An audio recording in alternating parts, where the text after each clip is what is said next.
Hey everyone. Welcome back for the 5th part of Return of the Flash.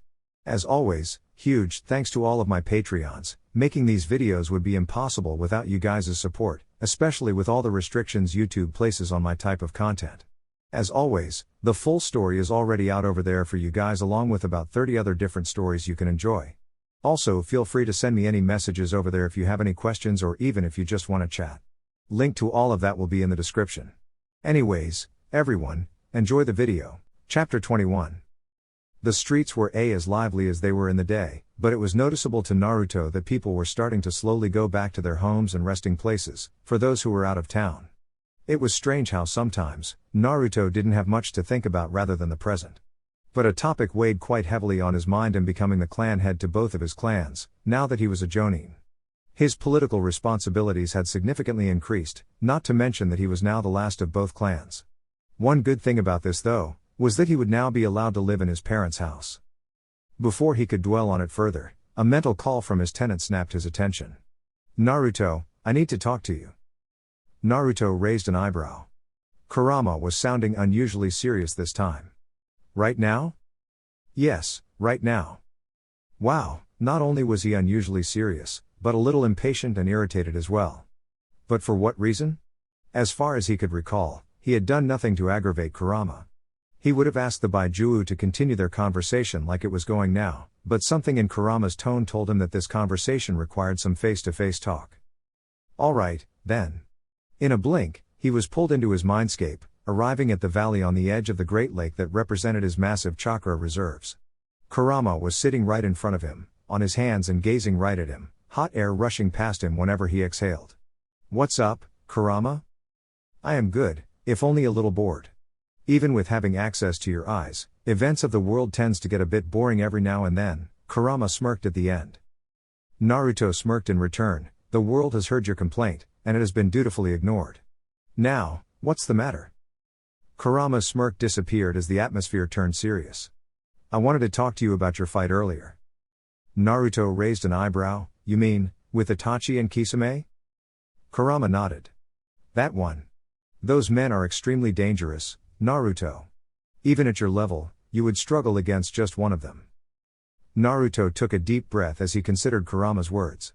He was not wrong exactly. Itachi and Kisame were in a league all of their own. They were part of an organization that was after the Baijuu sealed in the Jinchuriki, so it went without saying that he would have to face them at some point down the line. "What's your point?"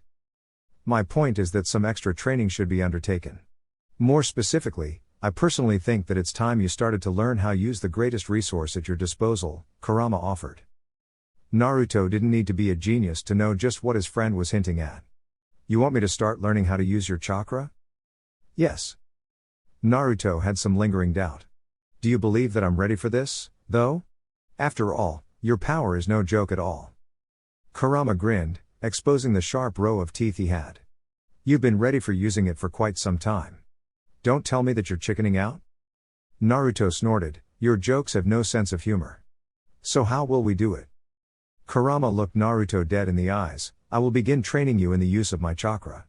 I have an inkling that because you have an impressive grasp on your emotions, you will be quick to master the more difficult part of it.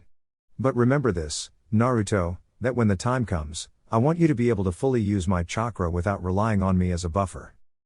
Naruto looked at Kurama, his face not betraying a single emotion. Such a thing did not faze Kurama at all, so he waited, knowing that his patience would be rewarded.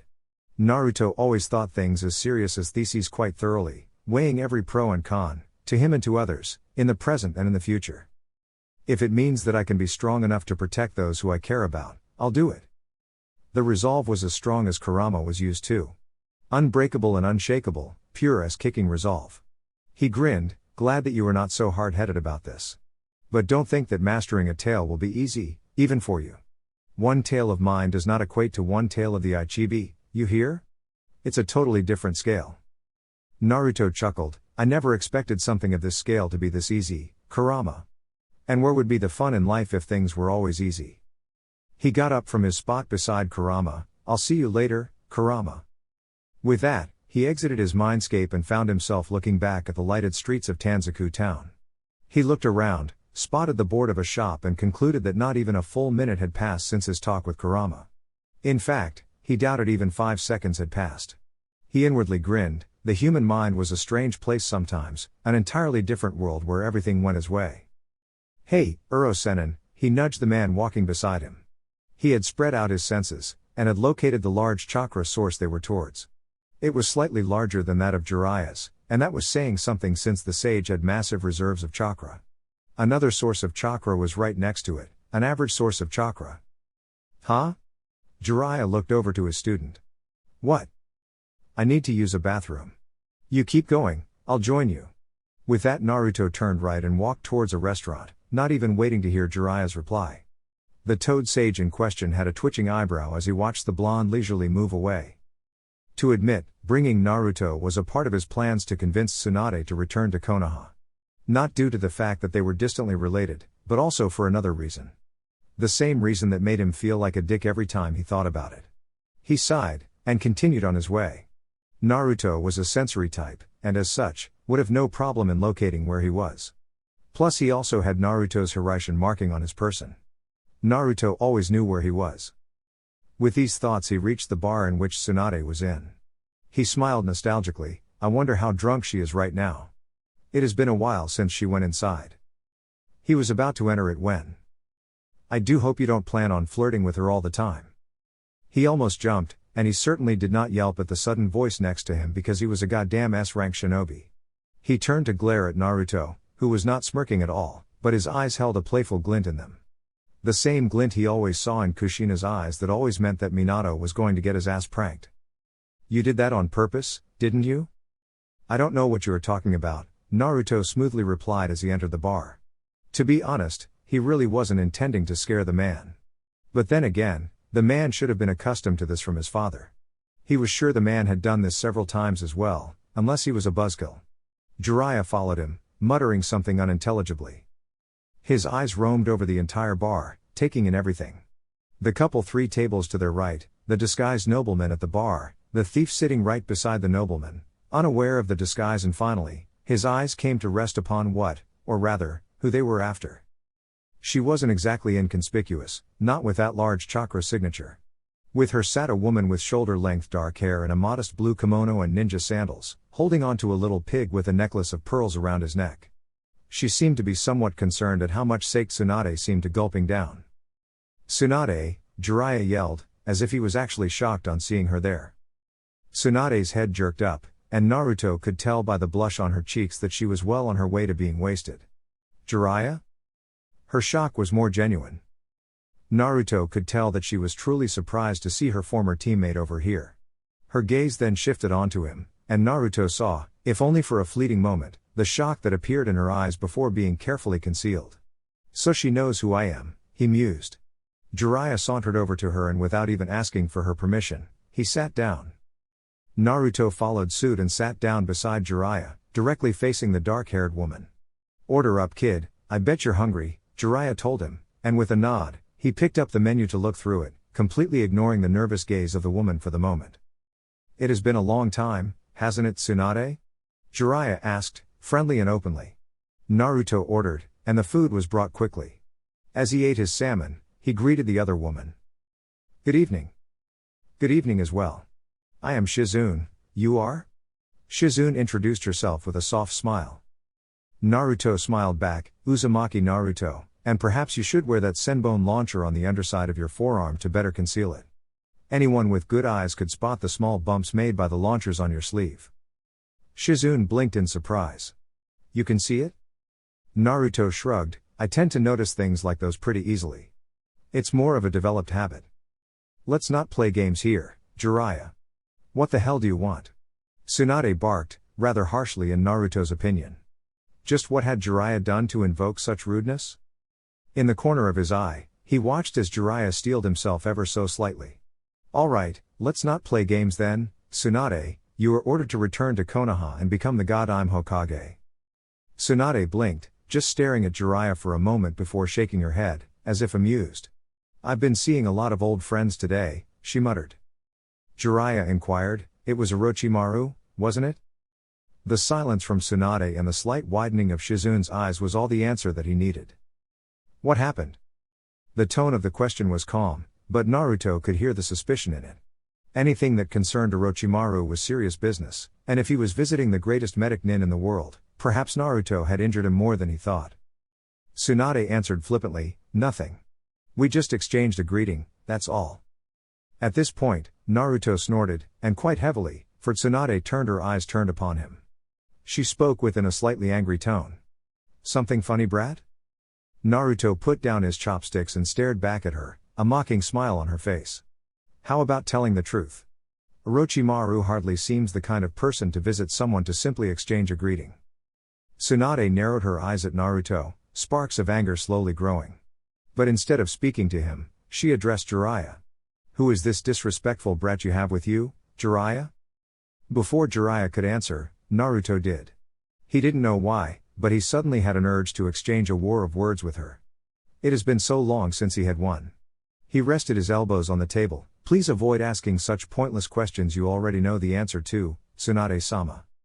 He kept his tone entirely respectful, but the insinuation was clear as freshwater. "We both know just who and what I am." If she denied, she would be calling herself stupid, for Naruto wasn't hiding his resemblance to his father at all. A short gasp of air caused him to break the staring contest with Tsunade and look over to Shizune, whose eyes were wide with realization and mouth open for a gasp as she stared at him. Smirking, he turned back to the older blonde. "And for the record, I never insulted you in our conversation. I was simply stating facts. You are the who addressed us with rudeness," he said coolly, ignoring Jiraiya's alarmed expression and minute shake of head that said, "Don't do it." Tsunade glared heavily at him, whispering, "You have some nerve saying that to my face, Gaki."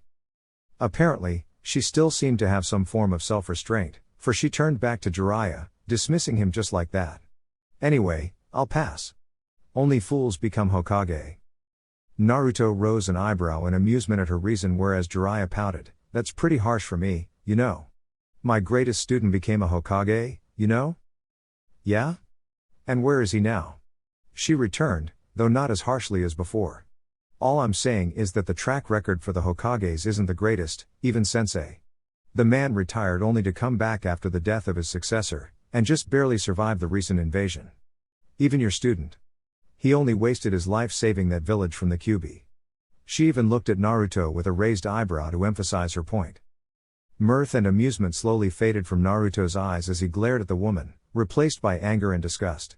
He could bear people mocking the title of the Hokage. He easily dismissed those type of people who could never understand what that Hokage stood for. He could also bear people who mocked him for having such a dream. He had been hearing such mocks all his life. But never had he, ever, heard anyone mock his father, the Yondaime. Sure, people had their own opinions about others, but to insult a man who sacrificed his own family for the sake of his village? And she even had the nerve to look at him, all the while insulting his father and surrogate grandfather. Naruto's opinion of her had substantially plummeted. Wasn't she aware that she was not only insulting her own sensei, but her own grandfather and granduncle as well? The two people who laid the foundation for Konoha? This was the woman who was supposed to be the god-I'm Hokage? Talk about having the will of fire. There weren't even embers inside her, let alone flames. Jiraiya raised his hands in a placating motion to calm her down. He himself had flinched when she had insulted Minato, who was almost like a son to him. But he kept his anger in check, for that wasn't going to help in bringing her back to the village. Now, Tsunade, don't be like that. You have been gone for a long time. I want nothing to do with Konoha, and anyone who is affiliated with it. I will never accept the position of the Hokage. Just because sensei stupidly believed that." Her rant was interrupted by Naruto, who spoke in a mock surprised tone, "I'm sorry, I think you are mistaken that this is a request. Sandaime Hokage has ordered us to bring you back." Tsunade mockingly smirked at him, leaning forward.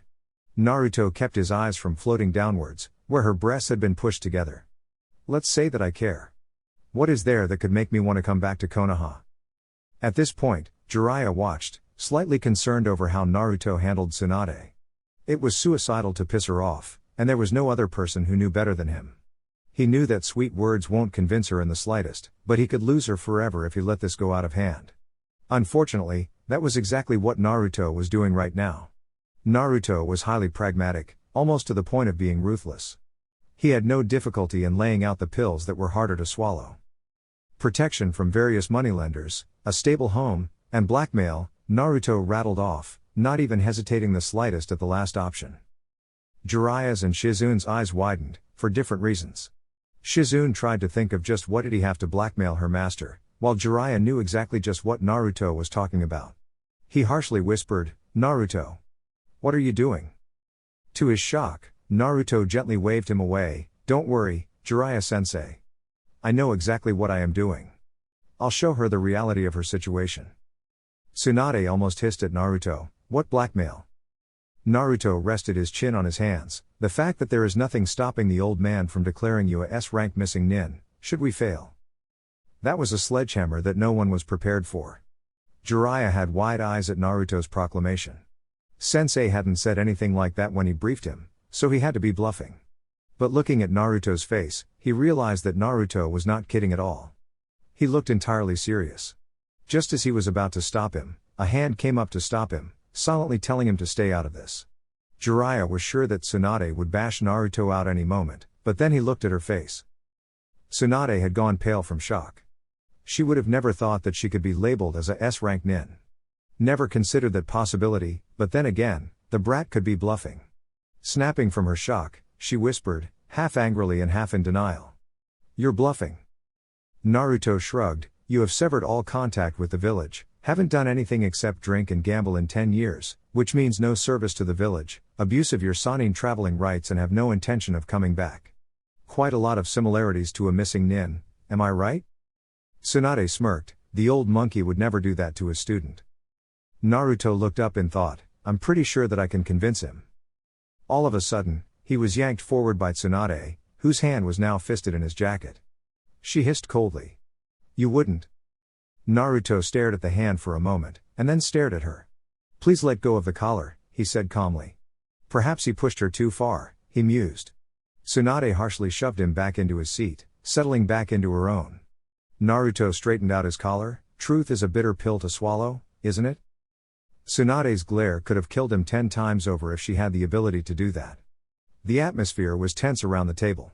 Jiraiya was sitting on the edge of his seat, ready to protect Naruto the moment Tsunade lifted her fist, while Shizune looked ready to restrain Tsunade. Naruto posed his question one more time. "So, will you come back for the sake of your village?"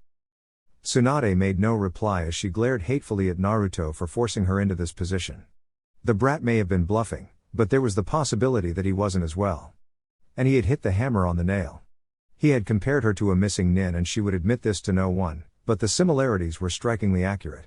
If she accepted, then she would be going back to the village that caused her so much pain and loss. But if she didn't, she could be branded a high-level missing nin. Naruto sighed disappointingly, "I see." He then, to the shock of everyone on the table, got up from his seat and brushed himself. "Let's go, sensei." Jiraiya was still recovering from what just Naruto said, so he could only blink in response. What?" Naruto didn't so much as look back. "We are wasting our time here. Our village is better off without her.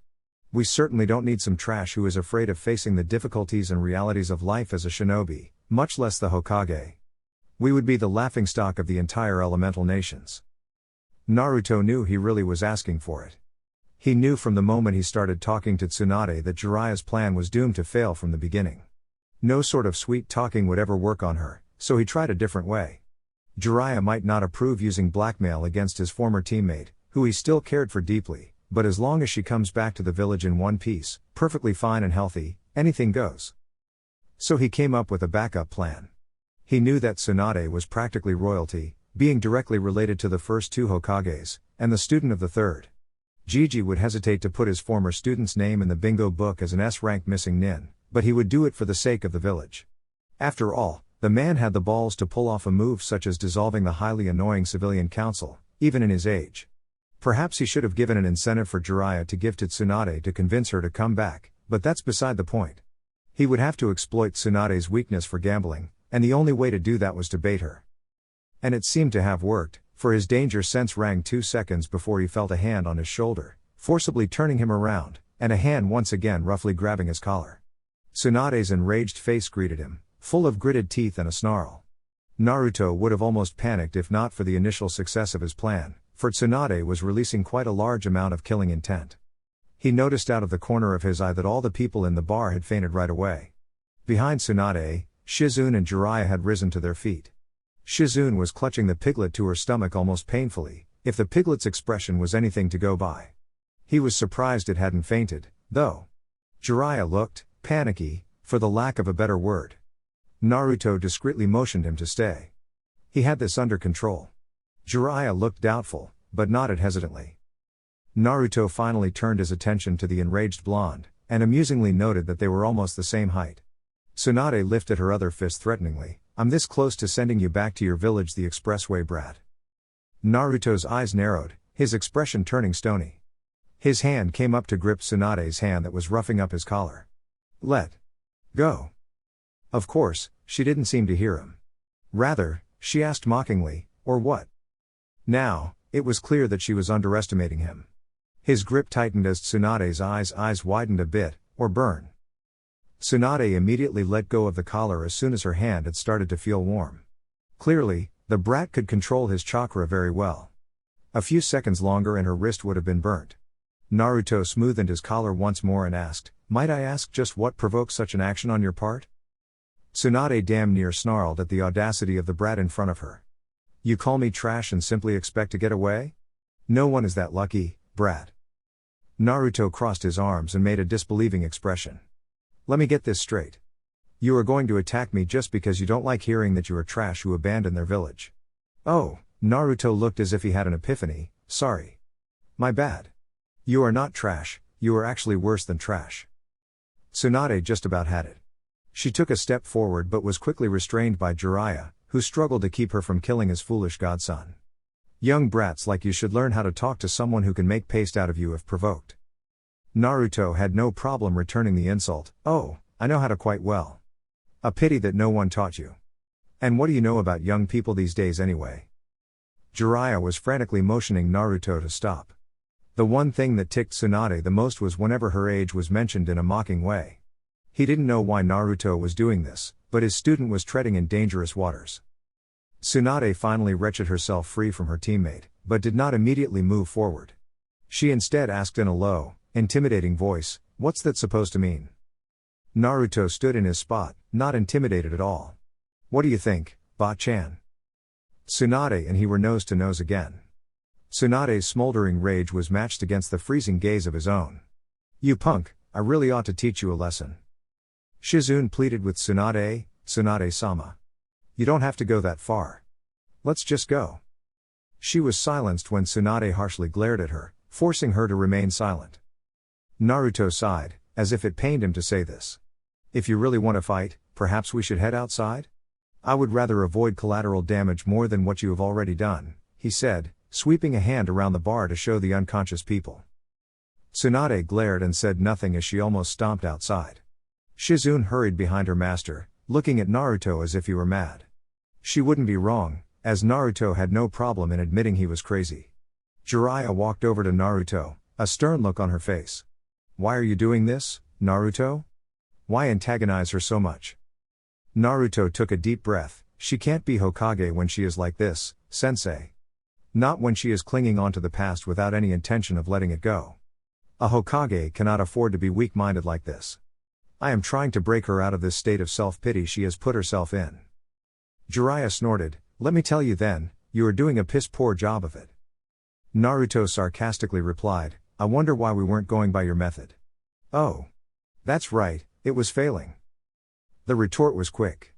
"And yours isn't?" Naruto put his hand on the door handle. "We'll see." With that, he stepped outside. Tsunade eyed the brat in front of her with narrowed eyes.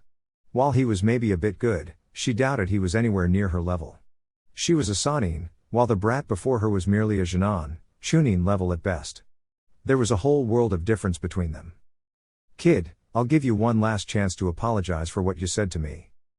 His reaction surprised her greatly. His expression immediately became frosty, his eyes narrowing into flinty chips of ice that was cold it burnt. The look reminded her of Namikaze Minato, whose enemies ran in the opposite direction on seeing that look.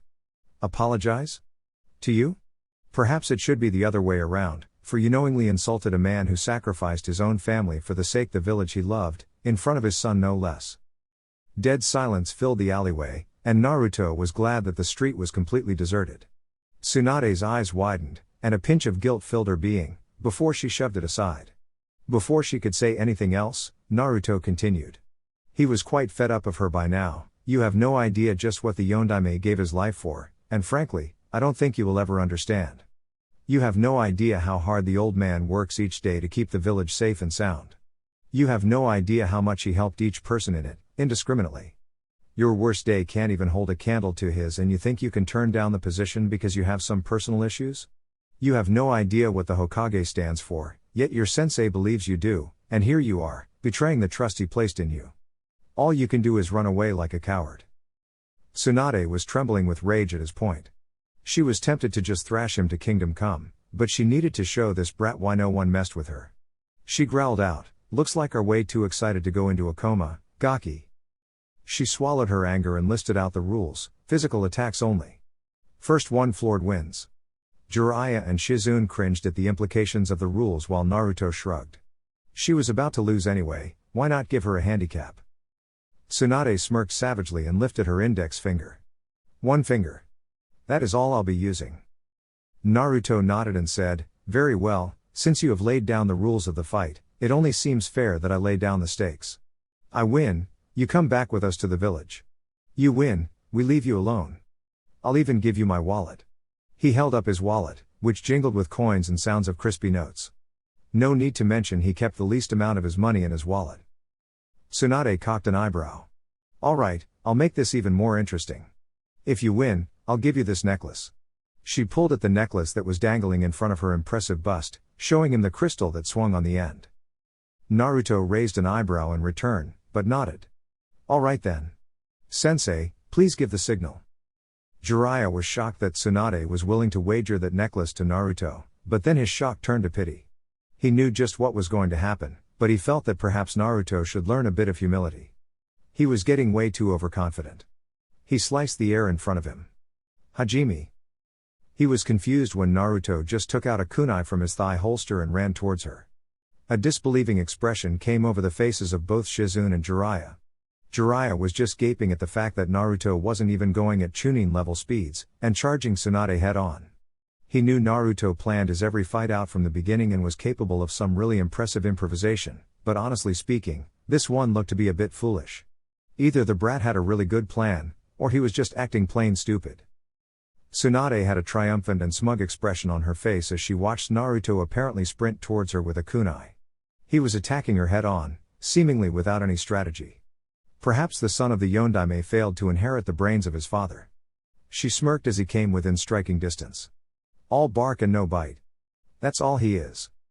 Naruto swiped at her with the kunai, but she didn't even need to be sober for this even. Swaying her head to the side as if dancing to a tune, she easily avoided the kunai, knocking aside the arm like a mere fly and flicked her finger. Right in the center of his forehead. His head was thrown back in a jerk, his body soon following as it flew through the air, crashing painfully on the ground and tumbling on. However, instead of the gleam of defeat, shock and confusion swam in her eyes as she fully saw the scene in front of her. Jiraiya and Shizune weren't doing much better either. All had the same thought going over in their heads. When did he do that? Naruto glared at his opponent as he took her in for the first time. She looked almost exactly like the picture that Jiraiya showed him, except for the strange diamond mark on her forehead. He concentrated his senses and found out that it was a seal that had a substantially large amount of chakra stored in it. He narrowed his eyes in thought, for he had never read about such a seal that is inked on the forehead. He looked down at his right foot, which he had used to stop his clone from barreling away any further. You all must be thinking that just when did I form the shadow clone, aren't you? The voice held the smallest hint of smugness as he took in the shock and confusion on Tsunade's face. He dispelled the shadow clone and sauntered forward until he was standing right where his clone was before the fight. Briefly going through the memories, he had to clamp down the urge to whistle. His clone was harsh, but rightly so, because Tsunade was pathetic. Naruto's question snapped everyone out of their shocks. Jiraiya looked as if he was about to speak first, but Tsunade beat him to it. When? The question held loads of frustration, as if there was nothing else in the world she wanted to do right now than bashing his skull. Naruto smirked. It should be obvious by now, shouldn't it? When no one responded for a few moments, Naruto sighed and explained. The clone was there with all of you from the beginning.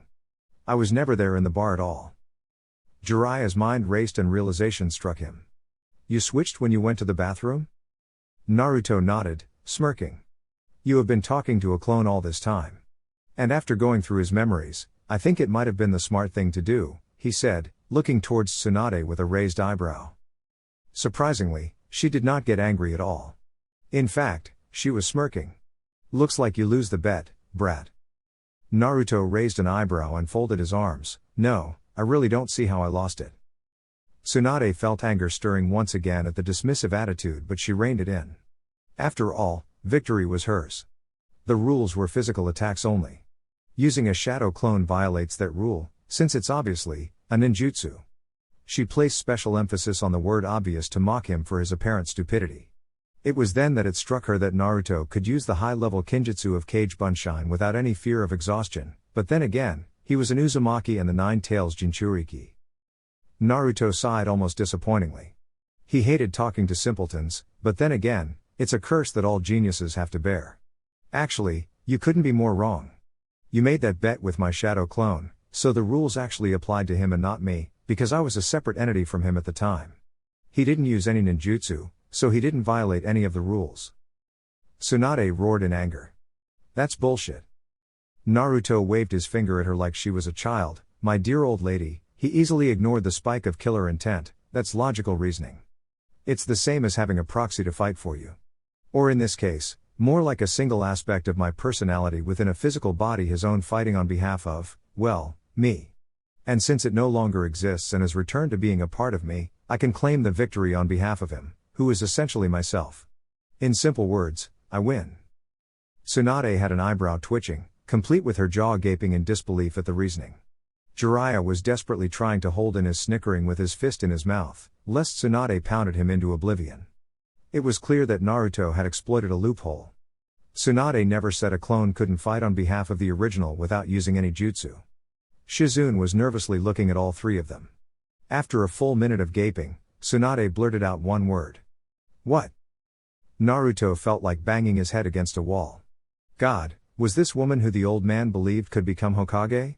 They were really doomed, for the seat of Hokage demanded the knowledge of skillful, verbal bullshitting, and what he said was a piece of cake compared to the politics of the seat. He felt his IQ really might have dropped a few points from being exposed to her stupidity. He really disliked the people who had enormous strength but no brains to back it up. Think of it this way, is there any difference in me giving an exam or having a clone of mine do it in place of me? He asked calmly, suppressing his irritation. He saw that he had finally gotten through her, because she glared at him with all the amount of anger and hate she could muster. Before she could open her mouth to undoubtedly shout at him again, he spoke again. You, on the other hand, used a jutsu first. Don't take me for an idiot, I know you pack all your strikes with chakra. If you flicked me on muscle power alone, I doubt I would even have felt it. Tsunade grit her teeth. She was starting to hate the brat more and more. She snapped her gaze to her former teammate, who immediately shut up. He seemed to have picked a rather smart student like last time. Only this time, he had no respect at all. Fine. Best 2 out of 3. And this time anything goes. She was expecting some sort of negative reaction. A direct confrontation with a Sannin would throw anyone off their game. But all she got was a disappointed shake of head, as if he had predicted this would happen. Nonetheless, she settled into a stance, ready to pummel the kid for real this time. If she knew what he was thinking, she wouldn't have waited for Jiraiya to give the signal. Naruto took out a single kunai as he spread his legs in a rather loose stance. She has a pathetically fragile ego, if she needs to beat a kid less than half her age to make herself feel better. Jiraiya was closely watching Naruto. He was sure of one thing: Naruto definitely had a plan to beat Tsunade this time. And judging from the confident look in his eyes, it was as if there was no way he would be losing. He sliced the air again with his hand. Haji. He stopped right there, as dead silence filled the alley once again. Jiraiya actually smirked when he realized just what Naruto had done, and mentally applauded him. Shizune simply gaped in incredulousness at what had happened. Naruto had won. In less than a second. The fight was over before it even started. Tsunade froze in shock as she felt the cold steel of a kunai resting on her jugular vein. She slowly turned around to see cold, azure eyes staring into her own.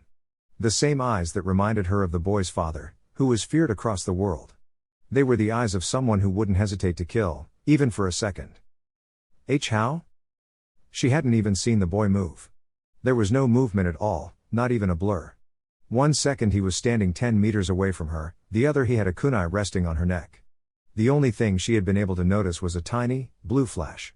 In her shock, she didn't even think further upon that. Naruto retracted his kunai back and put it in his holster as if he hadn't just gotten the drop on a Sannin. Maybe because he already had done it before. He smiled condescendingly. Doesn't matter, does it? You lost, again. Tsunade just stared at Naruto as he smiled almost cheeringly, putting his hands in his pocket. Now, as per the stakes, you will come back to the village. Tsunade still hadn't been able to figure out just how had Naruto won. She watched as he walked with a spring in his steps back to Jiraiya. Naruto had won it fair and square, but there was one more thing that bugged her about him. Naruto smiled as he reached Jiraiya, who was standing there, smirking. Mission accomplished. Jiraiya shook his head. I don't believe you just did what you did. You put the formula on her when you gripped her wrist, didn't you? Naruto shrugged. Technically, it was my clone, but yes. Jiraiya observed Naruto closely. You still don't seem to think she is fit to be the Hokage. It wasn't a question, but a statement. Naruto wholeheartedly agreed with it. Yes. Jiraiya sighed. You don't know her story, kid. She has lost her close family in the last Great War. You don't understand her position. The argument was the weakest one, and Naruto had no problem in crushing it instantly. Kakashi lost his father, his sensei and his entire team in the last war, yet he is still in service of Konoha. Sasuke lost his entire clan in one night and yet, he still works for the village. Sandaime lost his own wife, yet I don't see him giving up anytime soon. I lost my parents less than an hour after my birth. What's your point? Naruto turned to Tsunade, who was no longer looking at him in rage. Instead, she was gazing him with something akin to, understanding? Pity? Whatever it was, Naruto wasn't at the mood for it. Jiraiya realized that Naruto was right again. But he shook his head. Pragmatism is good, kid, but sometimes you are downright heartless. For the first time in a long time, Jiraiya saw rage flash in Naruto's eyes when he turned back to him. Pure, unadulterated rage. I am not heartless. He turned back to Tsunade, and she took a step back at the anger burning in his freezing, cold blue eyes. I am not. You don't think I feel pity? I did feel it for you, for a short amount of time anyways. You think you're the only one in this world who has dead people? News flash, you're not. Everybody's got dead people, but that's no excuse to throw a lifelong pity party. A Hokage should be strong, a person who is willing to put the village first, even before themselves. Your sensei believes you can do it, and you have neither the right nor a reason to betray that trust. Tsunade's expression went blank. Why are you so passionate about the title of the Hokage?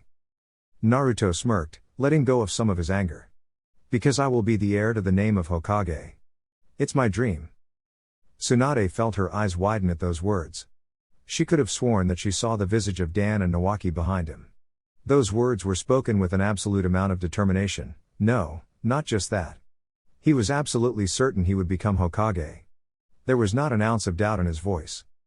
And strangely, it did not hurt after hearing those words after a long time. In fact, it felt rather refreshing. Naruto was quite adept at reading people. The slight widening of eyes indicated that she had a previous encounter with the same words in the past. Combining that with her hatred for the position of the Hokage and her past, it was logical that someone close to her had the same dream. It meant he was getting through to her. He just needed one last push to make her think in his favor. How about another bet? The words snapped her out of her memories as she quizzically looked at Naruto. Before she knew, the words fell out of her mouth. What's your wager? Naruto smiled. Watch. His right palm faced upwards in a half-clawed position, while his left hovered in the same position over his right palm. Chakra swirled for a few seconds until. Jiraiya, you taught him that? She squawked. Though shocked, inwardly, she was thoroughly impressed. It was undeniably the Rasengan. Props to the kid for getting it perfect. Naruto let the Rasengan dissipate. As you can see, it takes me almost 5 seconds to form a perfect Rasengan. I'll bet you that by the end of 1 week, I can create it with one hand, in an instant. He put pressure on the instant with a snap of his fingers. Aw brat, and I was just starting to like you, but I know it's a bet that I can't lose, Tsunade thought to herself. While creating the Rasengan even with both hands was impressive, It was a whole another thing to transfer the entire load to one hand. The load that you are distributing with two hands. Not to mention, circulating a load such as that in an instant was simply not possible. Even Jiraiya couldn't do that. If I win, you will come back and become the Hokage. If you win, we promise to not bother you, ever again. It seemed fair enough. But she wanted to test his resolve. Just how far was he willing to go to bring her back? Not just that, but if you lose, you will quit being a ninja. Jiraiya and Shizune looked at her in disbelief, but she wasn't rattled at all. She serenely gazed back at Naruto, who now had a frown on his face. These are my terms. Take it or leave it. Naruto said nothing for a while, just gazing back at her. The terms were harsh, but he was a shinobi. A shinobi is the one who endures. The stakes had just gone up, and he could not afford to lose here. See you in a week. With that, he abruptly turned and walked away, with Jiraiya following him after giving a two-fingered salute. Shizune rushed to her master. Tsunade-sama. That was very cruel of you. Tsunade waved her reprimand away, but said nothing. She looked forward to collecting her winnings at the end of the week. But there was still one thing that bothered her. Naruto didn't look worried at all. XXXXXXX. Naruto walked leisurely alongside Jiraiya, who shook his head and chuckled. I can't believe you suckered her into a sucker bet. You downplayed yourself deliberately, didn't you? You could very well master it like you said in 3 days at most. Naruto smirked minutely. It's better if my opponents underestimate me. It only increases my chances of winning. Jiraiya frowned. Impressive as that may be, that was really quite underhanded of you. Winning by fair means does wonders to your conscience rather than the unfair ones. Naruto gave the look to Jiraiya, who suddenly felt as if he had spoken something extremely foolish. He spoke slowly, as if speaking to a child, making the older man feel even more stupid. We are shinobi, who live in a world of deceit. Since when did we start playing fair? Naruto shook his head as Jiraiya laughed sheepishly. As they reached their room, Naruto closed the doors and remembered that he had to talk to Jiraiya about Kyuubi's training. He quickly made a few hand signs and slapped his palm on the wall. A complex array of seals spread out over the walls of the room. A privacy barrier, developed by the Uzumaki. One that Jiraiya happened to recognize as he turned to Naruto with serious eyes containing a hint of suspicion. What's the matter? Naruto dropped his hand from the wall as he sat down in front of Jiraiya. He looked him in the eyes and said with complete seriousness, I need to talk to you about something important. Since it's highly classified, it's better to take precautions to ensure nobody eavesdrops on us. Jiraiya nodded and folded his arms. Fair enough. Now what is this about? Kurama wants to train me in the use of his chakra. More specifically, he'll be training me to master each tale. Jiraiya's eyebrows rose in surprise. Of all the news he expected to hear, this was the last on his list. But he shouldn't be surprised, considering his godson's friendship with the Kyuubi. They seemed to be on quite good terms. Making Naruto the sole holder of the Fox contract was proof of that. He echoed for clarification. He'll train you to master each tale? Naruto nodded, and that got Jiraiya thinking. On one hand, this was some really good progress. Minato intended for Naruto to master the power of Kyuubi eventually, so it's better if he started training for it now. On the other hand, every time Naruto uses Kyuubi's chakra, the seal would grow weaker until such a time that Kyuubi entirely becomes a part of Naruto, or worse, decides to escape. But that was a long time, so the pros outweighed the cons. And he believed that Naruto truly was friends with Kurama. Alright, that is good news. He raised an eyebrow when he saw Naruto smirking. What? Naruto leant forward as if sharing a secret. You said that I wasn't fair in my bet with Tsunade, right? Well, she may not know this, but this pretty much evens it out in terms of training, right? Jiraiya chuckled. You're not exactly wrong, but good one, kid. After that, they turned in for the night. The next morning marked the start of Naruto's training with Kurama's chakra. Of course, Naruto wasn't an idiot to do it all by himself. He found an empty ground and after ensuring that no one would be alerted of his usage of Kurama's chakra, since it would undoubtedly cause panic, with seals, he set to work. He created 40 shadow clones. Alright, I want each one of you to work on mastering the Rasengan with one hand. And you will do it the efficient way. Every time one of you has a theory that has a plausible chance of working to reach our goal, you will test it out and then dispel so that the others can try it as well. I know that it won't be achieved in just one day, but I want to be able to form the Rasengan with one hand by the end of today. Understand? The shadow clones shouted an affirmative and spread out over the field to begin the training. Naruto had given a bit of thought to the process of how he set to mastering the jutsu.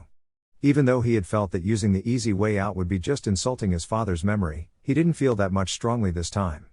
Of course, this time, he was training in two different things at the same time. Shadow clones were the best way to do it as well.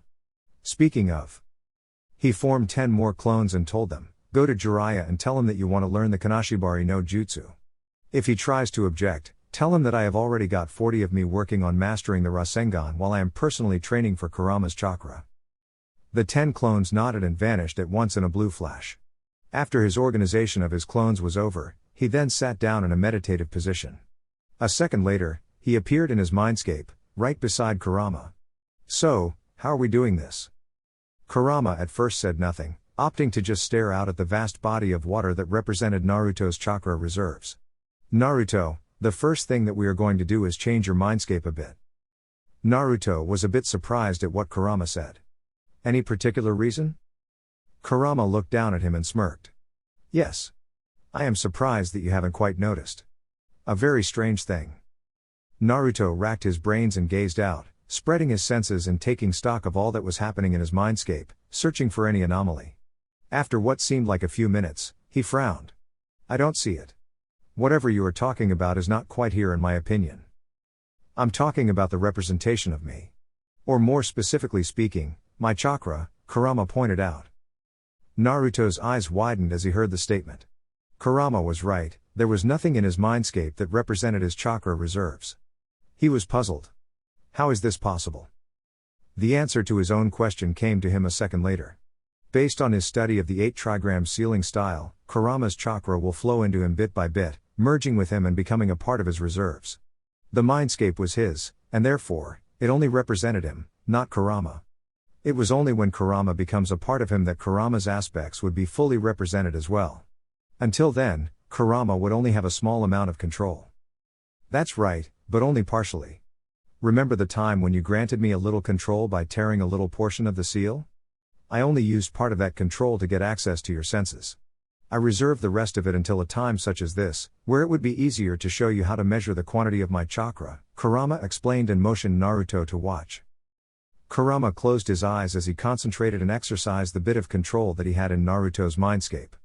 He had been thinking for a long time on how to best explain to Naruto. A second later, a humongous reservoir, inverted of all things and facing the sky, appeared on far left of the large sea that was Naruto's chakra. Naruto looked confused as Kurama opened his eyes and exhaled. "What did you do?" Kurama explained as he settled down on his hind legs. "You haven't actually seen what happens when you use your chakra, right?" Without waiting for Naruto to shake his head in negative, he continued. "Your chakra actually starts to disappear into the sky up above, a sign that indicates that you are depleting your reserves. Since they are your own reserves and you have been using them for a long time, you know exactly how much to use for everything you do." He then grabbed a startled Naruto and teleported right to the strange reservoir. Naruto gave a slightly suspicious and confused look to Kurama, who just nodded for him to observe. Naruto complied and almost fell right off the ledge that they were standing on. Compared to Naruto's own reserves, Kurama's reserves were downright gargantuan.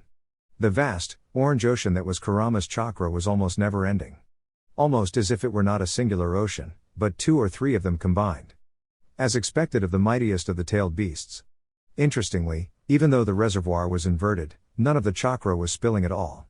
It was perfectly, reflected their images like a mirror would. "As you can see, this is the amount of chakra that I possess," Kurama explained with pride and smugness.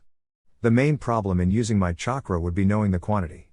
You can't possibly determine how much of this," he gestured to the vast water body, "is one tail of my chakra. Which is why has created it in the form of a reservoir with 9 gates." Naruto quickly grasped what Kurama was trying to explain. "The gates are to control the flow of your chakra. Each gate will open to allow the flow of exactly 1 tail of chakra." Kurama grinned in pride and nodded in approval. It was nice to have a genius for a host. "Exactly, and I've made it in a way that not all of the chakra will pass through a gate. This is how you will be controlling the flow of my chakra into your body. But this is my limit, Naruto." Naruto raised an eyebrow. "Your limit?" Kurama pointed to his collar. This seal controls how much I can forcefully send into your system. As I said earlier, you'll have to learn to control my chakra without me acting as a buffer. I'm sure you know not to open the first one very suddenly. Open it a little, so that my chakra flows into you at a steady and slow rate, allowing you to adjust to it. Naruto nodded in agreement of Kurama's suggestion. Something like this was best taken slow. He exited the mindscape, and found himself aware of the sounds of his shadow clones, aware of every sound and feeling. He reached inside once again, and mentally commanded the first gate open a little. He almost gasped, it was so much alive, so warm and full of energy, almost like a shot of adrenaline straight to the heart, and it was just the beginning. It felt like almost eternity until the first gate reached its limit. Naruto internally assessed himself and found several changes. First was the feral edge, almost like his emotions were trying to get the better of him. However, years of practicing to control his emotions allowed him to retain his rationality and cognitive processes. Second was the physical changes. He looked down at his hands, and grinned as he flexed the wicked-looking clawed hands. Third was the chakra. As he was using Kurama's chakra, he had shelved his own. And Kurama's one tail of chakra easily dwarfed his own, so the excess was escaping, or leaking. It was like a dense, orange flame, which were escaping from his body, covering him in a sort of an aura. It felt exhilarating. Kurama's voice sounded in his head. Those flames represent the part of my chakra that is leaking from your body. In order to not waste it, you must pull it inside of yourself in order to avoid getting exhausted very quickly, and maximize your output in your attacks. Naruto mentally nodded and tried to pull in the chakra. But it wasn't as easy. Kurama's chakra was wild and untamed, as opposed to his own. So it was difficult trying to rein it in, but he managed to do it after a lengthy 2 minutes, and could immediately feel the difference. He opened his eyes to observe the changes once more. The flames were no longer leaking from his body, and after he pulled the chakra inside, he felt as though he was a tightly sealed container, with high amounts of energy tightly packed inside and begging to get out. Alright, how do you go about mastering this form? Kurama grinned. This would be most entertaining to watch. Call 2 of your clones from the group of 40. Don't make your own. I want you to get used to the full power of this form. Naruto nodded and called out to his clones, 2 of which came running over. Now tell them to gather as many pebbles as they can, came the next instruction. Naruto relayed the command to his clones, who after 5 minutes, had a small mountain of pebbles beside them. Tell them to throw those pebbles at you. Your task is this, you must catch the pebbles without crushing them to dust. Naruto thought Kurama might have been joking at first, but after thinking upon it a bit, he found it logical. In order to get used to a form stronger than your base form, he would have to be able to perform tasks such as these just like he did in his base form. He instructed the clones to start throwing the pebbles, one by one at first. He would advance to rapid succession later. The first stone that he caught was immediately crushed to dust. Instead of the normal spike of irritation, he barely resisted the urge to snarl. He had forgotten that this form would make him experience heightened emotion. Kurama chuckled, you must also master the same grip you have on your emotions in this form that you have without my chakra. Naruto sighed, this will take a while. Another warning came from Kurama. One last thing, you must release this form after half an hour for a total of 15 minutes. There is a limit as to how long you can remain in it without getting your muscles damaged by my chakra. Naruto did not protest against that as well, knowing it to be fully true. Another thing that Naruto found out when he released the form was that utter exhaustion. As soon as he had locked the tail of chakra, he almost toppled over in exhaustion. Of course, Kurama didn't even need to explain that. Since the chakra was like a shot of adrenaline, he was bound to get exhausted after it ran out due to the sudden drop in energy. Of course, after 15 minutes, once his chakra was flowing once more through his body and he wasn't exhausted anymore, he tried again. There were times that chakra still managed to leak out, but Naruto was able to correct it until packing it inside his body became second nature to form it like a second skin. This continued until the sun had completely set, and stars had taken over the sky. Naruto was proud to say that he had progressed to a point where the pebbles were no longer being crushed to dust, but instead tiny pieces that were visible to the naked eye. Not only that, but he had grown accustomed to opening the gate for the first tail much faster.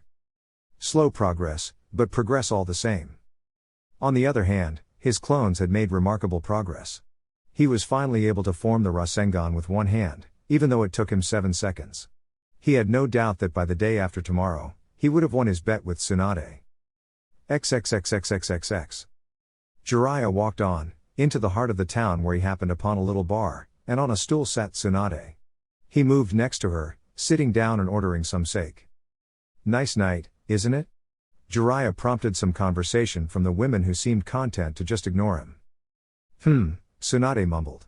Say, Jiraiya, what really made you go and seek out Naruto? I thought you were content behind the scenes with him? Jiraiya drank from a cup. Not exactly. You see, I met him when he was young, for he was trying to master Fuinjutsu. Jiraiya recounted the tale of when he met his godson for the first time. After the tale was finished, Tsunade hummed in realization. So you're doing it because he guilt-tripped you? Jiraiya shook his head. No, well, partially. I failed with my duty as his godfather before. This was the best chance I would ever get to make it up to him. I wasn't about to just let it go. Minato trusted me with his legacy. And your fool of a student just left him without so much as a by your leave. Tsunade grunted. No, he did say to treat the boy as a hero. Jiraiya defended.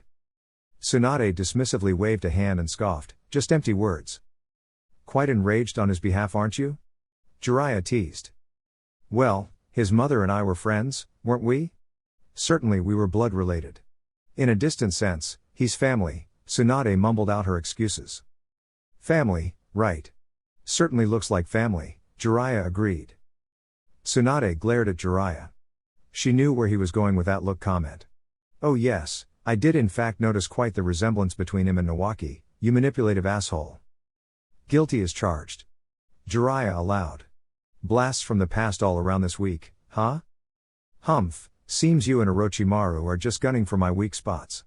Bastard actually had his lackey cut open his hand and I froze. Tsunade grumbled.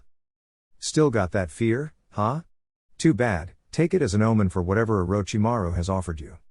Jiraiya recommended. How do you know he offered me anything? Tsunade demanded with an affronted expression. Jiraiya couldn't possibly know what was going through her mind now. She knew Orochimaru was a bastard, but when he offered to bring back Dan and Nawaki, even she had to stumble a little. Whatever it was, it is serious enough for you to give it thought like this. Otherwise you wouldn't be sticking around, right? Jiraiya guessed. Though Tsunade gave no appearance of it, just returned to nursing her sake, he knew very well. It's none of my business, it might be true. Jiraiya went on, but I just want to make one thing clear. If you betray Konoha, I'll kill you myself. He pinned her with a dark look, intent clear in his eyes, and Tsunade knew he wasn't joking. Tsunade thought back to the time when Naruto had called her trash. She knew exactly where he was coming from. Obviously, they were Kakashi's words, taken from his late comrade, Obito. Those who abandoned the rules were trash, but those who abandoned their comrades were worse than trash. He wasn't wrong at all.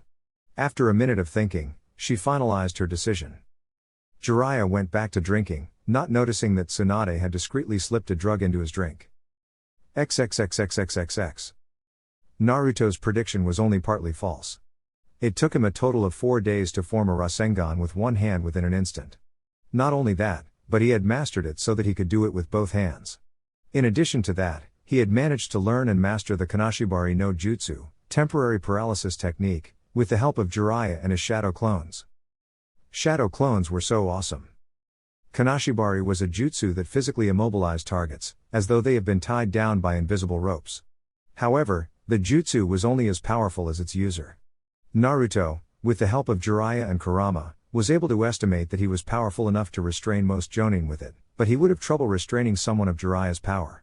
Jiraiya seemed to have some strange chakra that was powerful enough to counter his own, which was saying something since his chakra was incredibly dense and filled with a large amount of vitality, as is the norm for most Uzumaki. Anyways, the usual way to use it is physical contact, but Jiraiya proved himself why he was an undisputed spymaster, for he taught him how to use that jutsu with just eye contact. It was incredibly difficult to mold and project the chakra through just eye contact. But Naruto's chakra control was refined enough that he was able to master it to that degree, though that took him the whole week to do it. Not that he was complaining. Freezing his enemies with literally nothing more than a glance was badass. Right now, he was wolfing down a well-deserved meal of ramen from a stand he had found. While it wasn't as good as Ichiraku's, it was ramen all the same. As he was in the process of polishing off his 7th bowl, he sensed a chakra signature coming, and immediately knew who it was. Fancy seeing you here, Shizune-san. How's it going? Shizune greeted him with a smile. I'm fine, Naruto-kun. How about you? Naruto put down the empty bowl with a sigh of satisfaction. I'm eating a well-deserved +3 meal after training. You gotta admit, hard work is bitter, but the results of it are just as sweet, if not more. Shizune smiled and nodded. They are. Naruto-kun, I was hoping to talk to you about the bet you made with Tsunade-sama, she requested. Naruto made a contemplative face and stood up. He put some money on the counter and turned to her. Let's take a walk.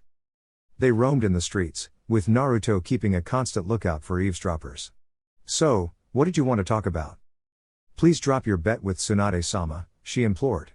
If not for her sake, at least for your own life. You see, the necklace that she offered you, it's cursed. An amused smile lit up on his lips. Cursed, you say? And pray tell, how exactly is it cursed? Shizune informed him in a solemn voice. Whoever receives the necklace dies the very next day. Naruto shook his head. That sounds like a load of crap. Shizune cried out earnestly, but it's true. Her own brother and lover both dies after they receive the necklace. Please, give up the bet. Naruto sighed and turned to her, stopping their little walk. First of all, I can't do that. Giving up has never been my way of doing things. Second, I have already accomplished what I told your master, but seeing we're in quite a busy place right now, the Rasengan will have to wait until later. Shizune wanted to protest more, but seeing the look on Naruto's face, she heaved a big sigh. Very well, if you are so set on it. Tsunade-sama can't be found right now, so it will be better tomorrow. What will you do now? Naruto made a thinking face. I don't know. Then his face lit up with a smile as he turned to her. How about we go for ice cream? My treat, since I'm feeling really good today. Shizune giggled. Are you treating me to a date? Naruto smirked as she hooked her arm around his. It's not a date, for your own sake. Otherwise, I would have to call you a cradle robber. Shizune made a mock-affronted face as they set off to get ice cream. After a good night's rest, Naruto was up and fully rested. He cleaned up and dressed up as usual, without his vest or hitai-8, and was about to head to the hot springs for one last time, when Shizune burst into his room, panting and looking very frantic. Where is Jiraiya-sama? She asked, sounding extremely harried. Naruto was used to Jiraiya's random disappearances, so he just shrugged. Beats me.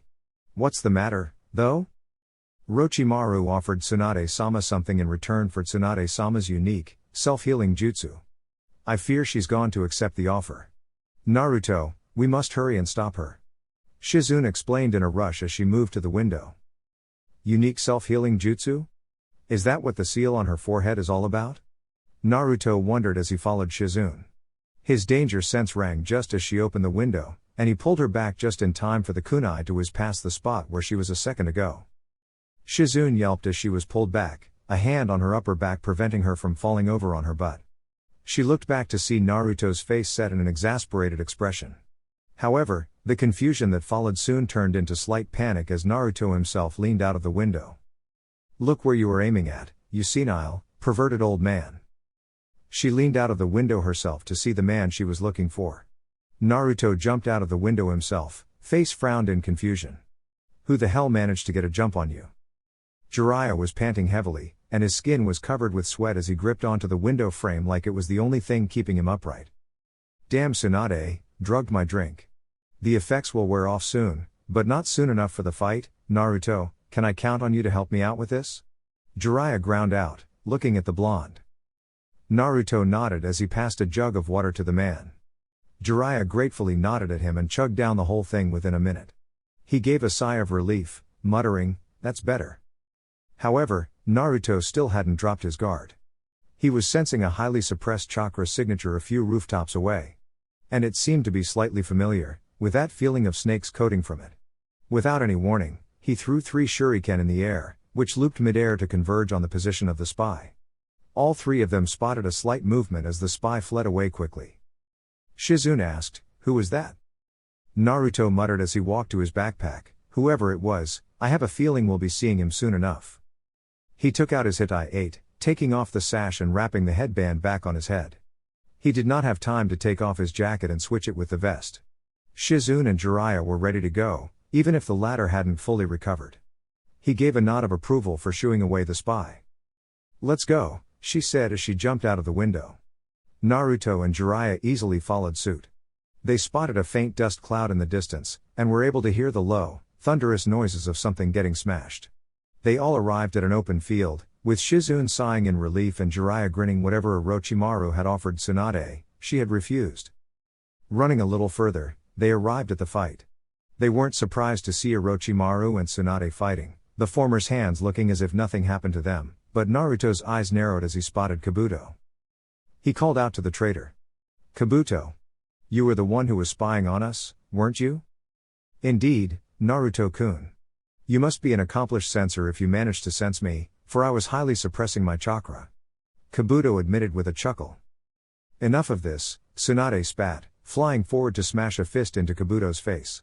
Kabuto smirked, and with his chakra scalpel in hand, sliced a large cut across his palm, right in front of Tsunade's face. The woman automatically froze, eyes wide and body trembling minutely. "Tsunade?" Naruto questioned, and then his eyes went wide when Kabuto landed a vicious hit to her jaw, causing her to topple backwards. Jiraiya grunted, "Damn it, it's hemophobia." "Shizune, you handle Kabuto.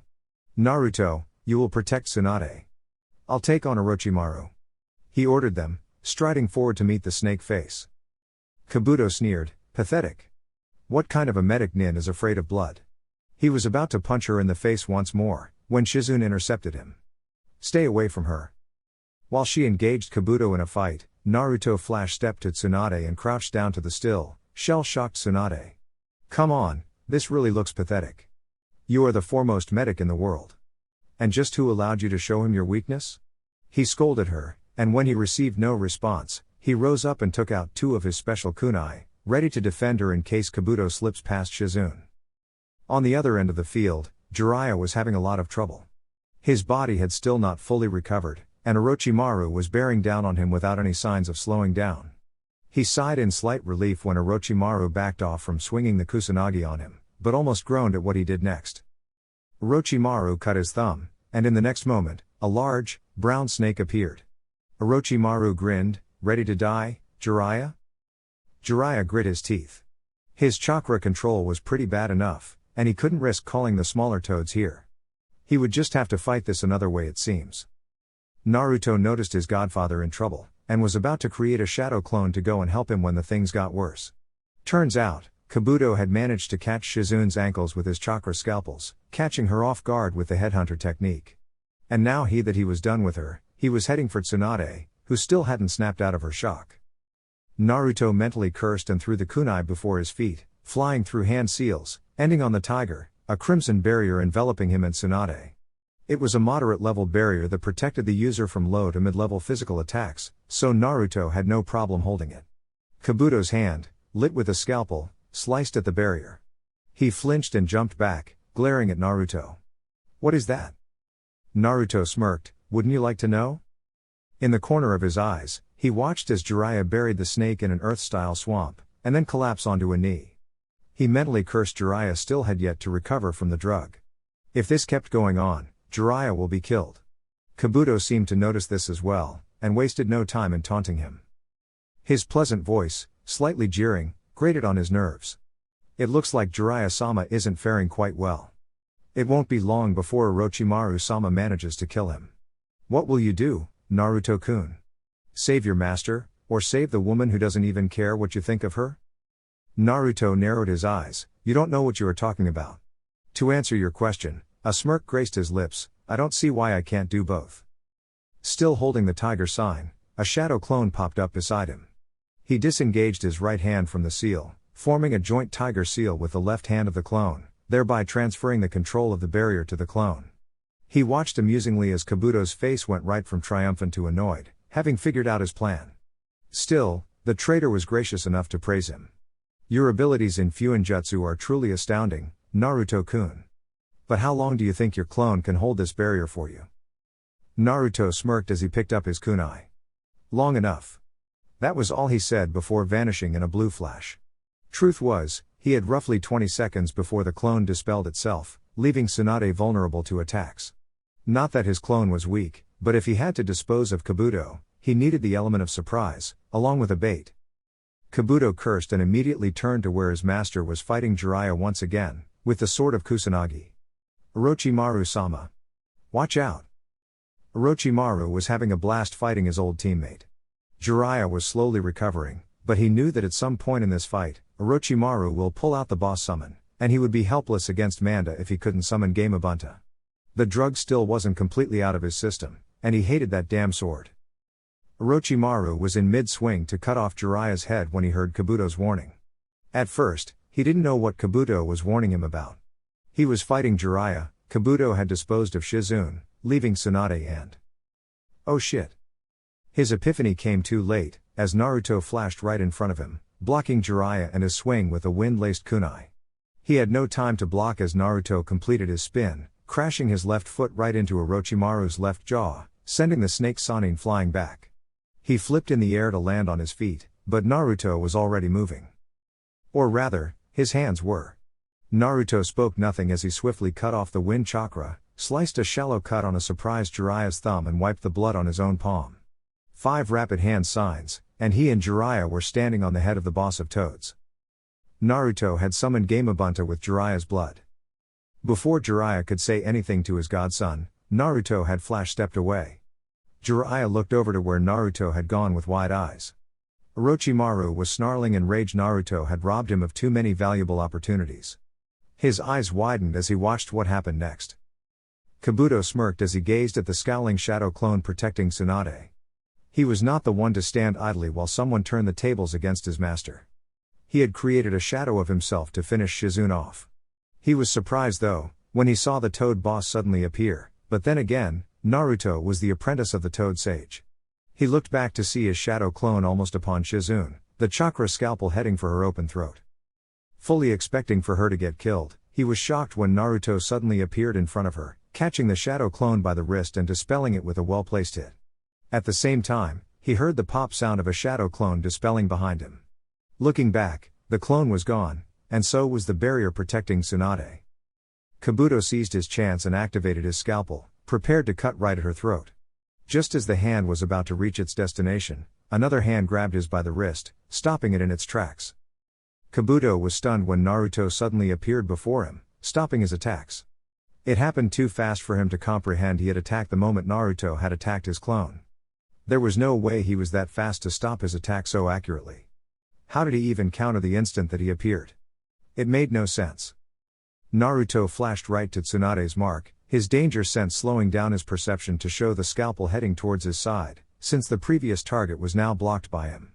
But he had no intention of letting that scalpel touch him. His left hand caught the wrist behind, stopping the advance. He saw shock fly across Kabuto's face, but he had no intention of letting his enemy regain his thought process. With a little bit of force, he cleanly snapped Kabuto's wrist, the sound almost music to his ears. Kabuto couldn't hold back the scream when Naruto broke the bone cleanly, his wrist bending forwards at an angle it really shouldn't. It was a surprise the bone didn't break out of the skin. He was given no chance to numb the pain with his healing ability, for suddenly, a whirling noise caught his attention. By breaking Kabuto's wrist, Naruto ensured he wouldn't be able to block his next attack because of the sudden, high influx of pain. A Rasengan formed in his right hand in an instant, spinning at high speed, slightly bigger than his hand, and with a gleeful roar, he drove the spiraling sphere of chakra right into Kabuto's stomach. Rasengan. Naruto watched with a smirk as Kabuto flew back from the powerful attack, blood flying from his mouth. He flew back so far and fast that he smashed through a rock, breaking it into pieces and skidding backwards until he was stopped painfully by a second one. He fell forward on his stomach, yelping and coughing, the pain nearly overpowering. Doing an internal diagnosis, his eyes widened in extreme shock. He had broken more than a few bones, along with his torn and near liquefied internal organs and muscles. The eyes widened further when he discovered that he couldn't heal as fast as usual. Just how strong was that jutsu? Naruto turned around to face Tsunade, who had seemed to finally snap out of her shock. She was still looking at him with fearful eyes, as if she was still looking at fresh blood. "What are you?" Naruto held up a hand. "Wait a second." He flash-stepped to Shizune, who was still unconscious, picked her up and flashed back. Tsunade choked upon seeing her unconscious apprentice. Naruto assured her, "Don't worry, she's just unconscious. I was able to stop Kabuto from killing her." Tsunade hastily crawled over to Shizune, checking her pulse. It was a little weak, but, thankfully it was still there. Kabuto managed to catch her ankles with his chakra scalpels. I only know that, not what happened before. Naruto's voice made her look at him, tears falling from her eyes. She looked back to Shizune, her hands glowing green. A tremendous weight seemed to leave her shoulders. Shizune did not require any immediate attention. She shakily stood up and faced Naruto, who was smirking softly with his hands crossed. You saw what I did, right? I win. Tsunade's expression was of a surprise and relief, which turned into a shaky smile. She tightly hugged Naruto, ignoring the surprised grunt from the boy. After a long time, she sobbed like a little girl. Thank you, thank you, thank you. She didn't know what she would do without Shizune. Naruto was surprised, but upon hearing her crying, he wrapped his arms around her. It was a surprise to see her crying, not at Shizune's state, but in relief. It's okay, he whispered, tenderly rubbing her back. If not for the situation, he would have had a nosebleed upon feeling those mounds against his chest. He figured that everyone needed an emotional outlet like this sometimes. Ironically, this was the second time he had a girl hugging him while crying because he saved someone who was close to her. On the other side of the field, Orochimaru was cursing the brat for all his worth. Naruto had proven himself way too good to be left alive, if he was able to dispose of Kabuto in a single hit. The brat you've taken on is quite good, huh Jiraiya? He was currently dodging attempts to either get squashed or sliced by the Toad boss. Jiraiya sneered at Orochimaru, looks like your apprentice needs only one hit to be taken off the field, team. Orochimaru weighed his options. He could not let Kabuto be killed at any cost. The guy was too valuable with his medical knowledge, and he was the only one Orochimaru trusted with his secrets the most. But he could also not let Naruto live, for he was too good for his liking, and would no doubt give him trouble in the future, if Akatsuki got a hold of him. He needed to be taken care of right now as well. Looks like I don't have a choice, he thought as he bit his thumb, preparing to summon the snake boss, Manda. In a flourish, the snake boss appeared, as sour as ever. Orochimaru. You dare to call me? You better have my 100 sacrifices ready. Orochimaru chuckled, of course, Manda. I just thought you would like some toad meat today. Manda glared at Gamabunta. Disgusting toad. Gamabunta chuckled in mirth. I'm sure my wife would love a snakeskin wallet. With that, the two summons clashed in battle. With Jiraiya's summon taken care of, Orochimaru immediately jumped off Manda, running for Tsunade and Naruto. Jiraiya cursed and leapt after him, hoping he could stop him in time. Naruto, watch out. Naruto, who was still rubbing Tsunade's back, snapped to attention at Jiraiya's warning. A second later, his danger sense rang loudly, alerting him of Orochimaru's approach. He was about to flash to a marker, but did not expect for Tsunade to disentangle from him, placing herself before him to shield the boy with her own body, and Orochimaru's sword ran right through her chest. Both Naruto and Orochimaru's eyes widened in shock, and the latter retracted his sword. It wasn't my intention to hurt you, Tsunade. Just move aside, my aim is the boy. Naruto narrowed his eyes, his anger at the old woman's stupidity evaporating. It seemed that Orochimaru held two grudges against him now. The first was foiling his plans of Konoha, the second was almost killing Kabuto. His eyes then widened at Tsunade's next words. You won't touch him. She snarled, wincing from the pain in her chest. Why do you defend him? Orochimaru asked curiously. Because it's my responsibility from here on out, as the god I'm Hokage of Konoha, she declared. A second later, she shot forward and punched the snake Sannin, sending him flying. She took a deep breath and formed the tiger seal. Ninpo, Sozo Seisei. To Naruto and Orochimaru's wonder, the diamond on her forehead morphed and extended, forming tattoos around her face. Her wounds closed up and healed at an astounding rate, and she looked fully revitalized when she opened her eyes. Orochimaru was almost salivating as he witnessed the effects of the jutsu he had come for in action, while Naruto was gaping at the medical miracle Tsunade had pulled off. What followed next was a battle of epic proportions. He witnessed firsthand the power of three of the most powerful shinobi to come out of Konoha. No wonder they are called legendary, he mused as he sat back and watched the show. Kabuto still hadn't managed to get up, so no worries there. Shizune regained consciousness somewhere when Tsunade was reintroducing Orochimaru to her fists, so that was also good. Unfortunately, she didn't have enough chakra to heal her ankles on her own. The battle came to an end when Tsunade drove the Toad boss's tanto straight through the snake boss's mouth, pinning him to the ground. Orochimaru finally decided that he wasn't going to win this battle anytime, so he decided to flee. He looked over to where Kabuto was and winced. His right hand had barely managed to sit up and was only just managing to remain in his position. He body flickered to Kabuto, ready to assist him to flee. Jiraiya and Tsunade appeared before him, their summons disappearing as well, stance battle ready. He glared at them. He had taken way too many hits from Tsunade, and Jiraiya Baka had managed to give him a hard time as well. Be stubborn if you wish, Tsunade. I have other ways to remain alive. He then disappeared with Kabuto, gone as if he wasn't even there. TCH. I guess we won't be seeing him for a while, Tsunade muttered, breathing deeply and walking towards Naruto. She was surprised and happy to note that Shizune was now conscious. Jiraiya and Naruto, on the other hand, stared at Tsunade. In the fleeting moment that her seal had restored, they had managed to catch a glimpse of what she really looked like. She looked so old and fragile, much more so than Jiraiya. Was that the price of her technique?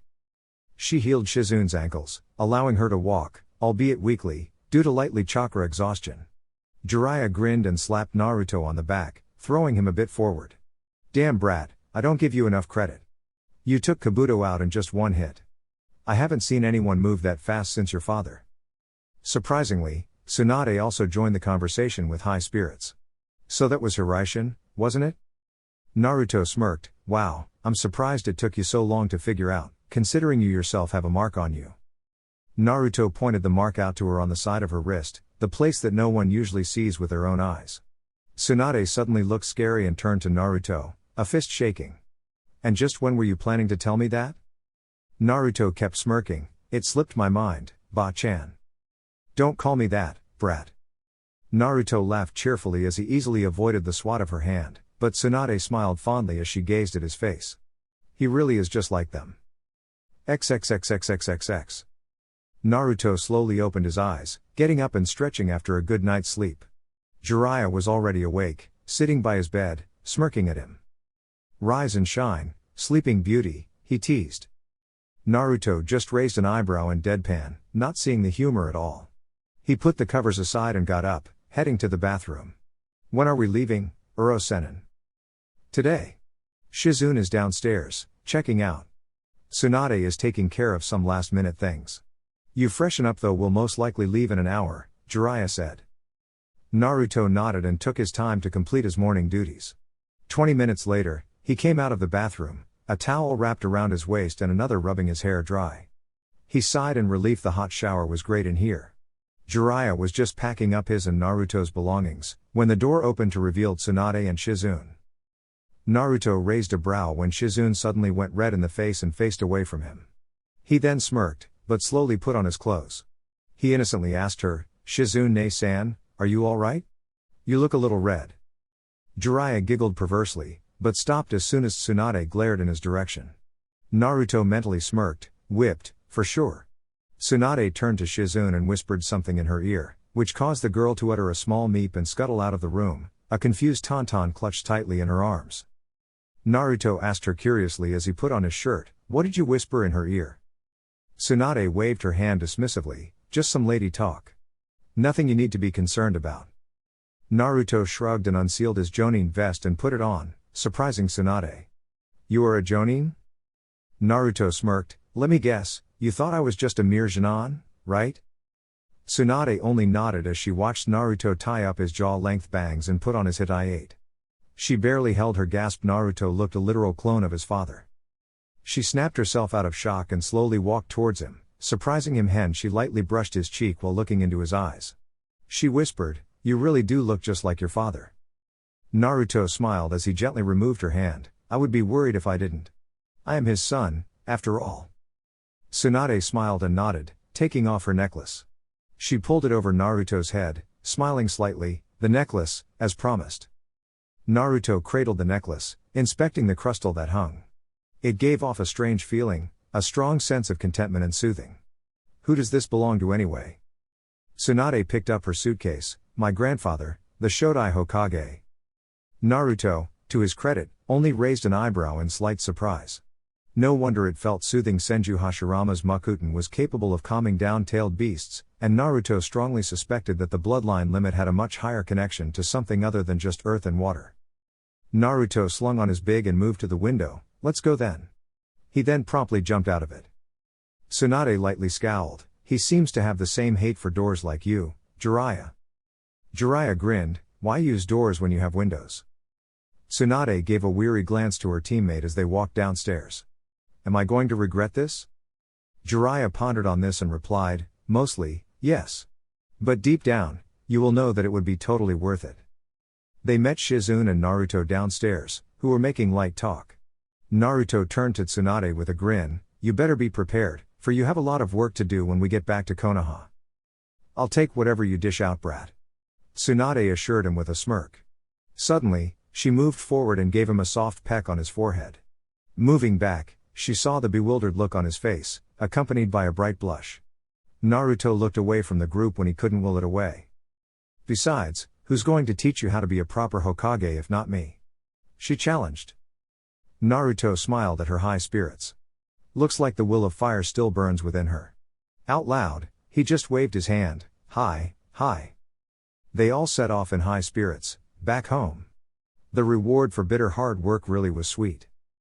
XXXXXXX. Hiruzen had gathered the council for a meeting to discuss the rather surprising offer he received from Sunagakure for the renewal of their alliance.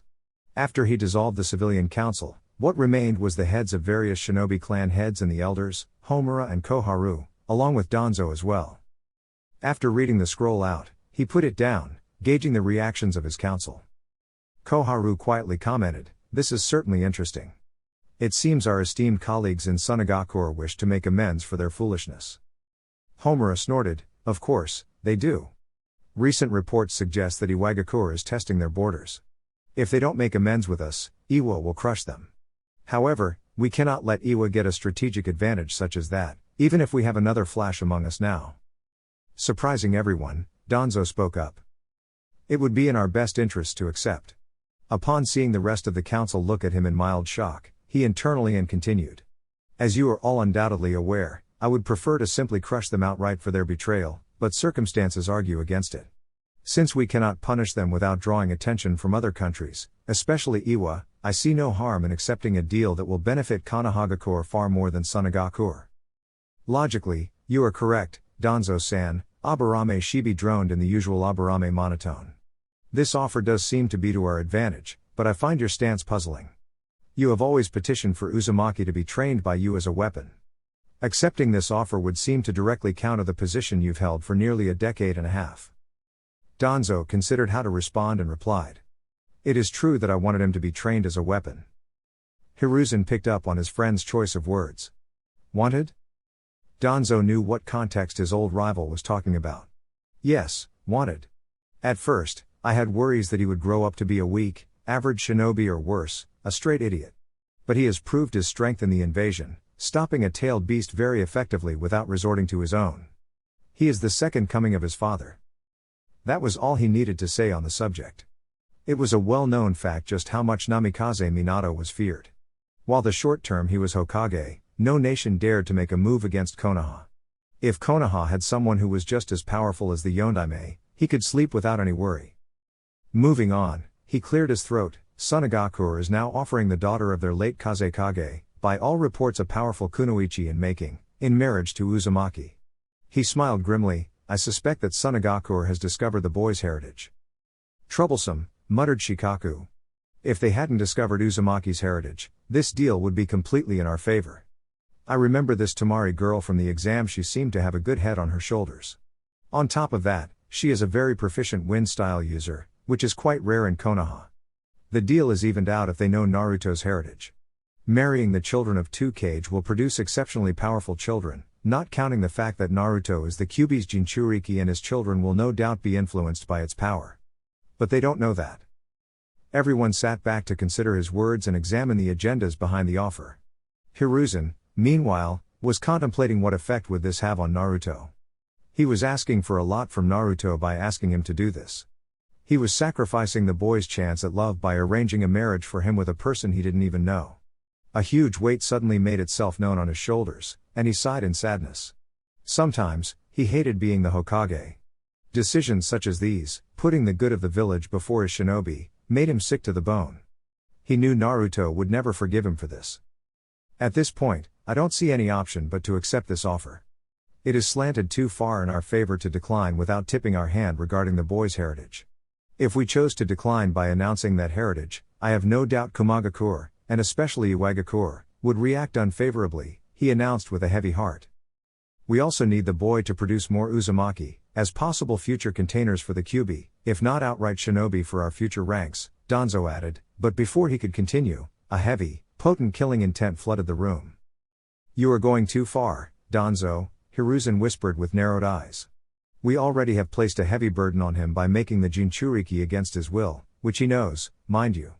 He knows his heritage, and he knows that his own father cursed him to this life. I think I can safely say on his behalf that he would sooner set the Kyuubi free rather than making his own progeny the jailers of the beast. Danzo grit his teeth, he will do what is asked of him by the village. Hiruzen snapped back, and I have no intention of asking him to do that. I'm also sure that neither does the next Hokage. Remember Danzo, he warned his rival, if you push him too far, you will lose him. For him, his family will always come before the village. Until he becomes Hokage, that is when unsaid. Danzo put his blank mask on again, but he was seething inside. Uzumaki's children would have made some very valuable additions to his ranks of root, but it seemed Hiruzen wasn't willing to go that far. Looked like he would just have to wait for a few years. Hiruzen turned to the council, since we are in agreement, let us send our response. Chapter 22. 3 days back, Sunagakure. Baki looked over with increasing annoyance as the meeting of Sunagakure's advisory council went on. His growing frustration was mainly due to the tactless arguments, more like shouting, weren't arriving on any conclusive course of action. He tuned them out, instead choosing to focus on Tamari's report of her brother's defeat. It was a shock of great magnitude to him when he had heard that Gaara had been soundly defeated. He shook his head mentally. Just great. We have a situation that requires us to act as quickly and decisively as we can, and these fools can't seem to agree on anything at all. It was quite fortunate that the sand had managed to work out a ceasefire with a leaf, but Baki knew that it was temporary at best. Konoha would not hesitate to retaliate if any of Suna's shinobi so much as scowled at them. Tensions were high, and Suna needed something to convince Konoha of their sincerity in drawing up a new alliance treaty. Baki cringed as he thought about the reports from the team stationed at the Wind-Earth borders. More than average number of Iwa shinobi had been showing up. While not up to anything, Baki would bet anything that Iwa was testing their borders, looking for any weaknesses. In the worst case scenario, Iwa would conquer Suna, which meant that they would practically be neighbors with Konoha. Given the history between those two countries, it could signal the start of the Fourth Great Shinobi War. With a sigh, he took a sip of his steaming tea to calm himself down a bit while still trying to think up of a way to regain Suna's military alliance with Konoha. Absently, he mentally recounted just how they lost. They invaded Konoha, Konoha forces were ready, Orochimaru attacked the Sandaime Hokage, Temari and Kankuro took Gaara into the forests, followed by the Uchiha. Gaara went crazy, unleashed Shukaku, stopped by a giant. The epiphany hit him with such force that he almost spat out the tea he was drinking. Almost scrambling for Tamari's report, he flipped pages until he found what he was looking for. Gaara was cleanly and efficiently defeated by Uzumaki, or is it Namikaze? Naruto. There was the answer and the epiphany he was looking for. Namikaze Naruto. Son of the legendary Yondaime Hokage. A child of the Hokage, savior of the leaf. Pieces of a plan rapidly came together in a mind, forming a picture that was not the best solution, but perhaps the only solution they had at the moment. He stood up, clearing his throat to gather everyone's attention. Honorable members of the council, some new facts have come to my attention, and I believe I have found a solution to our current problem. He had the undivided attention of some of the most politically powerful people in Suna. He could not afford to go back now, nor could he afford to make a single miscalculation. As you may all know, Iwa is currently testing out our borders. Our only solution to this problem is to somehow regain our alliance with Konoha. This is the only way we can buy enough time to recover from the loss of our forces. This is where our problem currently stands. How do we prove we won't betray Konoha again? A twinge of satisfaction rose up inside Baki as he saw the winces from several of the council members, reminding them that they had indeed betrayed Konoha, falling into Orochimaru's manipulations. Mutters were rising as the members considered his point. Baki took a deep breath and relaxed. The next statement was going to create tides. If I may have your attention once more, he spoke over the mutters, silencing them, I am not yet finished. Before having an alliance with us, Konoha had an unshakable with another village, the village hidden in whirlpools. We need to procure back that level of an alliance with our former ally. Yoshin, one of the more senior members of the council and one of the people who Baki actually respected for his relatively sensible arguments, spoke up. How do you propose we do that, Baki? Baki stared dead in his eyes. We follow the same procedure that they did, to achieve what they were able to achieve. Seeing some confused faces in the council, Baki elaborated. The alliance between Konoha and Uzushiogakure no Sato was sealed by a marriage between the Shodai Hokage and a woman named Uzumaki Mito. The alliance lasted for decades, until Uzushiogakure fell to the combined attack of Kumo and Iwa. We can use that tradition to regain our alliance, which might be stronger than our previous one. He was pleased to see that some of the members were actually thinking upon this. However, one of them stood up, almost foaming at the mouth. Hiroto Renji was someone who always made Baki wonder just how he managed to get on the council. He was a hot-headed person, exploding over the smallest of arguments and had none of the tact that was required to play the incredibly subtle game of politics. Also, he took utmost glee in pointing out faults at other members, while he himself never participated actively in any argument. Baki suspected that Renji feared looking too stupid. You can't possibly be serious. Like you said only moments ago, he sneered while saying we need to recover our forces from the invasion. Which means, we need every shinobi we have. Why would we offer one in the first place, and why would they accept in the first place? Baki resisted the urge to rub his head at the moment. It would seem rather rude. I thought it was quite obvious, council member, that given the history between the two, Konoha cannot afford to have Iwa at their doorstep. Before Renji could blow up once again, another member spoke up, the slightest hints of irritation in his voice. Just what are you trying to tell us, Baki? Baki picked up the report written by Tamari of the fight that took place between Naruto and Gaara. I will summarize this for you, as you all don't have this and it would take a long time for everyone to read this. Tamari stated in her report that Gaara was, quote, soundly defeated by a single Genon, even after he had fully manifested his Baijuu. He almost rolled his eyes at the exaggerated reaction that followed. She states that Uzumaki Naruto, the aforementioned Genon, could create water out of thin air and listen to this carefully, flash to places faster than she could even begin to follow. He briefly put the report down to add his own point. When I say flash, I mean it in the literal sense, council members. He resumed from where he had left off. He then summoned a massive, dark blue fox of all things, with 7 tails, that was almost as large as Shukaku. Baki looked up again. Now, we don't know why Uzumaki has a summoning contract for foxes, so could it be that he is the Jinchuriki of the Kyuubi? Everyone turned to look at the council member who said this. Baki thought hard about how to reply. The speculation was actually quite considerable. Why else would someone be able to summon foxes? It could be, Baki carefully said, slowly as to emphasize the point, but we don't have any evidence to substantiate that speculation. I have to stress on this council member, do not hold on to that speculation. For all we know, the boy could have stumbled upon it by accident. As I said, there was nothing that pointed towards Uzumaki having the Kyuubi inside him. Not even a wisp of demonic chakra, as is the trademark feeling everyone gets when near a Jinchuriki. Baki was very uncomfortable with this topic, so he decided to move on. Moving on, a relatively recent report suggested that he is apprenticed to Jiraiya of the Sannin. They were both spotted traveling together through a town. Yoshin once again raised a valid argument. It could be that they were simply on a mission together. Nothing you say points towards the claim of being an apprentice. Baki conceded the point with a nod. Indeed, it could be that as well. But keep in mind that in the past, no reports have ever stated that Jiraiya-sama needed someone with him on a mission, given how powerful he is. Why would he allow anyone to travel with him unless they were being trained or taught by him? Also, he was highly proficient in Fuinjutsu, just like Jiraiya-sama is. Yoshino nodded thoughtfully and sat back. Baki continued with his previous statement. As I was saying, he seems to be apprenticed to Jiraiya-sama, and speaking of apprentice, I believe you are all aware as to who the last apprentice of the man was? Thankfully, everyone nodded. Baki rested his arms on the table. This was the crux of his argument. To those who were not present at the Chunin exams, which was everyone, excluding himself, Uzumaki Naruto has been revealed to the world as Namikaze Minato's only child. He dropped the bomb on them, waiting to see their reactions. And they were just like he expected them to be. Most of the members' jaws dropped in disbelief, some even choking on air. A few sensible members such as Yoshin were taking deep breaths, trying to force rational thought as to how this was possible. Renji was the only one who was shaking his head, whispering under his breath, "This can't be, this can't be." A member asked after regaining their wits. "Do you have any evidence to substantiate your claim?"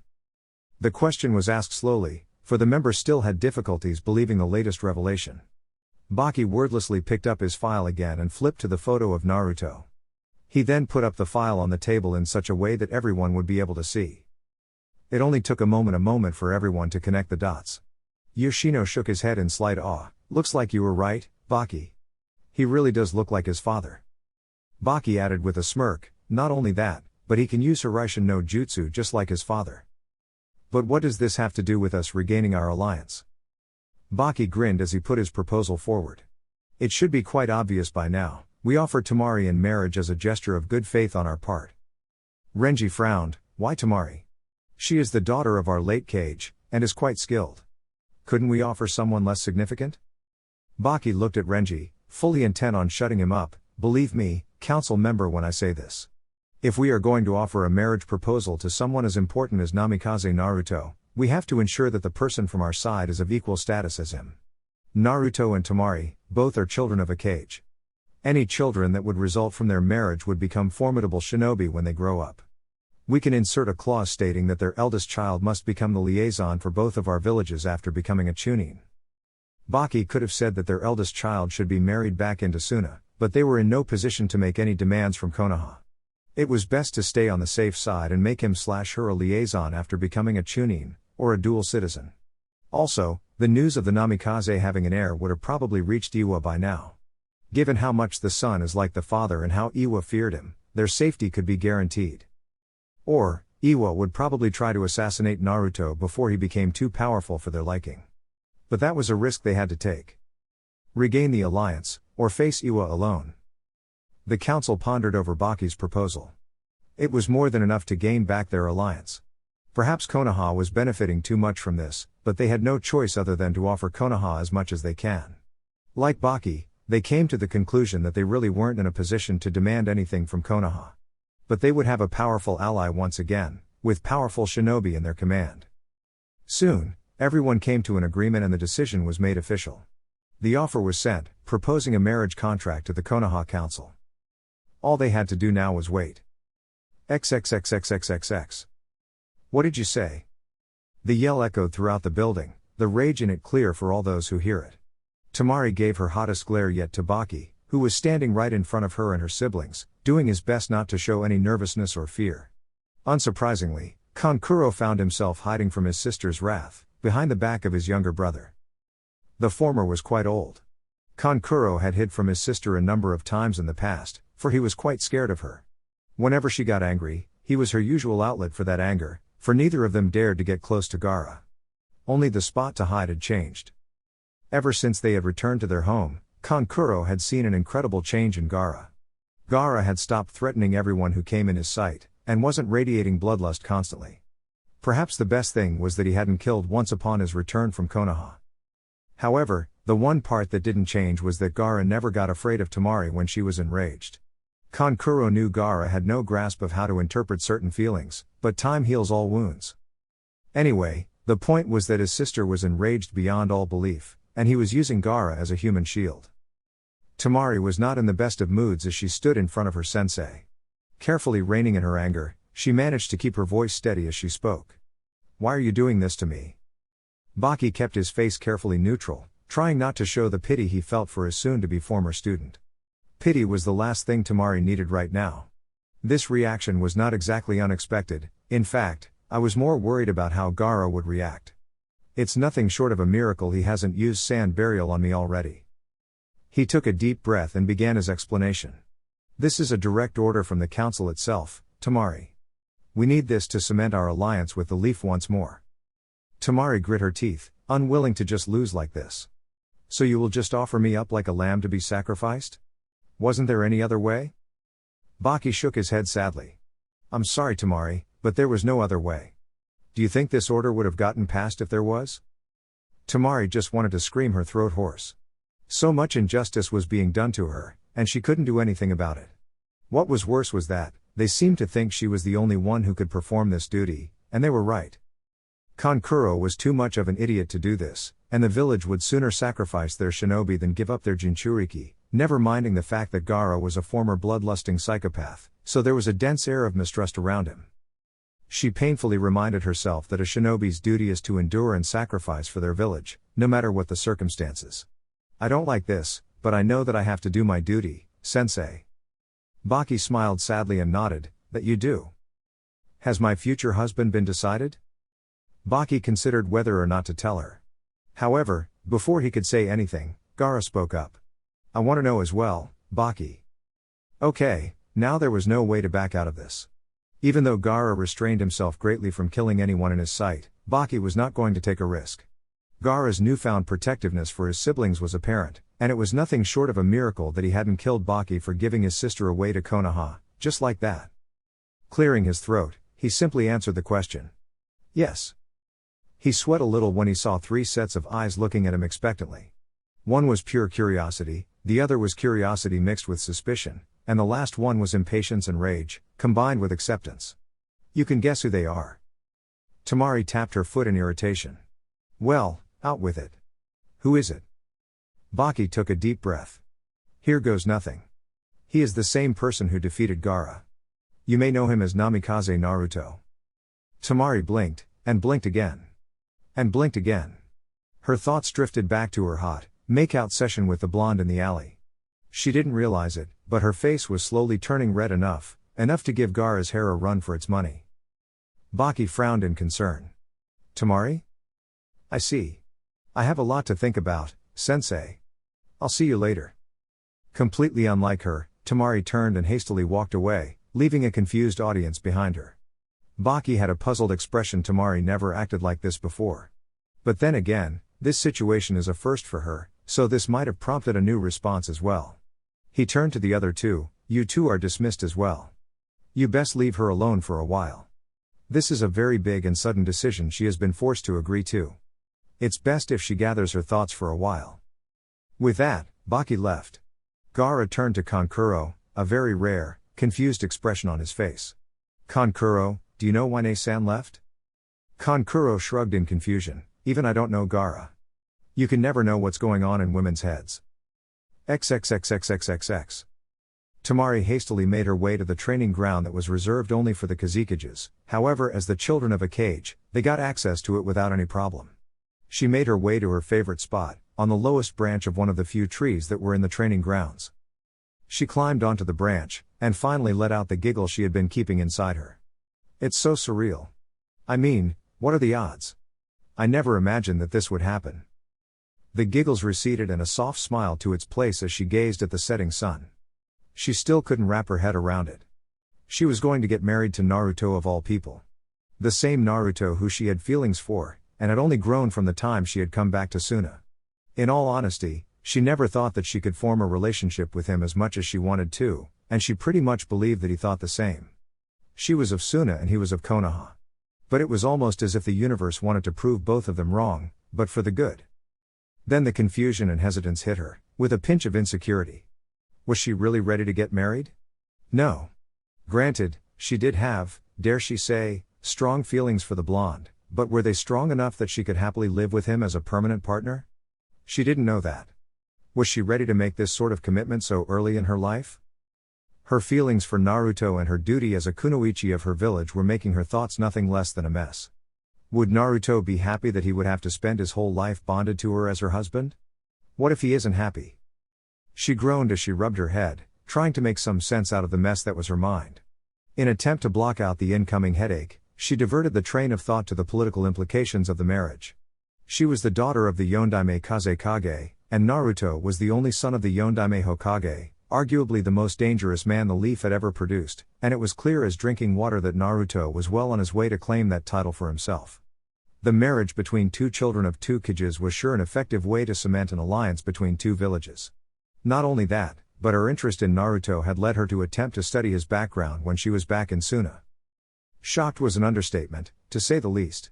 She had known that Naruto went by the surname of Uzumaki, so she researched that first. Interestingly, that was the name of the clan that was cousins with the legendary Senju clan, and allies of Konoha. The Uzumaki clan lived in Uzushio-gakure no Sato, the land hidden in whirlpools. But it was wiped out in the last war, with the combined efforts of Kumo and Iwa. But apparently there was a survivor, who made it to Konoha and married the Yondaime to give birth to Naruto. Of course, since there was only one survivor, the clan was then given a seat in the council, as a gesture of the friendship they used to have with the village. Which meant that Naruto was now the sole heir of the Uzumaki clan, soon to be head, because of undoubtedly making Chunin. Another shocking fact was that Naruto was the head of 2 clans, not one. It was no secret that the person who becomes a Kage, his name is automatically granted clan status. In essence, Naruto was the soon-to-be head of Namikaze clan as well. He would become a very powerful figure in village politics, with 2 clan seats backing him. That was a lot of power and responsibility for a single person. She thought with some relief that he would have her to share the responsibilities. He wouldn't have to be alone in that. Finally her thoughts took a turn that was long coming. Her face turned red as she suddenly thought about the implications of her marriage to Naruto. More specifically, what they have to do on their wedding night. Tamari's entire face went the shade of Gaara's hair red. She recalled what they had done in the alley that night, her and Naruto. The places his hands had touched. She let out an embarrassed squeal as she put her face in hands. Why was she getting so embarrassed? It didn't make any sense. In the end, her thoughts came to this: while she was happy that she was getting to marry someone like Naruto and not some snob, like the Uchiha, she wanted to see if the bond that was there between them had the potential to grow stronger or not. Whether both of them were truly capable of loving each other or not. And she wouldn't say no to any more naughty things that happened between them along the way, that helped reinforce that bond. Nope, not at all. XXXXXXX. Tsunade watched amused, did Shizune, as both Naruto and Jiraiya quarreled like children. This was the first time she was seeing Naruto get so heated in an argument so childish such as this. Lame as hell, mind you. You are always going on and on and on, about how you're such an awesome shinobi. And yet, you got nailed by her perverted attack? You Uro-senin. Urusai. The two of them were literally butting heads, teeth grounding audibly. Naruto was the first to back off, a smirk on his face. It felt good to act childish once in a while, especially when he is making fun of his perverted godfather. You know I'm right, Uro-senin. You know Naruto, that's quite an apt nickname for Jiraiya, Tsunade chuckled in mirth. Jiraiya's head instantly dropped in depression. Naruto nodded graciously, in all honesty, I never really thought about it. It simply came out of my mouth at the moment. The journey back to Konoha had been covered in very high spirits. Tsunade finally had an air around her that felt like the Hokage she was about to become. Soon enough, the gates of Konoha came within their sight, the size of an ant. Jiraiya scoffed, humph. You people have no respect for me. He received 3 deadpan stares at the same time, causing him to chuckle nervously as he rubbed the back of his head. Naruto turned his head away, spotting the gates of Konoha in the distance. All of a sudden, a thought popped into his head, causing him to grin challengingly. Both Tsunade and Shizune noticed the grin, and knew a devious thought had just taken root in the crazy mind of Uzumaki Naruto. Hey, Uro-senin. The call caused Jiraiya to almost cry at him in indignance, but stopped when he noticed the grin on that face. What's on your mind, Gaki? Naruto pointed his index finger in the direction of the gates. You can see them, right? The 3 of them had to squint a little, but nodded after a moment. We've reached. What about it? Naruto's smirk could have put almost every Anbu in Konoha on alert. Care for a race? Just you and me. Jiraiya laughed haughtily and said, Brat. You are 100 years too young to even challenge the like of me. But then he added with a cocky smile, but I wouldn't mind showing you just how inferior you are. Excuse me, an irritated voice cut into their challenge and both turned to face an annoyed Tsunade, her right hand cocked on her hip and foot tapping the ground in irritation. Shizune simply stood behind her, not knowing what to do. I hope you weren't planning to forget that we are here too. Naruto's face suddenly changed into a completely innocent expression, something that caused Tsunade to stiffen in guard. She rather preferred his devious expression rather than this. At least that look suited him. This look almost had her convinced that Naruto was a completely innocent boy. Oh no, not at all. Naruto denied with a shake of his head as he took off his backpack, holding it out to Tsunade, who raised an eyebrow in question. Naruto just put his hand forward, just hold it for a second please. Tsunade begrudgingly took the backpack and slung it over her right shoulder, only because the brat said please though. She was confused when Naruto then walked around her so that he was standing right behind her and Shizune. You are a part of this race as well. In fact, he slung his hands over the shoulders of both of them. You both are the referees. With that, he flashed them to the marker he had put on the gates of Konoha. Naruto turned to Jiraiya, who shook his head and said, Tsunade will beat you into the ground for not warning her. Naruto waved dismissively, she won't. Even if she attempts to do that, she's way too slow to catch someone as fast as me. Also, a shinobi must always be on guard. Jiraiya snorted but said nothing. He liked this characteristic of Naruto. The kid didn't give a damn about who wanted to beat him and had the balls and skills to pull off such a stunt. He picked up a pebble and bounced it in his hand. You ready? Naruto came to stand beside him, having deactivated the resistance seals for this. Ready when you are. Jiraiya flicked his finger, sending the pebble flying into the air. The both tensed as it neared the ground, and as soon as it touched the ground, they both disappeared. Tsunade and Shizune blinked as they suddenly found themselves standing right at the gates of Konoha. The gate guards, Izumo and Kotetsu, blinked in shock as they found themselves suddenly staring at one of the legendary figures of Konoha. Senju Tsunade was not only considered the strongest kunoichi in the elemental nations, but also the most beautiful as well. And right now they found themselves scared, for her beautiful face was angry as hell. Tsunade clenched her fist and snarled, that brat. Didn't even give me a warning and forcing me into this petty race. However, her rant was cut off as two dust clouds rapidly made their way to her position. Remembering why Naruto had sent her here like this, she grudgingly kept an eye on them, ready to see who was winner. Both figures shot post her right into the village, leaving a surprised Tsunade and Shizune. They had both seen who was the winner. Of course, there was little doubt. Jiraiya huffed as he tried to catch his breath, looking at an equally huffing Naruto. The brat had almost beat him. His reflexes were as scary as ever, for Naruto had dashed as soon as the stone was a millimeter above the ground, with Jiraiya immediately dashing after. If not for the flex of his chakra near the end, he would have totally lost. Would you look at that? Jiraiya almost lost to a 13-year-old. Both of them turned to see a smirking Tsunade walking up to them, carelessly throwing Naruto's bag at him. Jiraiya looked away petulantly. But I didn't. Also, I was carrying extra luggage. Naruto slung his bag, I will concede to my defeat.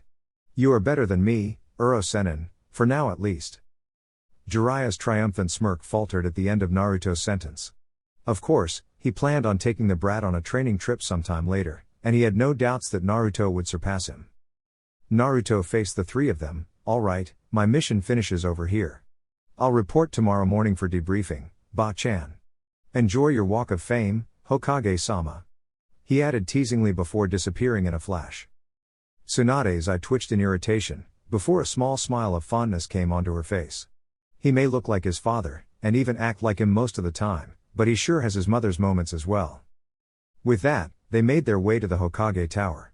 Naruto wasn't wrong, people were not discreet at all when they saw two of the Sannin walking together, one of which had returned from an absence of almost a decade and a half. Tsunade found herself smiling against her will as she gazed upon the home of her precious people once again. People were smiling in relief, after seeing two powerful shinobi of Konoha walking through the streets. Things were still a bit shaky among the civilians, but Tsunade's appearance might cause them to settle back down, Jiraiya mused.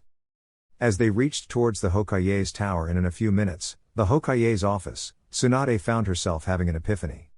It hit her that she really had missed her sensei. Jiraiya saw this and allowed her a few moments to collect herself. Tsunade took a few deep breaths to calm herself down. When she was ready, she raised a slightly shaking hand and knocked the door 3 times. Enter. The same, raspy old voice that she had heard since her Jinan days, full of wisdom, gave the command. Tsunade opened the door and was greeted with what she should have expected, but still filled her with a strange amount of relief and nostalgia. Sarutobi Hiruzen was sitting at the Hokage's desk, doing paperwork. His eyes lifted up and widened in surprise. He slowly put down his writing brush, and stood up, never wavering his eyes from Tsunade. When he spoke, his voice conveyed suffering and relief, at the same time. Tsunade. Tsunade herself was finding it hard to rein in her tears. It hit her once again, if it hadn't been for Naruto, Hiruzen would not have been standing here right now. He would either have been in a hospital or worse, buried in a grave, 6 feet under the ground. I'm back, sensei, Tsunade said as she gave the old man a watery smile. It seemed that she had missed him more than she had thought. Sarutobi was more than just a sensei to her. He had been more like a father to all of her team. He nurtured them with his own 2 hands. He might have been tough as hell, but at the end of the day, he treated Team 7 like his own children. To her surprise, he laughed. Laughed hard, and Jiraiya and the Anbu in the room stared open-mouthed, for that was the heartiest laugh they had heard from the Hokage in years. Finally, when he stopped laughing, he said, "I'm so happy to see you back, Tsunade." He gave the signal to his guards to give them some privacy. Once they had left, he sealed the room completely. He then walked around the table and pulled out his secret stash of sake from the fake compartment in his drawer. He took out 3 cups and poured all of them a drink. He winked as he handed them the sake. "I normally restrain myself, but I believe this occasion calls for some celebration." Tsunade smirked as she took her cup, followed by Jiraiya. They clinked their cups together and drank it all in one gulp, with Tsunade giving it an approving nod. "Nice sake." Hiruzen smirked, "Being Hokage has privileges, you know." Jiraiya sighed happily as he refilled and drank once again. "I should have invited the Gaki to drink with us." After all, he winked at his teammate, he performed his first S-rank mission quite impressively. Hiruzen made a sound of realization. "Ah yes. We should have called him. To celebrate his first successful mission as a Jonin, that 2S rank. I knew I made a correct choice in promoting him. I want your report on this, Jiraiya. I know Naruto's will reach to me by tomorrow morning." Jiraiya nodded, "Will do, sensei." Tsunade frowned, "How do you know that his report will reach you tomorrow morning? He said that in front of us, not you." Hiruzen smiled, "It has been his habit ever since he started doing missions. He always gives in his report a day after the mission is completed. A very peculiar habit though, if I do say so myself. I never quite found out the reason why. He walked around his table, however, he has been very consistent, so I have no reason to doubt that he wouldn't deliver it tomorrow morning." Before they could continue catching up and discussing about Naruto, there was a knock at the door. All 3 of them gave the door an annoyed look, before Sarutobi put his sake away, sitting back on his chair. Tsunade and Jiraiya stood in front of his desk, as there were no chairs for them to sit on. Hiruzen unsealed the privacy seals and called his Anbu back. Once they were back in their positions, he gave the order. "Enter." Hiruzen and Jiraiya were able to keep their faces blank, however Tsunade's tongue soured as she took in the arrivals. The elders, Homura and Koharu, had been her least favorite people when she was a Jonin and Chunin under her sensei. She schooled her expression as they bowed to her. "Welcome back, Tsunade-sama," they bowed. Even though the respect was shown, she still considered them highly annoyed. A pair of old, senile fools completely set in their ways of thinking. They were also quite assertive, wanting their opinion to be the only decision there is, despite of them only being advisors to the Hokage. They also believed that they knew best, if she remembered correctly. She would have to talk to Sensei about doing something about them. They should have retired quite some time ago. They looked above from their bow and then turned their attention to the Hokage, completely ignoring the other Sannin in the room. Of course, Jiraiya had no problem in returning the favor. He never liked them in the first place, and they fell from his eyes even more when he heard from Hiruzen just how vocal they had been against Naruto's promotion to Chunin, let alone Jonin, even if he was deserving. "Hokage-sama, now that Tsunade-sama is here, perhaps we should brief her on the recent happenings and news from Sunagakure?" Homura's suggestion earned a nod from Hiruzen and a questioning eyebrow from Jiraiya and Tsunade. Hiruzen took out a scroll from his drawer and handed it to his successor. "I want to hear what your thoughts are on this, Tsunade." Jiraiya moved closer to Tsunade to read over the contents of the scroll. Both their eyebrows rose in surprise and incredulity as they finished reading it. Shocked looks were sent to the old Hokage, who sighed and said, "I have already given my approval to this." They made an offer that would have been otherwise foolish to refuse. Jiraiya pulled Tsunade to the side to whisper to her, "This is ridiculous. They can't do this to a clan head, can they?" Tsunade's eyes widened a bit at that. She had forgotten that after becoming Jonin, Naruto had essentially become clan head to Uzumaki and Namikaze clans, in all but official capacity. She grudgingly said, "He hasn't been officially appointed as such and has yet to take his seat at the council. This wouldn't have been possible if he had been clan head in official capacity without his permission, but since he's not, it could be, has been done. He can't refuse the order of the Hokage, Jiraiya." Jiraiya frowned, obviously not liking the notion that his sensei dictated the life of his godson like this. Naruto would now have to marry someone from another village for his duty. He would never get a shot at love on his own. But like Tsunade said, Naruto was not in any capacity to refuse. Tsunade did not like this as well. She had slowly taken a liking to Naruto on their way back to Konoha, and she saw what kind of a person Naruto was. He did not deserve to be treated like this. She racked her brain, trying to see the positive side to this. After a few moments, a stray thought caused her to back up and a small smile formed on her face. She faced the Hokage and the elders. The full council has agreed to this? Hiraishin nodded in affirmative. The elders nodded as well. Hi. Her smile turned into a small grin.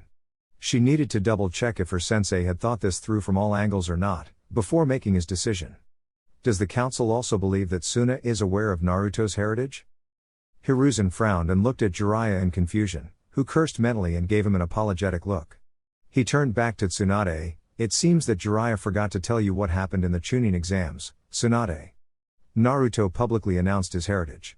It is safe to assume by now, all the elemental nations know just who Naruto is.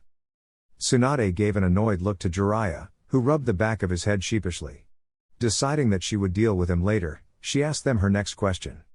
Then am I to assume that the council has also thought about the domestic ramifications of Naruto's marriage? Her grin widened when a look of confusion passed among the elders, Jiraiya and her sensei. However, Sarutobi's eyes widened as he caught on to the meaning of her question. An expression passed over his face as he viciously cursed himself for not thinking about this sooner, but then a grin passed over his face when he realized what it meant for Naruto. Jiraiya was a little slow to catch up, but then too grinned when he came to the same realization as her and sensei. The elders still hadn't caught up to them. Koharu spoke for both of them. We're not sure what you mean, Tsunade-sama.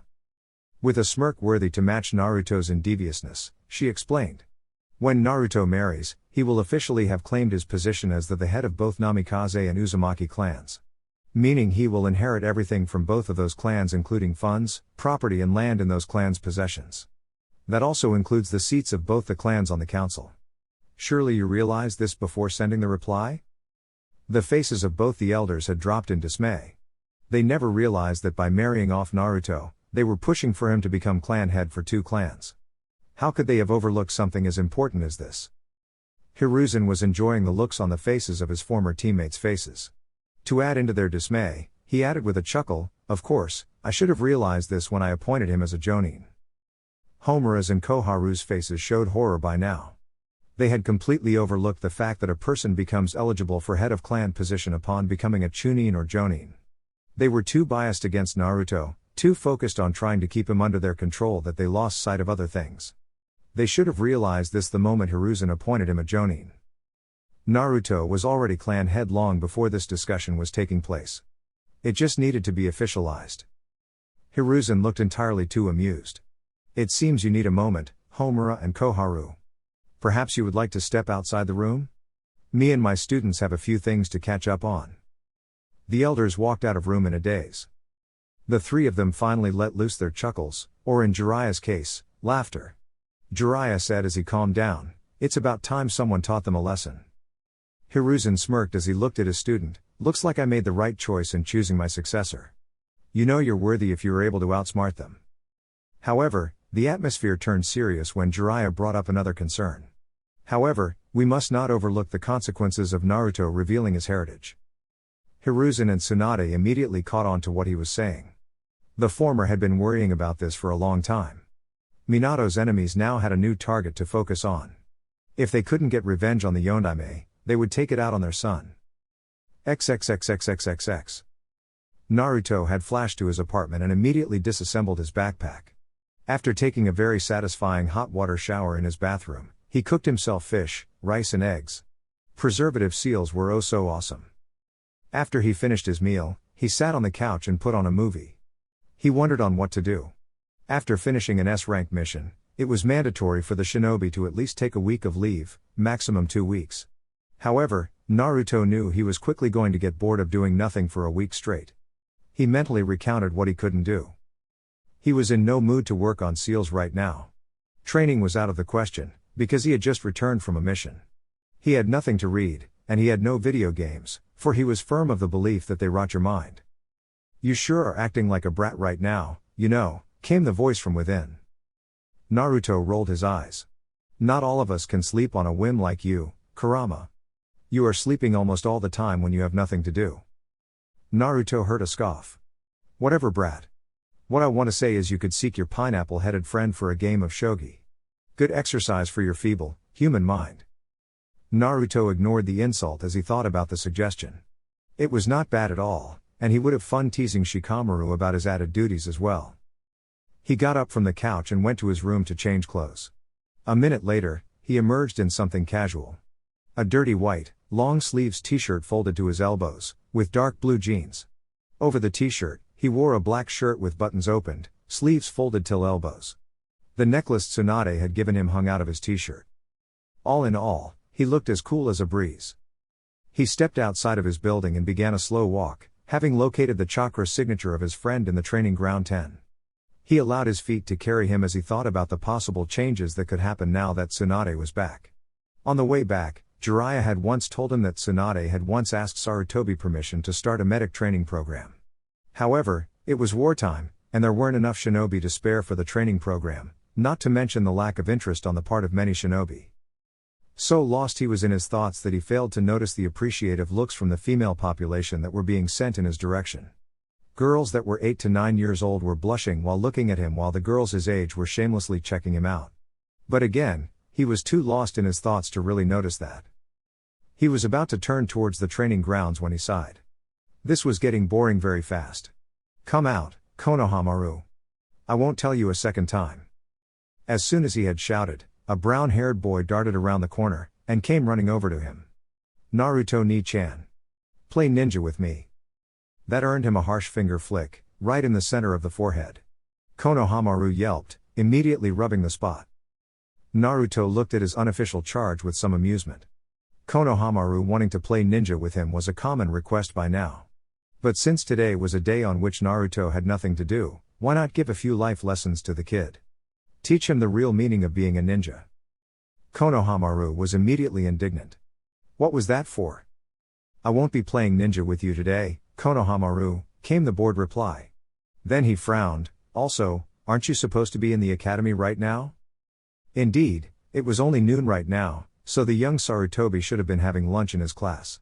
Konoha crossed his arms and pouted. Iruka-sensei's lessons are very boring.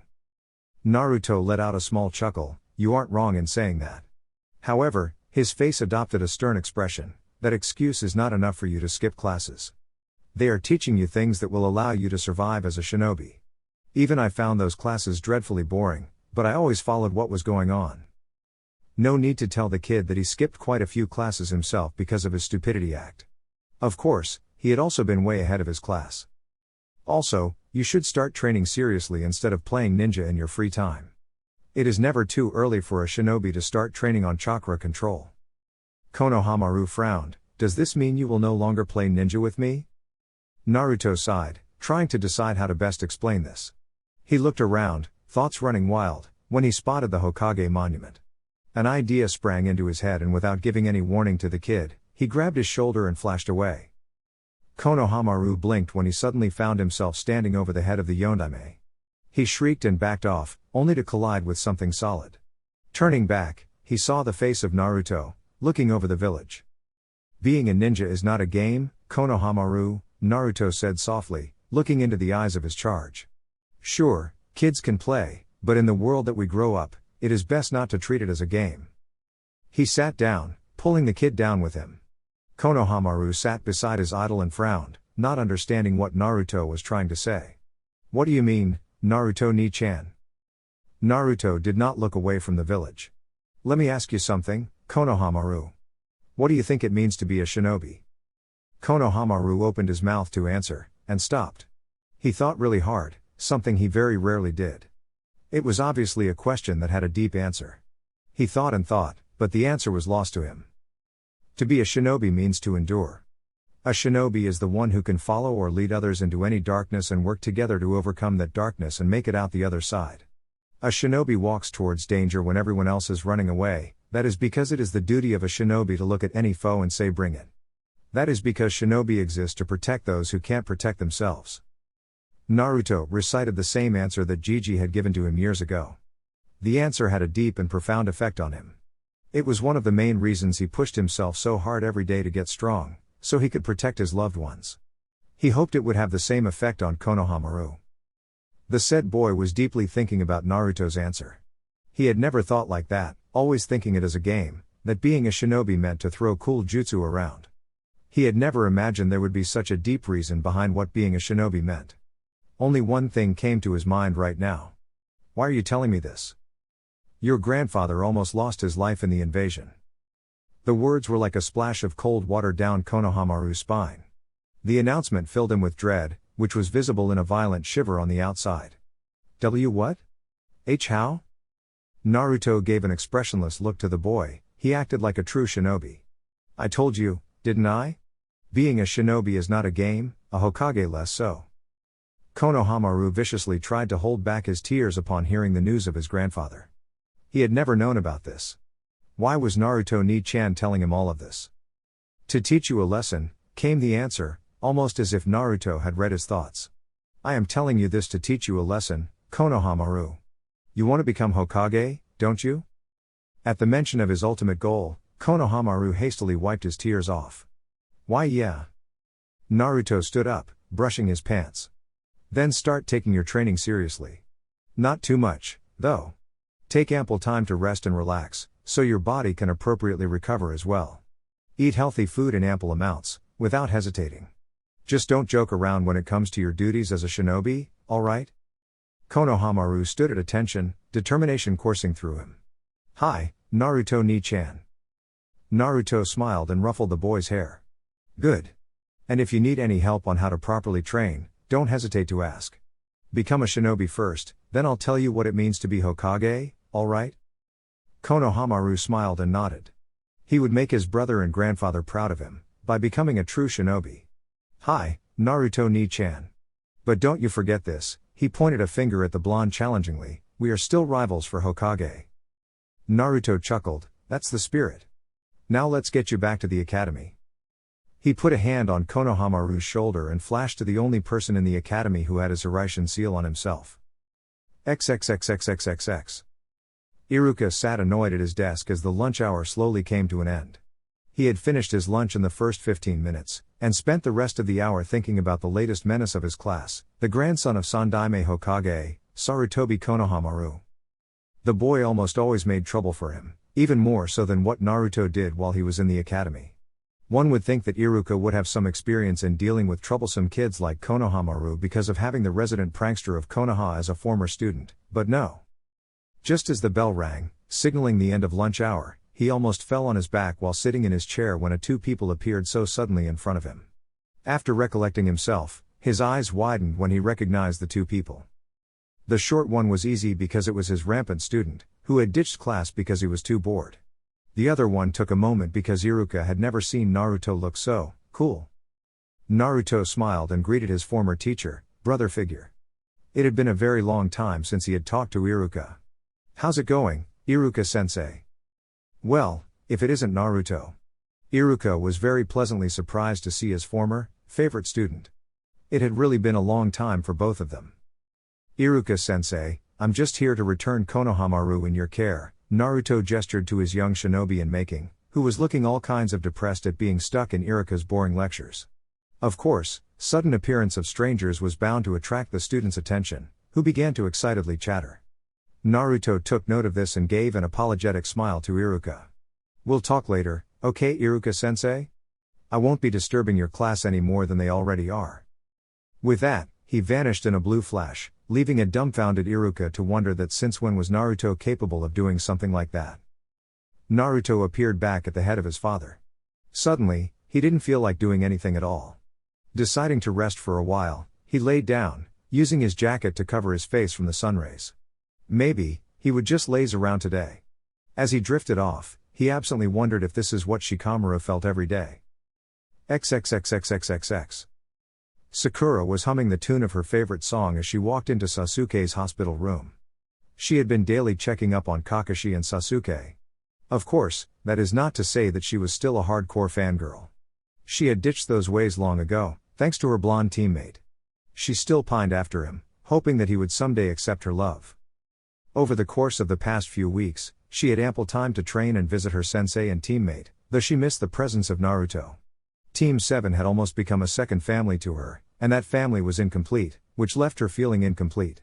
She had gone to the Sandaime many times during the blonde's absence, to inquire when he would return. The old Hokage's answer had been the same every time, that Naruto was away on a very important mission for the village. Every time, she had returned home unsatisfied with his answer. She continued her visits to Kakashi and Sasuke, hoping that at least one of them would wake up and talk back to her. On that note, she had noticed something strange between Naruto and Sasuke. Ever since the second phase of the Chunin exams, Naruto had become a little more cautious when he was around Sasuke. It was understandable, given how Sasuke had viciously attacked him back in the forest, but Sasuke deserved the benefit of doubt, given the strange energy that had been coursing through him. What Sakura hadn't realized that she had unintentionally used the curse seal as an excuse for what went wrong for Sasuke. While the situation in the forest certainly put the blame on the curse mark correctly, she wouldn't realize until it would be too late that she would slowly, but steadily, start blaming every aspect of Sasuke's negative behavior on the curse mark.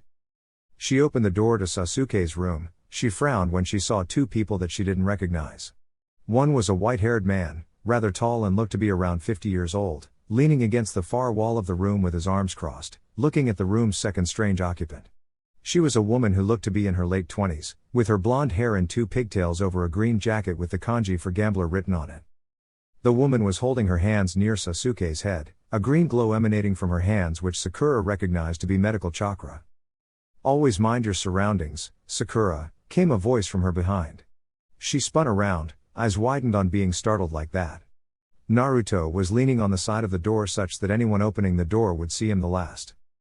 She put her hand on her chest, breathing heavily as she recovered from the shock. Earlier, she would have just punched him in the head for scaring her like that, but Naruto had made it pretty clear how he felt about that before their bell test. "Don't scare me like that, Naruto," she said, her heartbeat now back to normal. Naruto shrugged and started eating an apple that he pulled out from somewhere. "You should not drop your guard when entering a room," he advised while happily munching on the juicy apple. Nevertheless, she smiled and said, "It is good to have you back, Naruto." Naruto smirked and merely nodded in reply, his mouth full of apple. She then turned to the woman, but smiled wide when she saw that Sasuke was groggily waking up. She ran over to hug him, thoughts of other occupants in the room fleeing her mind. Naruto shook his head in mild disappointment as he finished his apple. He didn't understand why Sakura pined after the Uchiha so much when he didn't even reciprocate her feelings. He tossed the remains of the apple into the dustbin and walked over to the bed. "Now that pretty boy here is awake, I'd like to introduce some people." Sasuke glared at Naruto for his choice of words. To his credit, the blonde ignored him entirely. Sakura thankfully released him from the constricting hug and turned to him, confusion swimming in her green eyes. Naruto waved towards Jiraiya. "He is Jiraiya of the Sannin, the toad sage from Mount Myaboku, and don't you start it." The last part was said harshly to the white-haired man, who was about to start another one of his kabuki dances. "You ruined my introduction, Naruto." "No. You do that quite spectacularly yourself," Naruto muttered to himself before coughing into his fist, turning to Sakura. She had wide eyes as she looked upon one of the most powerful shinobi in the entire world. "It is an honor to meet you, Jiraiya-sama." Jiraiya grinned at the respect he was given, not hearing Naruto's mutter, "Trust me, it's not." Naruto turned Sakura around with a hand on her shoulder, ignoring her protests of how she wanted to talk more to him. Naruto waved her protests away. "Don't worry. You'll be seeing a lot more of him in the future. Trust me on that." Sakura frowned disapprovingly at Naruto. But before she could voice it, Naruto introduced her to the woman in the room. "This lady here is Senju Tsunade, the slug Sannin and the one who woke Sasuke up from his coma." Sakura instantly had stars in her eyes as she was introduced to the strongest kunoichi in the elemental nations and the idol of all kunoikas in Konoha. "Tsunade-sama," she hurriedly bowed, "it is such an honor to meet you." She did not raise her head after the bow in the name of respect, though she was confused when Tsunade-sama suddenly spoke to Naruto. "See that brat? That is how you respect someone like me." Naruto snorted derisively, "Whatever you say, Granny." Only because she was in a hospital did she not punch the brat through the walls. While this was going on, Jiraiya was restraining his sniggers, Sakura was berating Naruto for disrespecting a Sannin, and Sasuke was blankly looking at the bickering between his teammate and the ridiculously busty woman. "Seriously, Look at the size of that. His hands would not even cover half. She is also our next Hokage. Naruto's voice broke Sasuke out of his rare, once in a while, perverted thoughts. Thankfully, no one had seen him gazing at the breasts of Senju Tsunade. Sakura frowned as she looked at the enormous bust of the blonde woman with slight jealousy. Then she self-consciously looked at her own chest. Her chest was nothing compared to that bust, and she doubted it ever would be. Then she backpedaled. Wait. What do you mean, next Hokage? Naruto elaborated. Sandaime-sama had sent me an Urosenin here, he pointed to the indignant sage, to retrieve her, he pointed at the annoyed blonde, to become the next Hokage when he steps down. Also, I brought her back so she could heal Sasuke and Kakashi. He turned to Sasuke, you're welcome, by the way. Sasuke glared at the slightly smirking blonde. He was acting way too cocky for his liking. He looked down at his hands, hating the weakness he was feeling right now. He clenched his fist as he thought about just how he ended up in this hospital. Tsunade sighed and turned to Naruto. I need to see you in the Hokage's office the first thing tomorrow morning, Naruto. Naruto raised an eyebrow. Is it a new mission for me? Tsunade mentally smirked. Oh, it's a mission all right. Outward, she said, you can think of it as a long-term mission. Naruto looked perplexed for a moment, then recovered, going back to his bored look. I just recently became a jonin, you know? Wouldn't a long-term mission be more suited for someone with a little more experience than me in the field? Tsunade waved his worries away as she walked to the door. You wouldn't know how to handle a long-term mission if you don't try it. Besides, this mission is especially for you. Only you can do it. With those words, Tsunade left the room.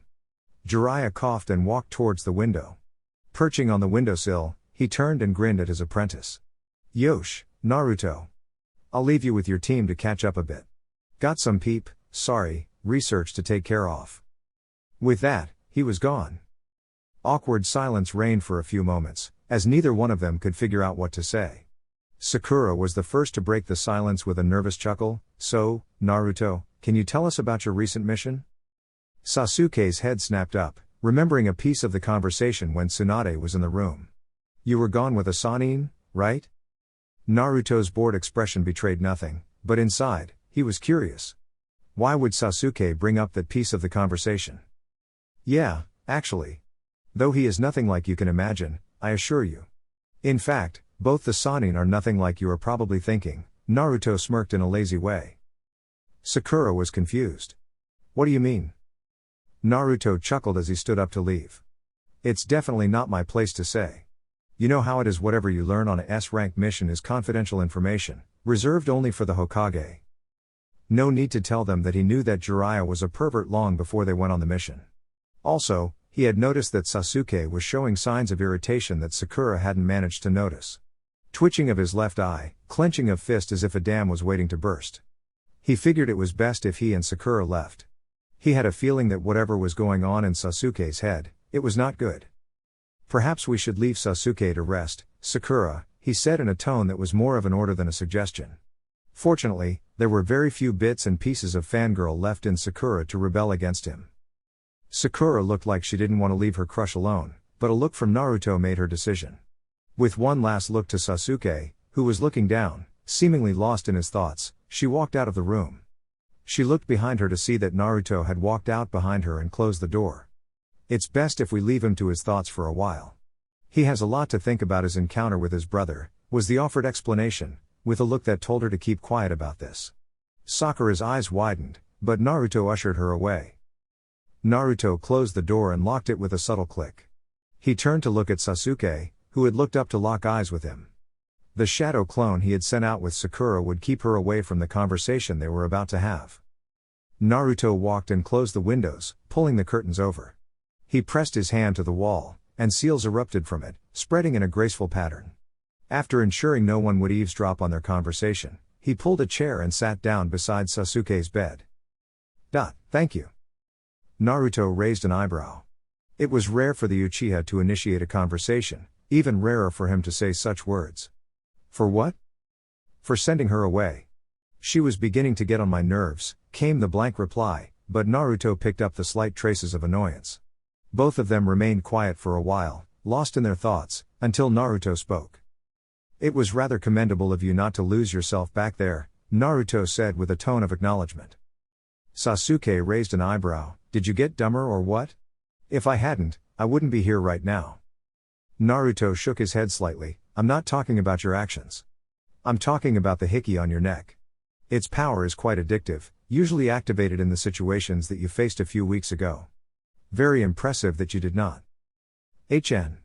Sasuke grunted, not knowing how to reply to that. Silence descended upon them again, and this time, Sasuke broke it first. Back then, he began, causing Naruto to raise his head. I discovered just how much distance is between me and my brother. Naruto took careful note of the fact that Sasuke didn't sound angry, scornful at all. The tone was entirely blank, like he was simply stating a fact. And that worried him. The Sasuke Naruto knew would be burning with the desire for revenge in this situation. He would have done anything to get out of here, to bridge the gap between him and his brother by any means. Naruto knew Sasuke to be highly impulsive when it came to matters concerning his brother. Itachi was a name that rose the adrenaline levels in Sasuke faster than being in a fight.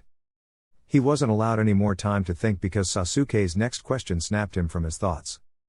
Why was Itachi looking for you? Sasuke stared Naruto dead in his eyes. The kind of eyes that put Naruto on edge. Naruto carefully considered on how to answer. After all, this was Itachi they were talking about. You will find your answer if you remember the conversation we had before I left for my mission, Sasuke. He's after the Kyuubi, then? Naruto was surprised on the inside at how quickly Sasuke was able to connect the dots, but the surprise did not appear on his bored facade. He just nodded silently in reply. Not just the Kyuubi. Sasuke raised an eyebrow in question, but Naruto shook his head, clearly implying that he would not talk any more on the subject. I'm starting to think this village can't help become as powerful as my brother. It was a mere mumble, something only meant for Sasuke's ears alone. But coupled with the silence of the room and Naruto's animalistic hearing, it was not discreet at all. For the first time in a long time, Naruto could honestly say he was truly shocked. He had just heard Sasuke contemplating on leaving the village, just to get more powerful, faster than what he was getting now. Sasuke was already a flight risk, but that was now nearing an edge that Naruto couldn't afford to tip. He had to stop this now. Everyone becomes powerful in their own pace, Sasuke. If you continue to forcefully push beyond the absolute limit, it will only result in a burnout. Naruto leant forward, and Sasuke froze when he looked into Naruto's eyes. They were frigid, freezing him in place, for he could not tear away his own. They reminded him of his brother's eyes, the same cold, detached, ruthless eyes. You think that this village should only cater to you and your needs? The question was clearly rhetorical, and was spoken barely above a whisper. But it was spoken with so much menace that Sasuke could not stop that shiver that violently passed through his body. Naruto, to Sasuke, had always been a laid-back guy who owned the word serious when the situation called for it.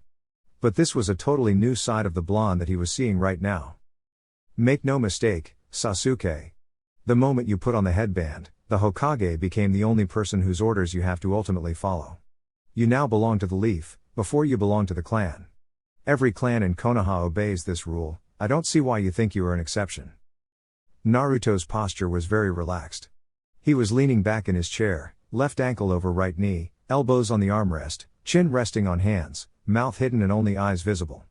Yet, there was something in the air around him that screamed of danger. Your brother was a gem, Sasuke. A one of a kind. People might hail you as a genius, but even genius has class. Your genius cannot be compared to your brother's. Itachi's level of genius is something that only occurs once in many generations. If you think you can progress at the same speed that your brother did, you are dead wrong. Sasuke finally found his voice, and it quivered with rage. Are you saying I will never be able to kill my brother? Naruto's answer was short and precise, conveying exactly what he needed and nothing more. Just not now. Perhaps in a few years. Sasuke's rage only grew at the nonchalance of the answer. He hated when he wasn't taken seriously. Naruto stood up and walked over to the wall, laying his palm flat on it and disabling the seals on them. He turned to Sasuke, who looked only an inch away from snarling. I would stop that train of thought if I were you, Sasuke.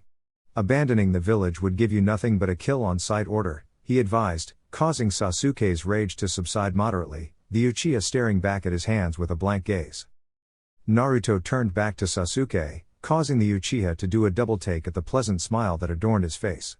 It was as if he was back to his normal self, the previous second becoming a different person entirely. "Well, Sasuke, get well soon." Naruto wished and was about to open the door to exit. If someone asked when he went back into Sasuke's room, he would just say that he forgot something and came to take it back. "Naruto." The call stopped his hand on the handle. Removing it, he turned around and gave a questioning look to his former teammate. "What would you do if I were to just run away?" Naruto had to give credit to Sasuke to threaten his deserting so openly.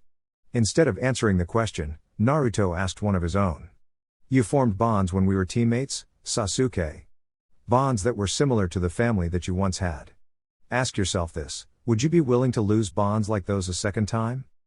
Based on the widening of his eyes, Sasuke was totally unprepared for the question. Naruto made him realize just what Team 7 was to him now, making him doubt himself whether he could sever the bonds to just get revenge.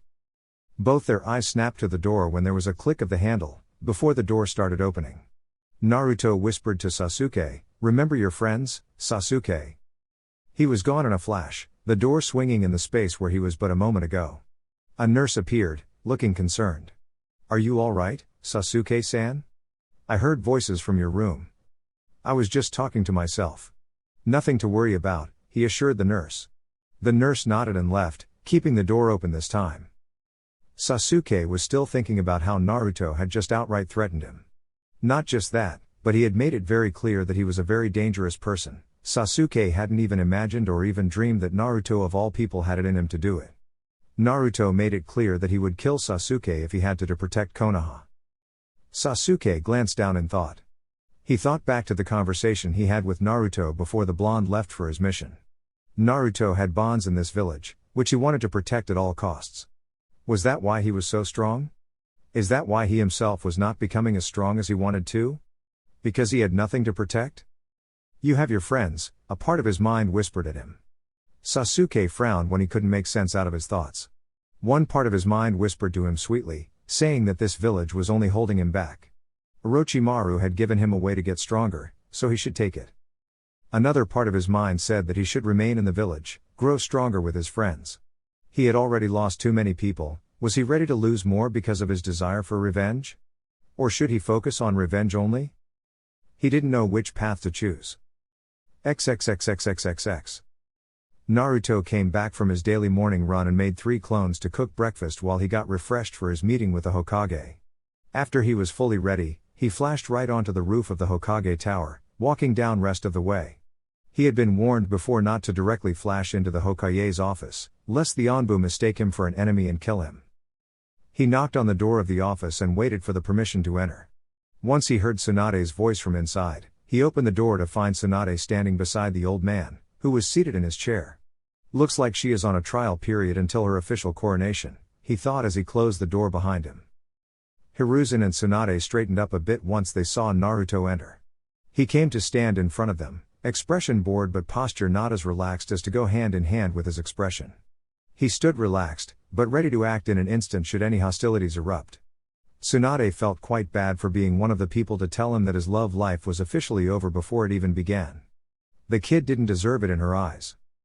Hiruzen felt much worse than Tsunade, for he had been the one to make the decision to marry Naruto away without telling him. There were a few instances when he truly hated his position as the Hokage, for the decisions he had to make almost crushed his conscience with their weight. This was one of them. Naruto kicked off their conversation upon seeing the old folks weren't going to begin anytime soon. "So, what's the mission?" Hiruzen raised an eyebrow before turning to Tsunade with a questioning look. "You told him it's a mission?"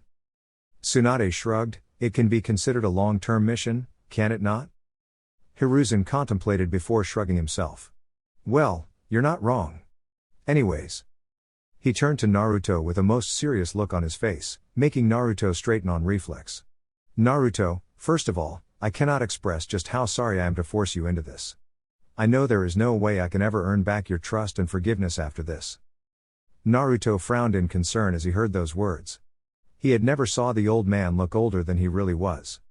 Plus those words rang alarm bells in his mind. Gigi had obviously done something that affected him in a very bad way and heavily blamed himself.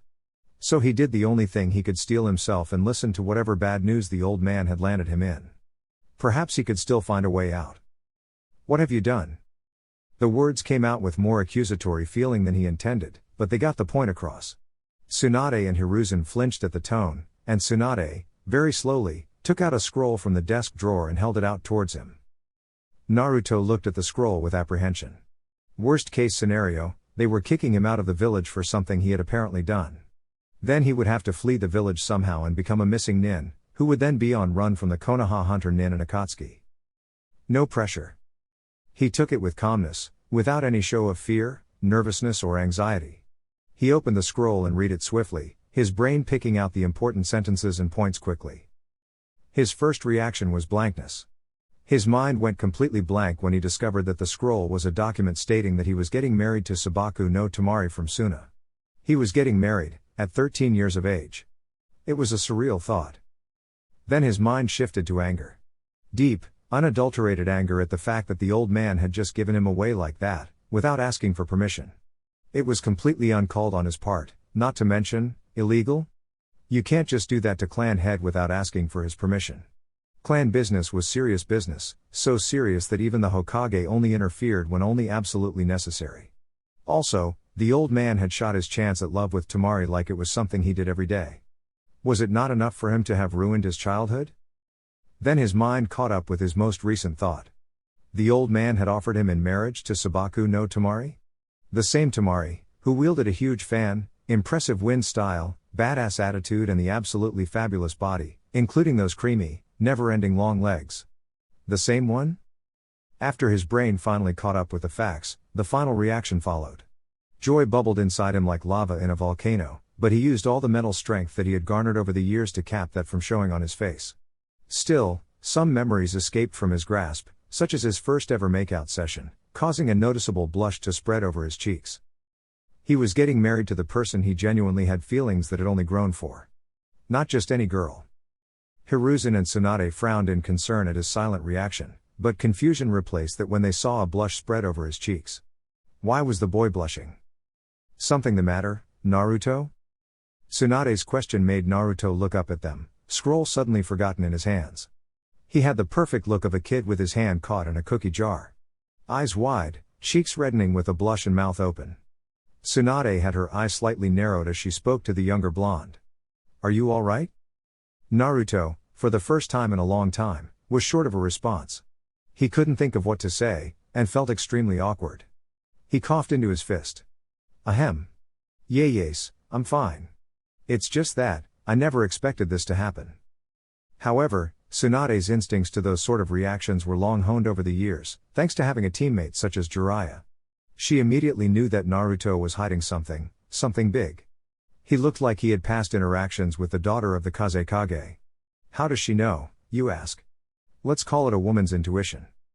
With an authoritative tone that Hiraishin would honestly say sounded like a mother suspicious of her child, Tsunade asked, no, commanded.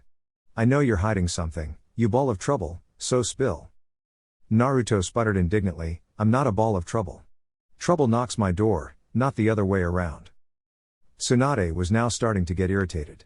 Don't change the topic, mister. What are you hiding?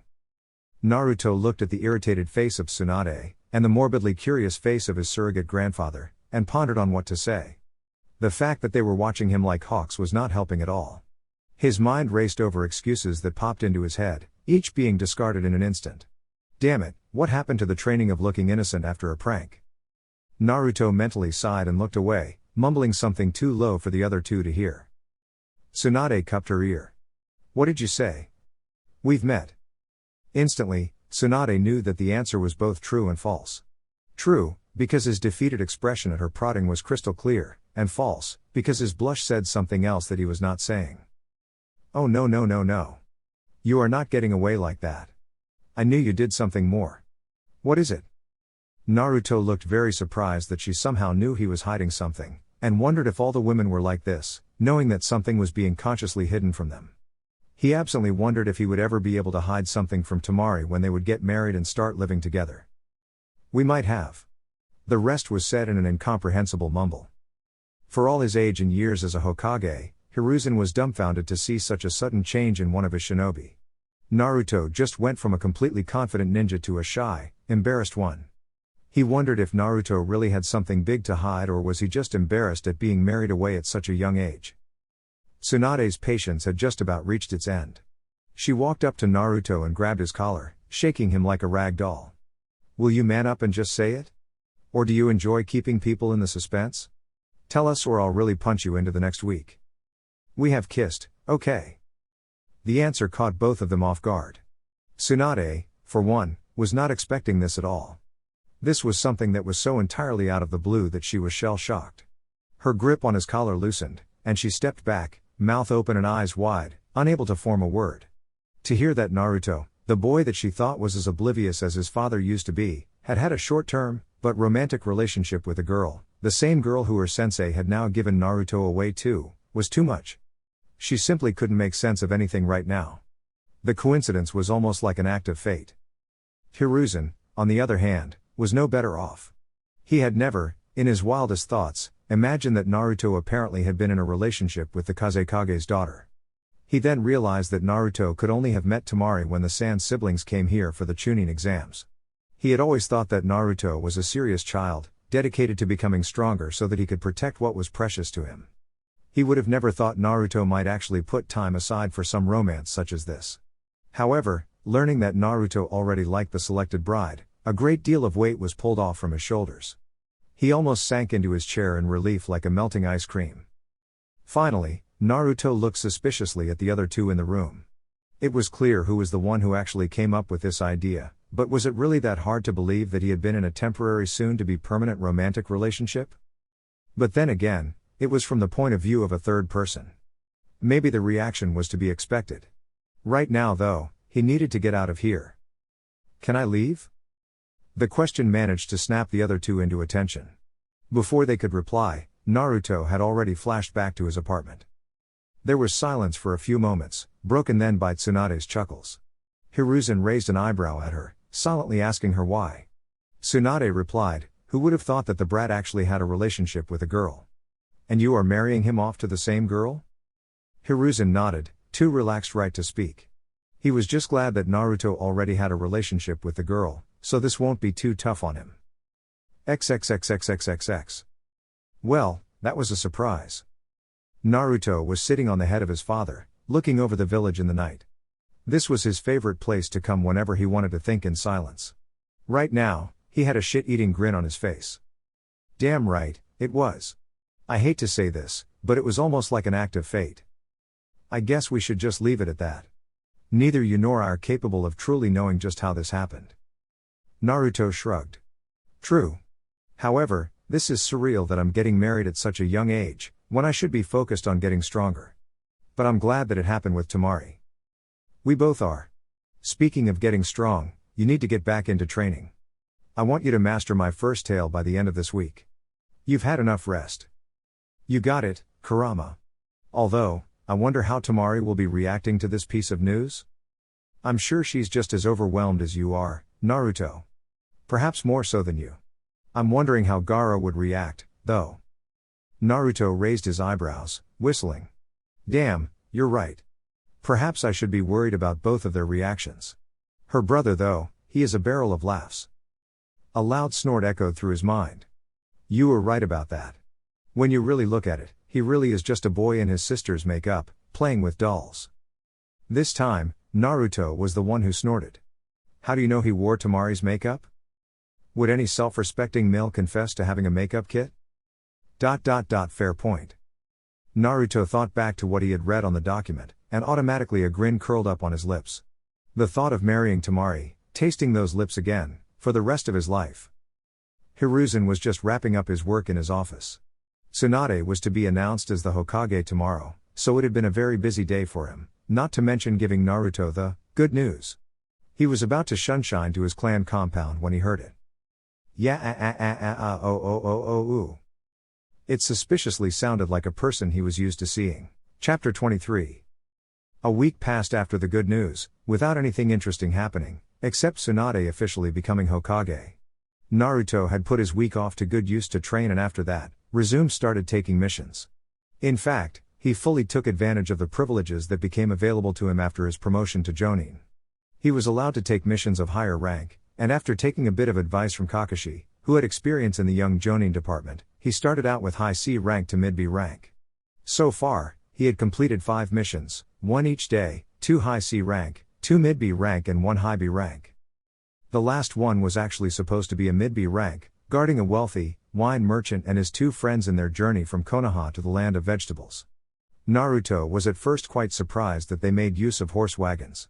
One was for the merchant and his friends, the other for their goods. The merchant was at first skeptical that there would only be 1 ninja to guard them, but Tsunade had convinced them that Naruto was more than qualified for this mission. Naruto sat on top of the second wagon in their journey. At halfway point, it seemed that this mission would be completed without any problem, and to Naruto's regret, any fight. However, as the saying goes, don't provoke the universe. It turned out that when they were about to enter no Kuni, they were ambushed by a ninja. More specifically, a missing nin. Amitsu Ishin was a high B rank missing nin from Kirigakure. Apparently, he had been hired to take out the merchant by arrival, or at least, that's what he said in his monologue when he was standing in front of the wagon. Poor guy never even saw Naruto coming, for the blonde's flash step was fast enough to catch Kakashi off guard. This guy stood no chance at all. He had just finished his monologue and moved to attack when his head was cleanly cut off from his body by Naruto using a kunai coated with wind chakra. Naruto had been ready to dispose of his body when he had paused, and took out his bingo book. He had smiled when he saw the missing nin's entry on a page for 120,000 ryo. Of course, his mission pay was relatively higher, and had been bumped up because of Ishin, but extra cash hurt no one. The client had been incredibly relieved and pleased, with him and his friends repeatedly thanking Naruto for saving their lives. Naruto had told them about the change in mission parameters, and the cost following it. Fortunately, they had offered no resistance against paying more. They wanted to repay him in any way they could, so Naruto just collected the extra money in payment. It had taken them a total of 38 hours to reach their destination.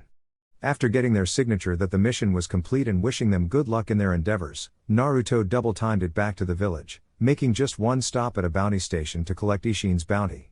Unfortunately, he could not use Hiraishin because his sensing capabilities were not good enough to cover countries just yet. On the bright side, he put his recent mastery of Kurama's fishtail to good use. After they had returned with Tsunade, Naruto used his week off to master Kurama's first tail. The blonde had, after a substantial amount of hard work, mastered the use of his body in the one-tailed mode. His already impressive strength, speed and reflexes were heightened greatly.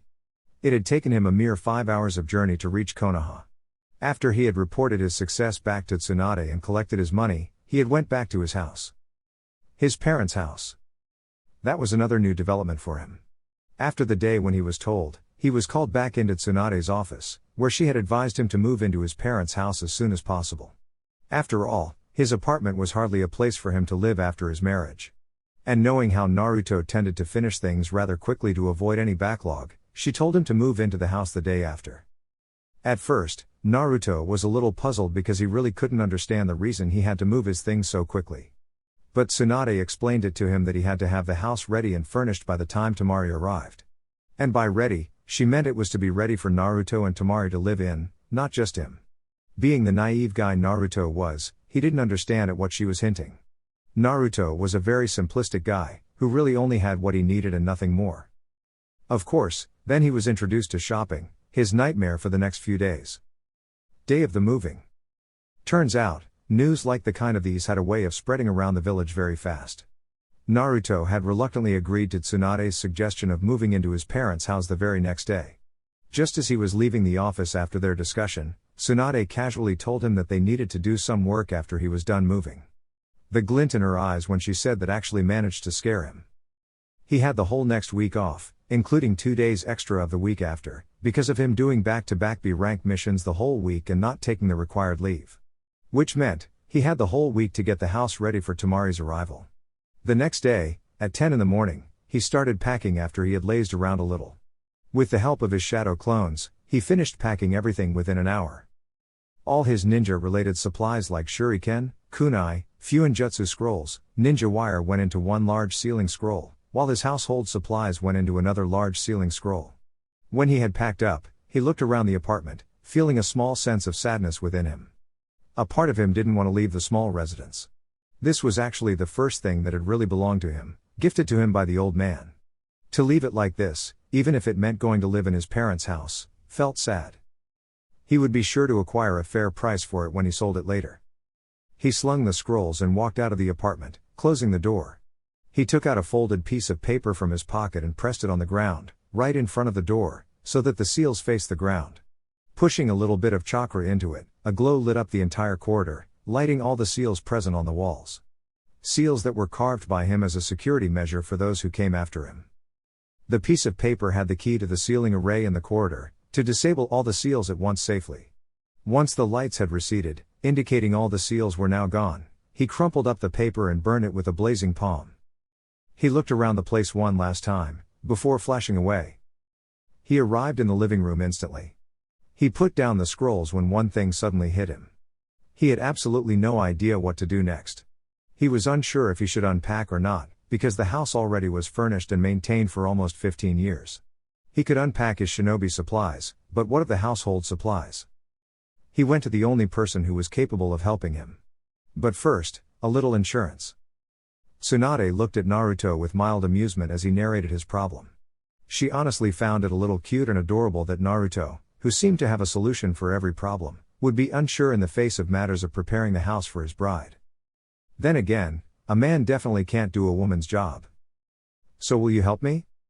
Naruto posed his question, standing in front of Tsunade. He knew that Tsunade was the only woman who could help him. She was the only one he trusted as well, aside from Shizune. Tsunade smirked as she leaned back in her chair, hands folded at her stomach. I could, but the Hokage's services come with a price, you know. Naruto internally groaned, but was half expecting this. After all, Tsunade would be a fool to not take advantage of him asking for her help. He sighed and took out a storage scroll from his pouch and laid it on her table, unsealing it. Tsunade's eyes widened as her eyes laid themselves on 3 very expensive, exotic bottles of sake. Her eyes shot to him in question, to which he shrugged. Don't ask me, I found them in my basement. Interestingly, he learned that his mother was quite a fan of exotic sake. He had a whole stash of his mother's sake in the basement. These 3 were only a little part of the whole that was very delicately preserved. His mother had damn fine sealing skills if she was able to preserve the whole stash like she did. The seals on the stash were personally made by her for storage purpose. Tsunade picked up a bottle and turned it around, whistling at the label. Well, your mother had good taste, she commented, then paused. She narrowed her eyes at him. How do I know that these haven't gone bad? Naruto replied easily, my mother created seals specifically for preserving them for a long time. Tsunade knew just how good Kushina was with Fuinjutsu. If she was the one who created seals to preserve these precious babies, then she had no doubt these hadn't gone bad. She then had a devious thought, perhaps she could haggle for a bit more. Still, just 3 bottles for the service you are asking from me? Naruto narrowed his eyes, you very well know just how rare these are. In fact, I could have just said that I would owe you a favor, but that was too risky. I'm asking help for a bit of house decoration, mind you. Tsunade immediately raised her hands in surrender position. Just kidding, Naruto. I was just kidding. However, inside she was breathing a sigh of relief. Man, those eyes were unnerving. First things first, we need to get you access to your clan accounts, she said, standing up. We're going to the bank. What followed after was perhaps the most boring day in Naruto's short life. Tsunade had taken him to the bank, right after dumping the day's work on Shizune, and they had spent almost 4 hours going over statements, accounts etc. At the end of their work, both of them had been quite mentally exhausted, but had smiles on their faces. Turns out if you are an important person and being accompanied by the Hokage, your work gets over rather quickly. Naruto had finally been granted full access to his clan's accounts. And what accounts they were. The Namikaze account was by no means small, having a total of 300 million ryo. Naruto had first been baffled, for he had no idea just how his father had managed to acquire so much money. Namikaze had not been a clan before his father became the Hokage.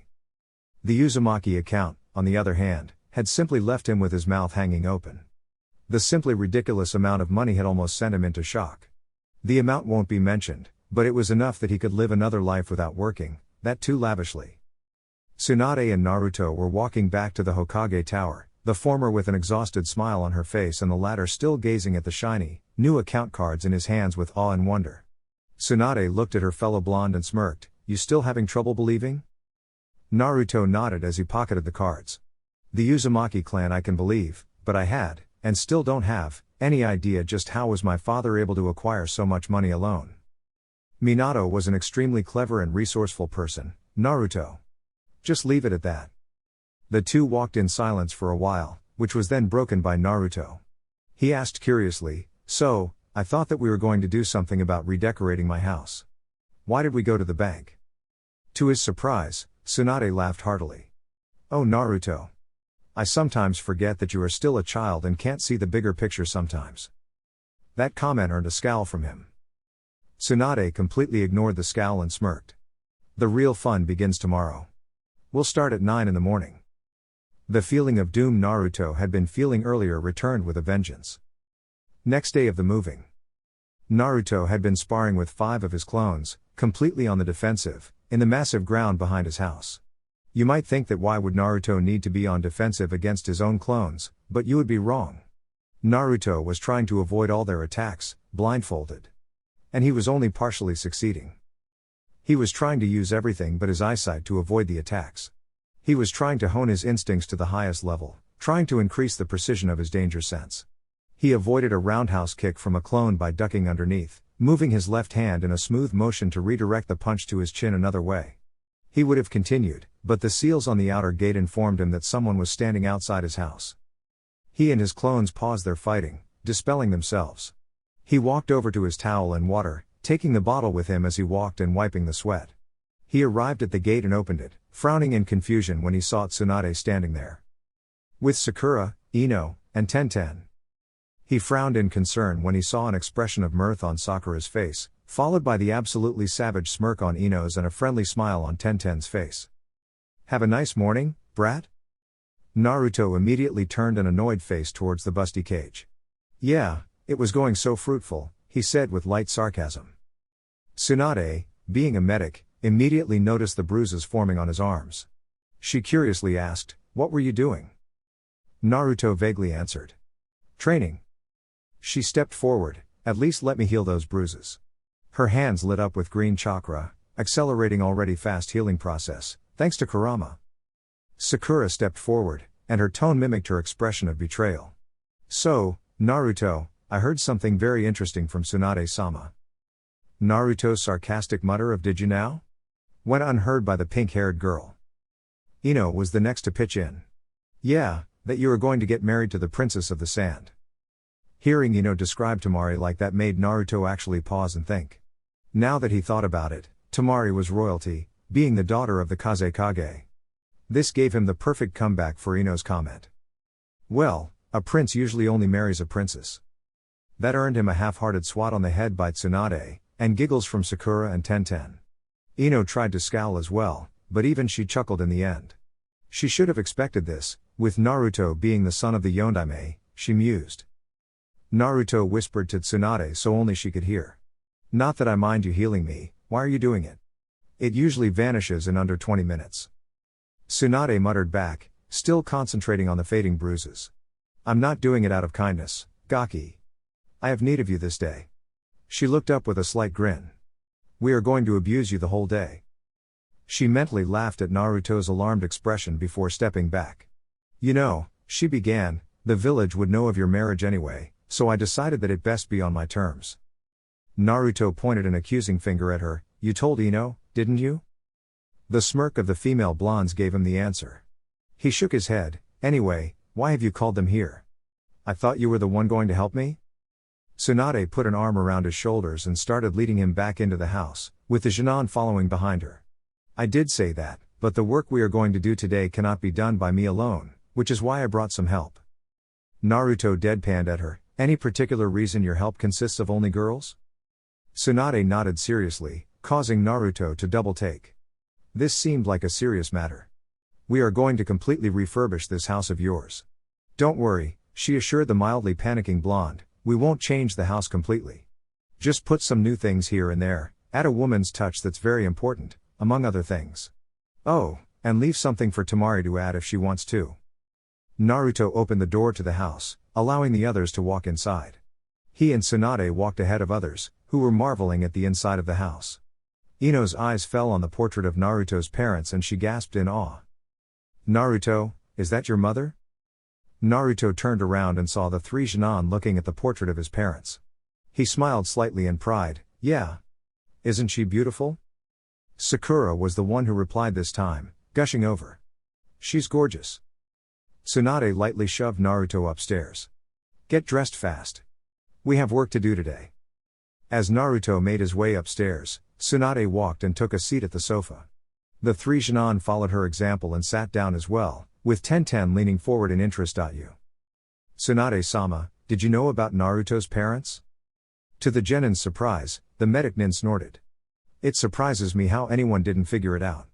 I mean, he literally looks just like his father. She waved her hand, gesturing to the portrait. And it was true, as they had found out on the day of the finals. Naruto and his father could be clones, if Naruto was a little more grown up in height. Before they could think more on this, Naruto came downstairs, in his Jonin uniform. Let's get this over with, shall we? However, his confidence dimmed after looking at the glint in their eyes. Oh, what torture it was. 7 hours later, Naruto was looking around the inside of his house with a tiredness he had never felt before. He didn't have any energy left to do anything. As he tiredly collapsed on the sofa to get some of his energy to head to the bedroom and fall onto his bed, he recounted what he went through the day. Tsunade and the girls had taken full advantage of his ability to mass-produce shadow clones. Tsunade had taken him to get the latest kitchen accessories, while his clones had went with Ino, Sakura and Tenten to get new interior designs for the house. Tsunade also sent a clone of her own with them, just to make sure that whatever the girls selected didn't make the house too girly for Naruto's tastes. Naruto had protested that his house already had kitchen accessories, but Tsunade insisted he take it, if only as a wedding present from her. He was reluctant to buy it, but he did. To his enormous shock and surprise, his account, the Uzumaki account, barely had a dent in it after the purchases they had made, and not just for the kitchen. Tsunade had only laughed and said that Kushina didn't do anything in small amounts. They had returned home to find the three girls, with a group of men working extensively on the interior design of the house. After seeing Naruto, he was bewildered to see his own clones giving him looks of pain, followed by pity and then, to the extreme annoyance of Naruto, dispelling. Present. Boy, that day was a roller coaster for Naruto, with merciless teasing from Kurama. The extensive work that had been going on in his house had also been charged to his Uzumaki account. Seeing the ridiculous amount of money it contained, Naruto had little to no problem in using it to give his house a new look. He had been quite worried that Tsunade had given Ino and Sakura free rein over the designing of the house. However, Tsunade had assured him that she had picked Tenten just for the purpose so that Ino wouldn't completely make it look like that only a woman lived there. And judging from the arguments from Tenten and Ino he had heard, with Sakura acting as mediator, Naruto knew that Tsunade had hit the nail on the head when it came to Ino.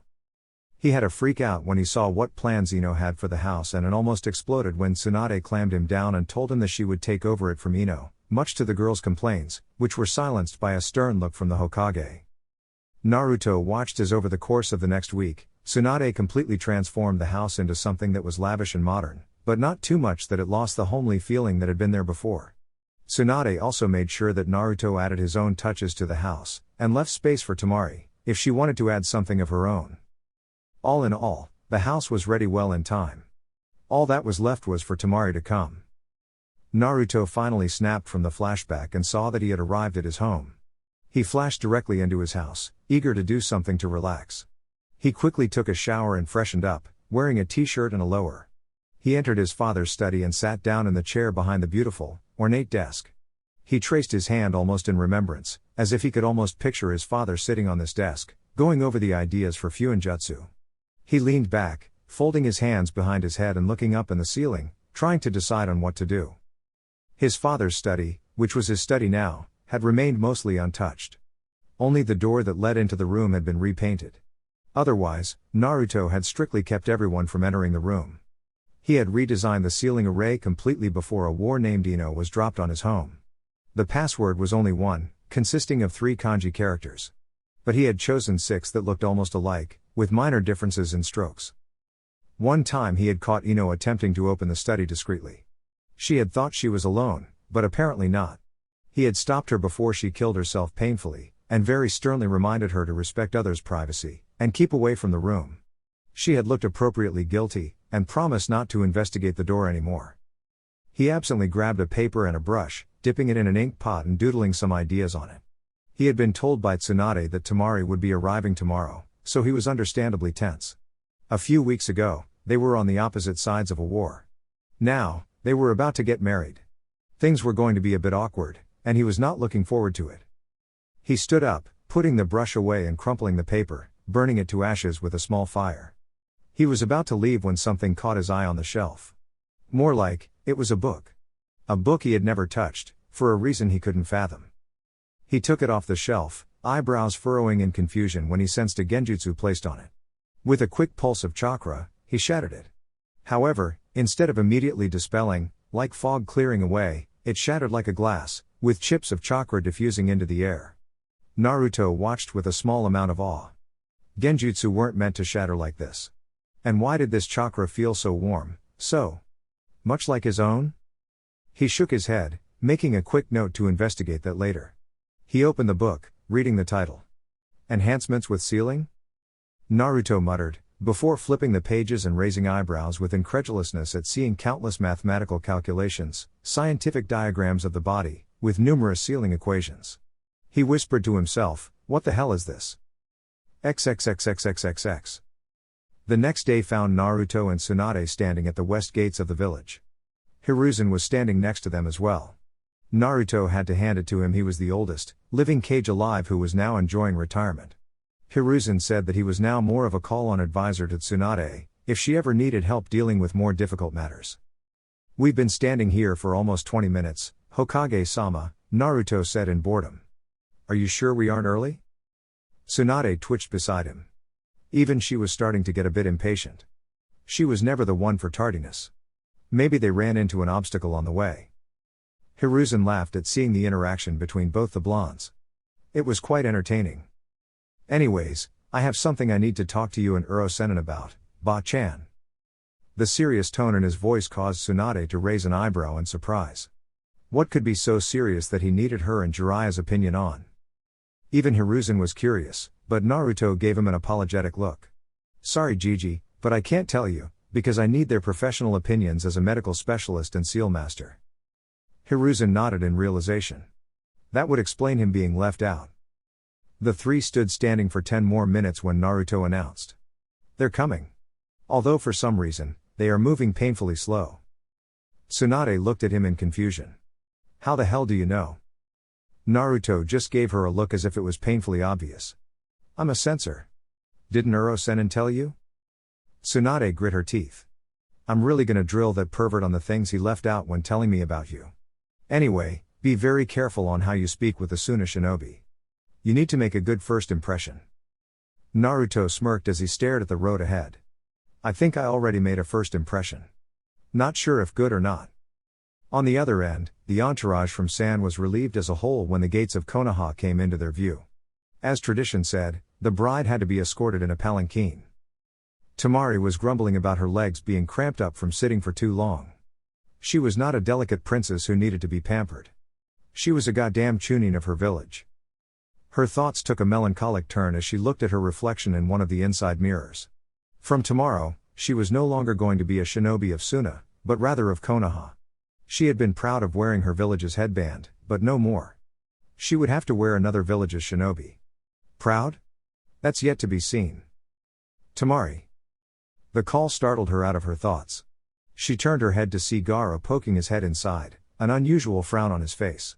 She sadly smiled at that she was still getting used to Gaara showing concern for her. What is it, Gaara? Are you all right? The question was so out, coming from him, and yet, Tamari found it adorably cute. She smiled slightly as she held her brother's hand. He did not flinch. I will be, Gaara. Don't worry. Gaara looked extremely unsure of what to say next.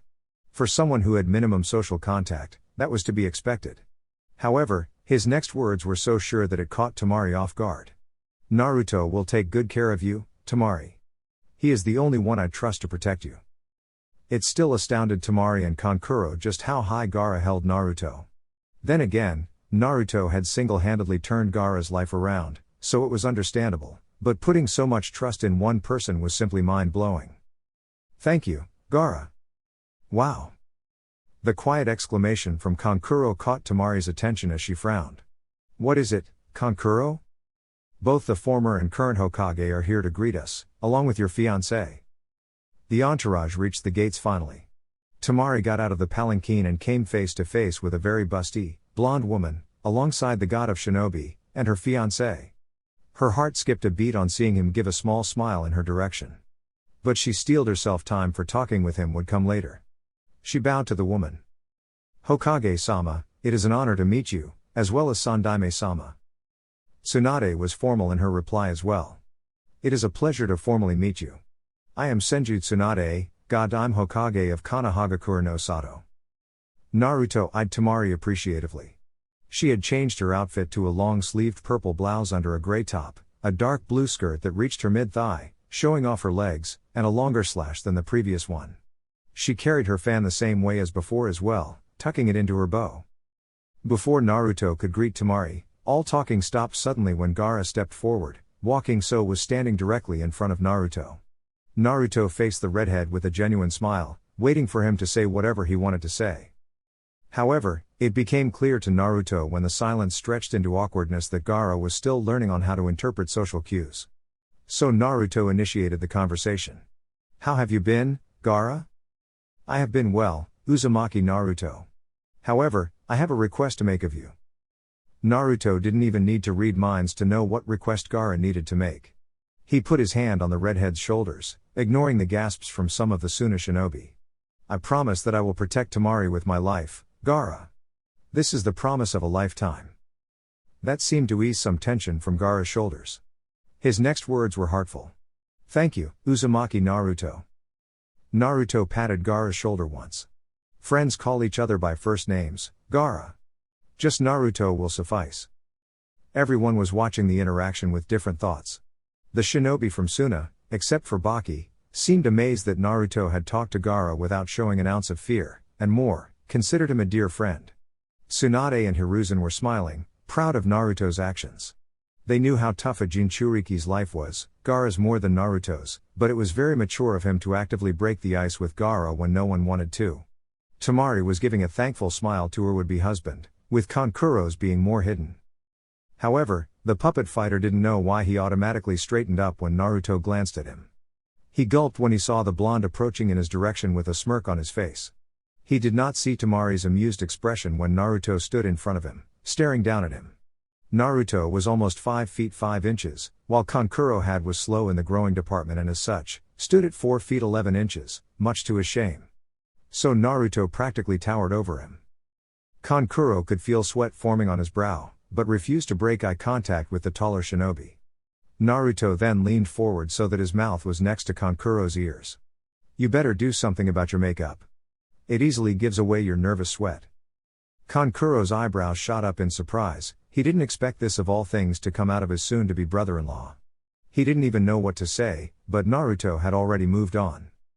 Naruto stood in front of Tamari, fighting the impulse to hug her right there and then. It would look very out of place, not to mention suspicious to those who didn't know of their earlier interactions. Instead, he greeted her warmly, "Welcome to Konoha, Tamari." Tamari smiled and greeted back. "I accept your welcoming, Naruto-san." Apparently, she was more aware of the protocols and way of conversations that were to be followed in this context. That was to be expected of the eldest daughter of the Kazekage though. It was then Tsunade stepped back into the conversation. Now that the greetings are over, please follow me. I will make your arrangements of staying in our village. However, Naruto interjected. Hokage-sama, if it's not too much trouble, I can take Tamari and her siblings with me to my home. They can stay with me. I have more than enough room. Tsunade gave it a moment of thought and then agreed. It would give Naruto and Tamari time to talk out whatever issues they have, as well as catch up. Also, it would prove a good bonding time between Naruto and Tamari's brothers. Alright, you can take them with you. But report to me early tomorrow for Tamari's initiation. Naruto beamed in her direction and put each of his hands around Gaara and Tamari, pulling them into his sides. He turned to face her and gave a charming smile, "By your leave, Hokage-sama." He then flashed out of there, leaving a blinking and confused Kankuro in front of an equally confused Tsunade. A few moments later, Naruto flashed back, grabbed Kankuro by his shoulder and flashed away again. All the people left there blinked at the unusual happenings, not knowing what sense to make out of it. Tsunade snapped out of her confusion when Hiruzen chuckled beside her at Naruto's antics. She turned to the rest of Suna Shinobi, "The rest of you, follow me. I will show you your staying arrangements." XXXXXXX. Naruto appeared with Gaara and Tamari right outside the gates that led into his home. Both of them blinked at the sudden travel, after which their minds caught up, followed by their bodies. Tamari immediately turned and glared at a smirking Naruto, while Gaara deadpanned at him. "A warning would have been nice, you know," she almost growled at him. Naruto sheepishly rubbed the back of his head and chuckled. It was the first time someone ever complained about instantaneous travel. "Don't ever do that again," Gaara said in his deadpan. Naruto rose an eyebrow in return. "You mean to say you don't like traveling from one place to another in an instant?" The narrowing of eyes was the only answer that Gaara gave, but Naruto refrained from smirking in his silent victory at the argument. It was then Tamari spoke up. "Wait, where's Kankuro?" Naruto's eyes widened for a second, before he disappeared in a flash, returning instantly with the aforementioned person. The puppet fighter turned and indignantly pointed a finger at Naruto. "You forgot about me." Naruto shrugged, "My bad." He then walked up to the gates and pressed his hand to let the seals recognize his chakra. The seals glowed and the gate opened up, giving everyone a view of the house inside. Gaara was impassive as ever, but Kankuro was gaping in wonder at the house. Tamari also gazed in awe at the residence, but hers was less than her idiotic brother. She had known that with Naruto being the head to two clans, wealth was never a problem for him. Naruto smirked at their reactions and gestured with his hands. "Shall we head inside?"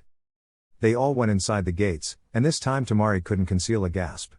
The compound was even more beautiful, with a small square pond in front of the house. The house in question was quite big, easily big enough to be called a mansion. And the garden, with its healthy grass and flowers, seemed to be well cared for. Naruto led them all inside, further surprising Tamari and Kankuro. Gaara maintained his impassive look, but even he admitted to be impressed on the inside. The living room was very spacious and while looked very lavish, it still gave off a homey feeling. The kitchen also looked newly furbished, and was connected to the living room. Naruto walked into the center of the living room, right in front of the sofas and living room, and clapped twice for attention. "All right, listen up." The three siblings turned to him, frowning in confusion. "First order of business, I'm telling you where you're gonna sleep." He turned to Tamari, who looked a bit anxious. His look softened and he said, "Tamari, while we may know each other," he ignored Gaara's raised eyebrow and Kankuro's sputters, "I doubt you want us to sleep together. So we are going to be sleeping in separate rooms." Kankuro interrupted him. "Wait, what about you and my sister?" "So here are the facts," Naruto continued as if the guy hadn't even spoken. "There are a total of 3 bedrooms upstairs. The master bedroom, which is mine, is at the end of the corridor. There are 2 guest bedrooms, one of which will be Tamari's." He turned to Gaara, "You two either could bunk together or Kankuro can have it." "I don't sleep," Gaara stated. Naruto frowned, but shrugged. "Have it your way then. Guess you are lucky, doll boy, you get to sleep in a bed instead of the couch." Kankuro sputtered again as Naruto kept on talking. He turned to Gaara and said, "Remind me to fix your seal one of these days." After everyone had been introduced to their rooms, Naruto called them down again and said, "All right, now that the accommodations have been set, here's the thing. Either you can train in the grounds behind the house, or you can roam around Konoha with my clone as a guide to show you the hot spots." Kankuro asked accusingly. "Why a clone?" Naruto turned his face towards him with a raised eyebrow. "I hope you don't mind, but I'd like to spend the day with my fiancée. That is, if she is willing," he asked her, to which she gave a small nod and walked up to him, poking his chest. "We need to have a talk." "We don't mind, Naruto. We will take your clone as a guide," Gaara said before Kankuro really started to grill Naruto. The talk his sister wanted to have sounded important. Just as he finished speaking, a clone popped up beside Naruto. "Have fun, you two." With that, Naruto grabbed Tamari and disappeared. XXXXXXX. Naruto and Tamari spent the rest of the day just roaming around, talking about just general things, getting to know each other better, or they went to a restaurant and had lunch, or trained. The day passed very quickly for both of them, and soon they found themselves sitting on the head of Naruto's father, overlooking the village. Naruto was leaning against a spike of hair, with Tamari leaning into his right side, Head rested on shoulder, with Naruto's arm wrapped around her shoulder. She had her fan rested against another spike nearby. Both of them were enjoying the peace and quiet. I could get used to this, Tamari murmured, shifting so she was closer than before. Naruto was more than happy to let her. Yeah, me too. Silence reigned for a short while again, which was then broken by Naruto. Tamari, do you think this could work? Tamari lifted her head from Naruto's shoulder to look him in the eyes. She knew exactly what he was talking about, whether this marriage could work or not. She sighed. Naruto always seemed to go straight to the point, without beating around the bush. Not that she had a problem with that. To be honest, even I had this question on my mind ever since I was told about this, she told him, watching him nod in return. She began to blush as she spoke. I know that I liked you, spending time in your company. I had developed these feelings for you that I had never felt before, towards anyone. I like you, but I am unsure whether these feelings are enough too. She couldn't exactly find the words to express how she truly felt. Naruto just nodded. It's okay. I understand. Something like that is difficult to put into words. How about we talk this another way? Tamari turned to him with a quizzical look. What do you mean?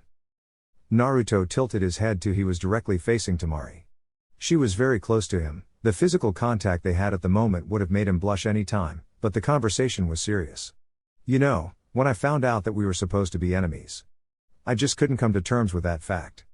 My feelings were so strong for you that I almost couldn't make my mind up on what would I do if I were to face you in the war? Tamari didn't say anything, just nodding him to continue. But her eyes were a bit blurrier than before.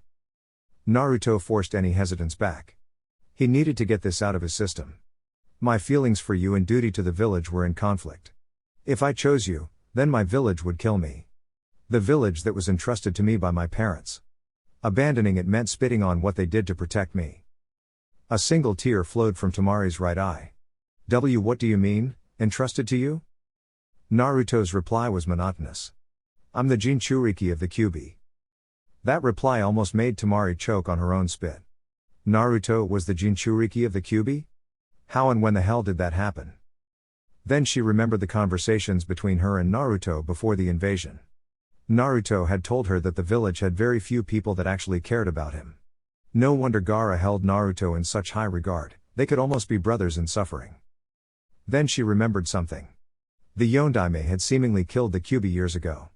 But masses of chakra can't be killed, and Naruto just revealed that the Kyuubi was living inside him, which meant... Oh Kami, she breathed out. This was too much news to be dealt with at one time. To think the Yondaime sealed the Kyuubi inside his own son? To protect the village, he sacrificed his own family? Tears were freely flowing out by now. Naruto was sugarcoating it when he said that he had been entrusted with the village. The Yondaime Hokage had sealed the fate of his own son by making him the Kyuubi's jailer. It was frightening how many similarities were popping up between Gaara and Naruto.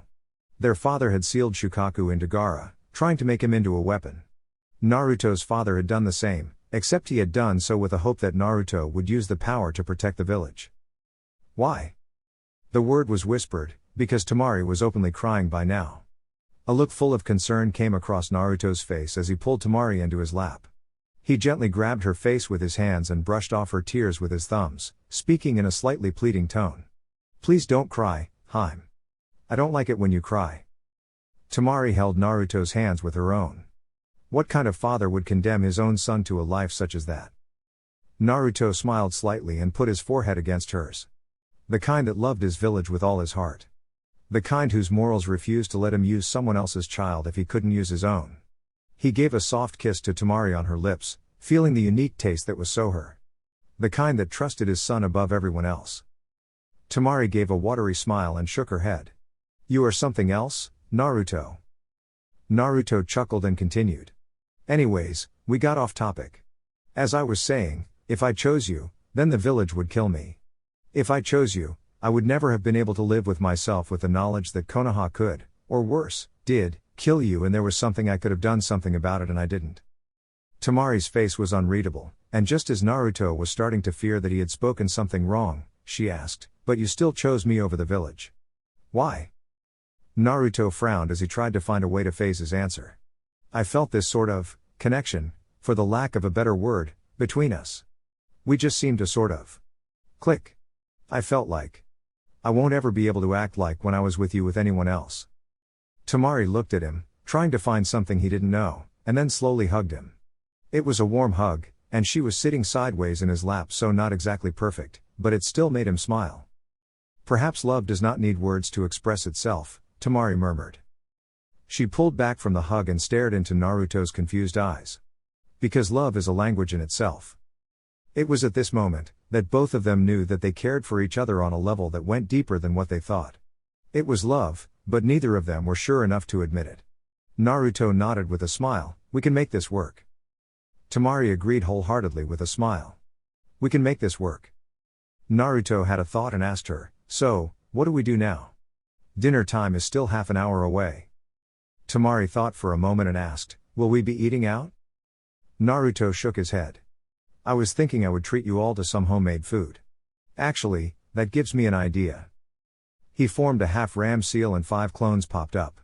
He turned towards one clone. Go to Gaara and Kankuro, tell them to meet me at the house in exactly 1 hour. The clone nodded and vanished in a blue flash. Turning to the other 4, he gave his orders, you 4 start preparing the dinner at home.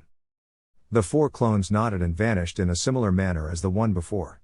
Tamari hummed, impressed. Those shadow clones seem to be damn useful. Naruto smirked, trust me, they make for great company as well. Both of them chuckled at the thought of talking to yourself when getting bored. As their chuckles faded, Naruto asked, so, what do we do now? Tamari thought and smirked as she thought of the perfect way to spend. She smiled coyly as she leaned forward and planted kisses on Naruto's neck, causing his breath to hitch. I can think of something. Naruto was all too happy to indulge her. There is a slight lime scene here, I can't post it on YouTube. If you want to read it, link to the story is in the description. If you're a patron, the full version is out over there. Lime scene over. You are a tease, she said as she leant against him. Naruto just chuckled and wrapped his arms around her. Though they had been a bit more daring than the last time, both decided that this was a good boundary for now. Learnt from the master, he sassed back. Both were completely aroused right now, but before they could decide on a further course of action, Naruto's clone flashed before them, causing Tamari to yelp and clutch Naruto tighter. Naruto only snorted and said, if you are going to live with me, you better get used to that. But Tamari recovered quickly and poked him in the chest. Oh, no way, Namikaze. Trust me, we are going to lay some ground rules concerning your flashing. Naruto stared at her for a moment, then relented. Fair enough. Turning to the clone, he asked, is dinner ready? The clone smirked and nodded, causing Naruto to whistle. Damn, time sure does pass fast when you're having fun. Tamari got up so Naruto could get up. Get Gaara and Kankuro to the dining table. We'll follow. The clone nodded and flashed away. Naruto turned to Tamari, who was watching him with a knowing smirk. What? That's a very impressive size for someone your age, she commented while gesturing below. Naruto quirked an eyebrow before looking down, instantly flushing in embarrassment. His package was clearly visible through the lower he was wearing, proudly standing tall. To save some of his dignity, he asked in return. And you would know how? Tamari shrugged, they teach stuff like that to the kunoichi and Suna for the missions that are special. Naruto nodded, fair enough. Guess I'll have to settle for a cold shower, then. He grabbed Tamari and disappeared in a blue flash. XXXXXXX. Sunagakure no Sato was a village that lived up to its name. The village hidden in clouds was at such high altitude that it literally was hidden among the clouds. This village was the shinobi village of Kaminari no Kuni, the land of lightning. Its leader was called the Raikage, literally meaning the lightning shadow. The current Raikage was simply known as A, and right now, he was staring at the destroyed furniture in his office, thinking about the latest news his spy had delivered. Uzumaki Naruto was the one and only son of Namikaze Minato. At first, A's interest was aroused by the fact alone that an Uzumaki had survived and was living in Konoha right now. Uzushiogakure no Sato had been completely destroyed in the Second Great War, with the combined efforts of Kumo and Iwa. Of course, a few scant survivors might have managed to escape, but it's not as if they can do anything. Then came the Third War, in which Kumo had lost badly, but not as badly as Iwa did. Konoha no Kiroi Senko, Namikaze Minato, had single-handedly secured Konoha's victory in the war. The man had earned the entire shinobi world's fear, and grudging respect of a few. In fact, Minato came to be so feared that while the man's short reign as the Yondaime Hokage, no village even dared to so much as look at Konoha with the intent of fighting it. The world was aware of what happened to Iwa's forces, and no one wanted the wrath of the Yellow Flash to be directed at them. But 13 years ago, the legendary Flash had died fighting to save his village from the Kyuubi. Contrary to what many people in his village felt, I held great respect for Minato. He was the only one to completely outspeed and blindside him in their single fight against each other in the war. A respected strength, and Minato had proven himself stronger, and way faster than him. I considered Minato his rival, and was understandable upset when the only person who could give him a run for his speed left the world. But looking at the situation from a political angle, it meant that Konoha no longer had the might of the Yellow Flash in their hands. And Iwa had rejoiced at the death of that man. But now he was hearing this. A blonde boy, no older than 13, with azure blue eyes named Uzumaki Naruto. A Genin of Konoha who had been participating in the Chunin exams as a student of Hatake Kakashi, the copy ninja. He was a nonentity to his spy until the moment it was announced that Uzumaki Naruto was the son of the Yondaime Hokage. And he was powerful, more than most of the Jonin, his spy was saying. This Naruto had trumped a Hyuga in taijutsu like it was nothing, and had used Fuinjutsu and Hiraishin in great conjunction to take out Tsunade's Jinchuriki. All in all, Uzumaki Naruto spelled trouble for the nations. The boy was clearly powerful, and coupled with the Hiraishin could match some of the world's greatest shinobi. If he was allowed to get even more powerful, the balance of power among the nations could dangerously tip in Konoha's favor. But even knowing this, I could not afford to go to war with Konoha, even if his military was much larger than the other villages. Much as he hated to admit, if Kumo had quantity, then Konoha had quality. He sat down in his chair and thought. Right now, the news was that Suna had decided to regain its alliance with the Leaf by using the old tradition of an arranged marriage. Sabaku no Tamari, the daughter of the Yondaime Kazekage, had been set to marry Uzumaki Naruto. No doubt, not only would the marriage cement their alliance, but the offspring of the two would no doubt be powerful. But he had to take into account the Leaf as well. For all its powerful shinobi, the Leaf was not a provocative village. They never made the first move in any of the great wars. For now, he would keep the boy in check. It was all he could do right now. XXXXXXX. Iwagakure was a village that harbored feelings of great hate towards the Hidden Leaf. Ever since the Third Great War ended, that Tsuchikage, Aniki, resented the Leaf. Aniki was an old, but powerful shinobi. The only one in the world with Jinten, the dust release. Aniki relied on the dust release far more than he cared to admit.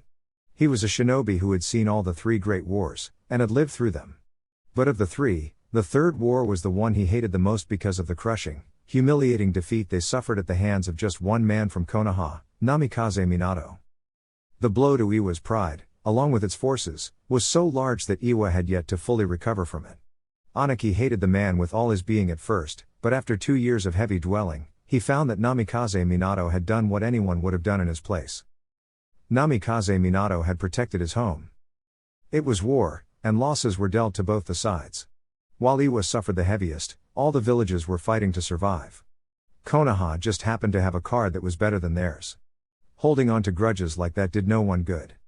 Namikaze Minato deserved his rest after what he did to protect his village. So Aniki did the wise thing. He let his irrational hatred go. Of course, that could not be said for the whole village. Countless had lost their families due to the slaughter Namikaze had brought upon them. His own granddaughter was one such example. Kurotsuchi lost her mother in the war, and had blamed it all on Namikaze. Aniki honestly was worried for her mental health. Blaming a man who was just doing his job was hardly fair, after all. And now there was this news. His spy had delivered the news of utmost importance. Apparently, the Yellow Flash had a child, whose name was Uzumaki Naruto. At first, Aniki couldn't quite believe the message. When he did, he had just collapsed onto his chair in disbelief. He had seen the power of Namikaze Minato, and he was not interested in seeing that again. At first, he would have happily given the order to assassinate the boy and his recently known fiancée, to make sure that every trace of Namikaze Minato was wiped out from the face of the world. But now? He was content to just keep his distance. He knew that Namikaze lived by a code: as long as you kept your distance and didn't harm his close ones, he was content to leave you alone as well. I look forward to see what you become, Namikaze Naruto. Unfortunately, he forgot to safely put the document. Chapter 24. It had been about 4 days since Tamari came to Konoha, and those 4 days were some of the most enjoyable days of Naruto's life. He was off duty, on strict orders by Tsunade. Naruto had no problem with using his time to either train with the Sand siblings, or work on his newest sealing project he found in his father's study. Training with Tamari was fun, because they hadn't trained together since Chunin exams, and they both enjoyed every second of it. It was clear that Naruto held the upper hand in taijutsu due to his speed and reflexes. Tamari had, on more than one occasion, suspiciously asked him and his friends whether Naruto had a bloodline that allowed him to this fast at his age, because no other shinobi of his age was that fast. They had spent more time together than before. They could be seen together training on one of the grounds sometimes, or just taking a walk around the village, or eating at Ichiraku's. Even though his marriage to Tamari gave Naruto plenty of good reasons to spend more time with her, he unfortunately had become a victim of his friends and worse, Jiraiya's teasing. He had accomplished quite a bit in the 4 days that she and her brothers had been in Konoha. He had talked to Tamari about how their relationship would progress, if they could make it work or not, followed by an extremely hot make-out session. And they had been having a lot of those recently. Most of them were either in the house when they were alone, or sometimes in the training grounds. They even had 2 of them in alleyways, just like any teenage couple with raging hormones. Kurama had made himself a cave in his mind to block it all out. They had been steadily getting bolder with each other, and Naruto knew that it won't be long before the. Naruto shook his head violently, trying to get rid of the blush that had been forming on his face. He was on an errand, quite a serious one, because he needed to talk to both Jiraiya and Tsunade about this, if his father's notes were anything to go by. The journal was about something that Naruto would never have expected from his father. It was filled to the last page with sealing equations and math, all of which required a constant study from Naruto's clones over 2 days. In the end, it all came down to one thing. Namikaze Minato had used Fuinjutsu to successfully enhance the human body. Namely, his own. Now if it were any other person, Naruto was pretty sure he would have set the book on fire with a canon jutsu, then shut the ashes in a box and then fried the box. But this was his father he was talking about here. The Yondaime Hokage, the Yellow Flash, one of the greatest seal masters to ever live. One can't just throw away the work of a genius like that. On the first day, the day after they came, he had fixed Gaara's seal with Jiraiya's help. To say that the seal was a shoddy piece of work was the greatest understatement ever. When he had examined the seal after removing the Gagyo Fun he had put over it, there was no other way to say this. Naruto had been fucking pissed. So pissed off he was that he had destroyed almost half of a training ground in his rage. He wanted to find whoever made that insult to Fuinjutsu and raze them into the ground.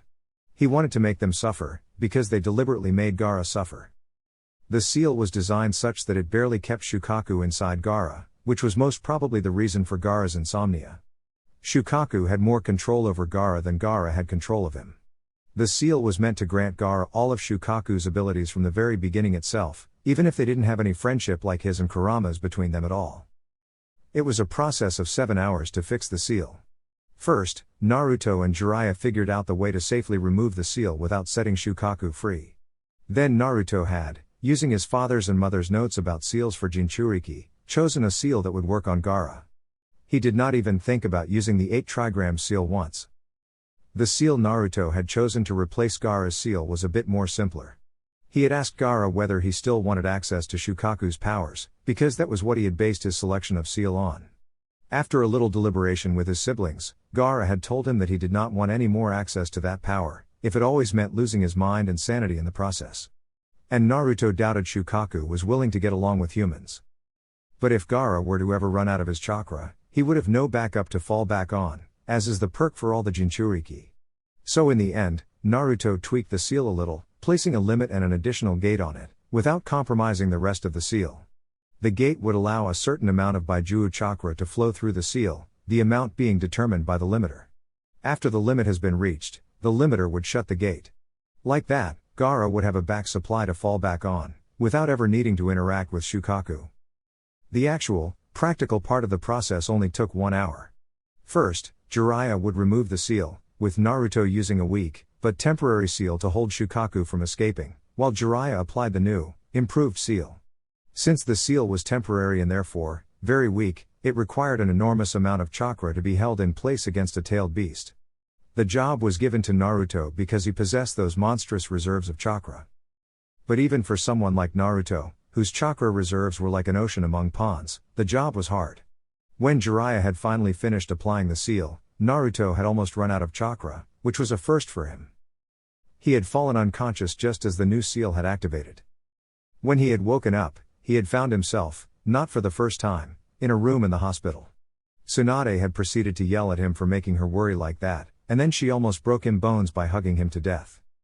She then proceeded to tell him that he had been unconscious for a good 5 hours, because he had nearly emptied his chakra tank. After getting released, he had then went back to his house with Tamari, who had been in tears, though of joy or worry, Naruto hadn't been able to tell. Flashback. Naruto had just flashed back to his home's living room when he was tackled by a blonde blur, straight into the couch. It took him 1 second to realize that the sobbing person hugging him was his soon-to-be wife.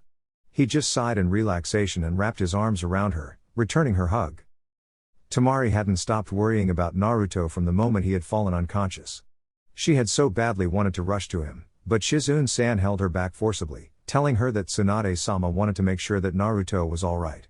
Although, she assured Tamari that Naruto had probably fallen unconscious due to chakra exhaustion. Even if that did little to assure her. She failed to mention the extreme part. For Tamari, it felt like every second was as long as a minute, for Naruto showed no signs of waking up at all. Tsunade had ordered her to go back home after her 4th hour of staying in the room. She had assured her that she would be the first person Tsunade would send Naruto after she had discharged him. "You had me completely worried, Baka," she whispered as she clung to him. Naruto placed a soft kiss on her hair. "Removing a seal is tricky business, Tamari. Holding a Baijuu back from escaping even more so. I told you that before we began the procedure, you know. But you never told me you would almost empty your chakra reserves." Naruto chuckled as he adjusted her on his lap so she was facing him more comfortably. Her eyes were red from crying, and tear tracks had formed on her cheeks. A lone tear made its way down, only to be kissed away by him. "Well, I was holding a Baijuu back, so my chakra reserves had to take a hit." Tamari smiled and just leaned into him, wrapping her arms around his neck. "You don't get to worry me like that, Naruto." Naruto wrapped his own arms around her. "I know, and I'm really sorry, but this is one of the times when it just can't be helped. Sometime in the future, something might happen to you, and I would lose my head and give you the same lecture you are giving me now." After a moment of pause, he continued in a more positive tone. "Look on the bright side though. Gaara will be able to sleep to his heart's content now. I look forward to not seeing him look like an actual raccoon." Tamari couldn't help the chuckle. "You're right. He will finally be able to sleep after years of insomnia."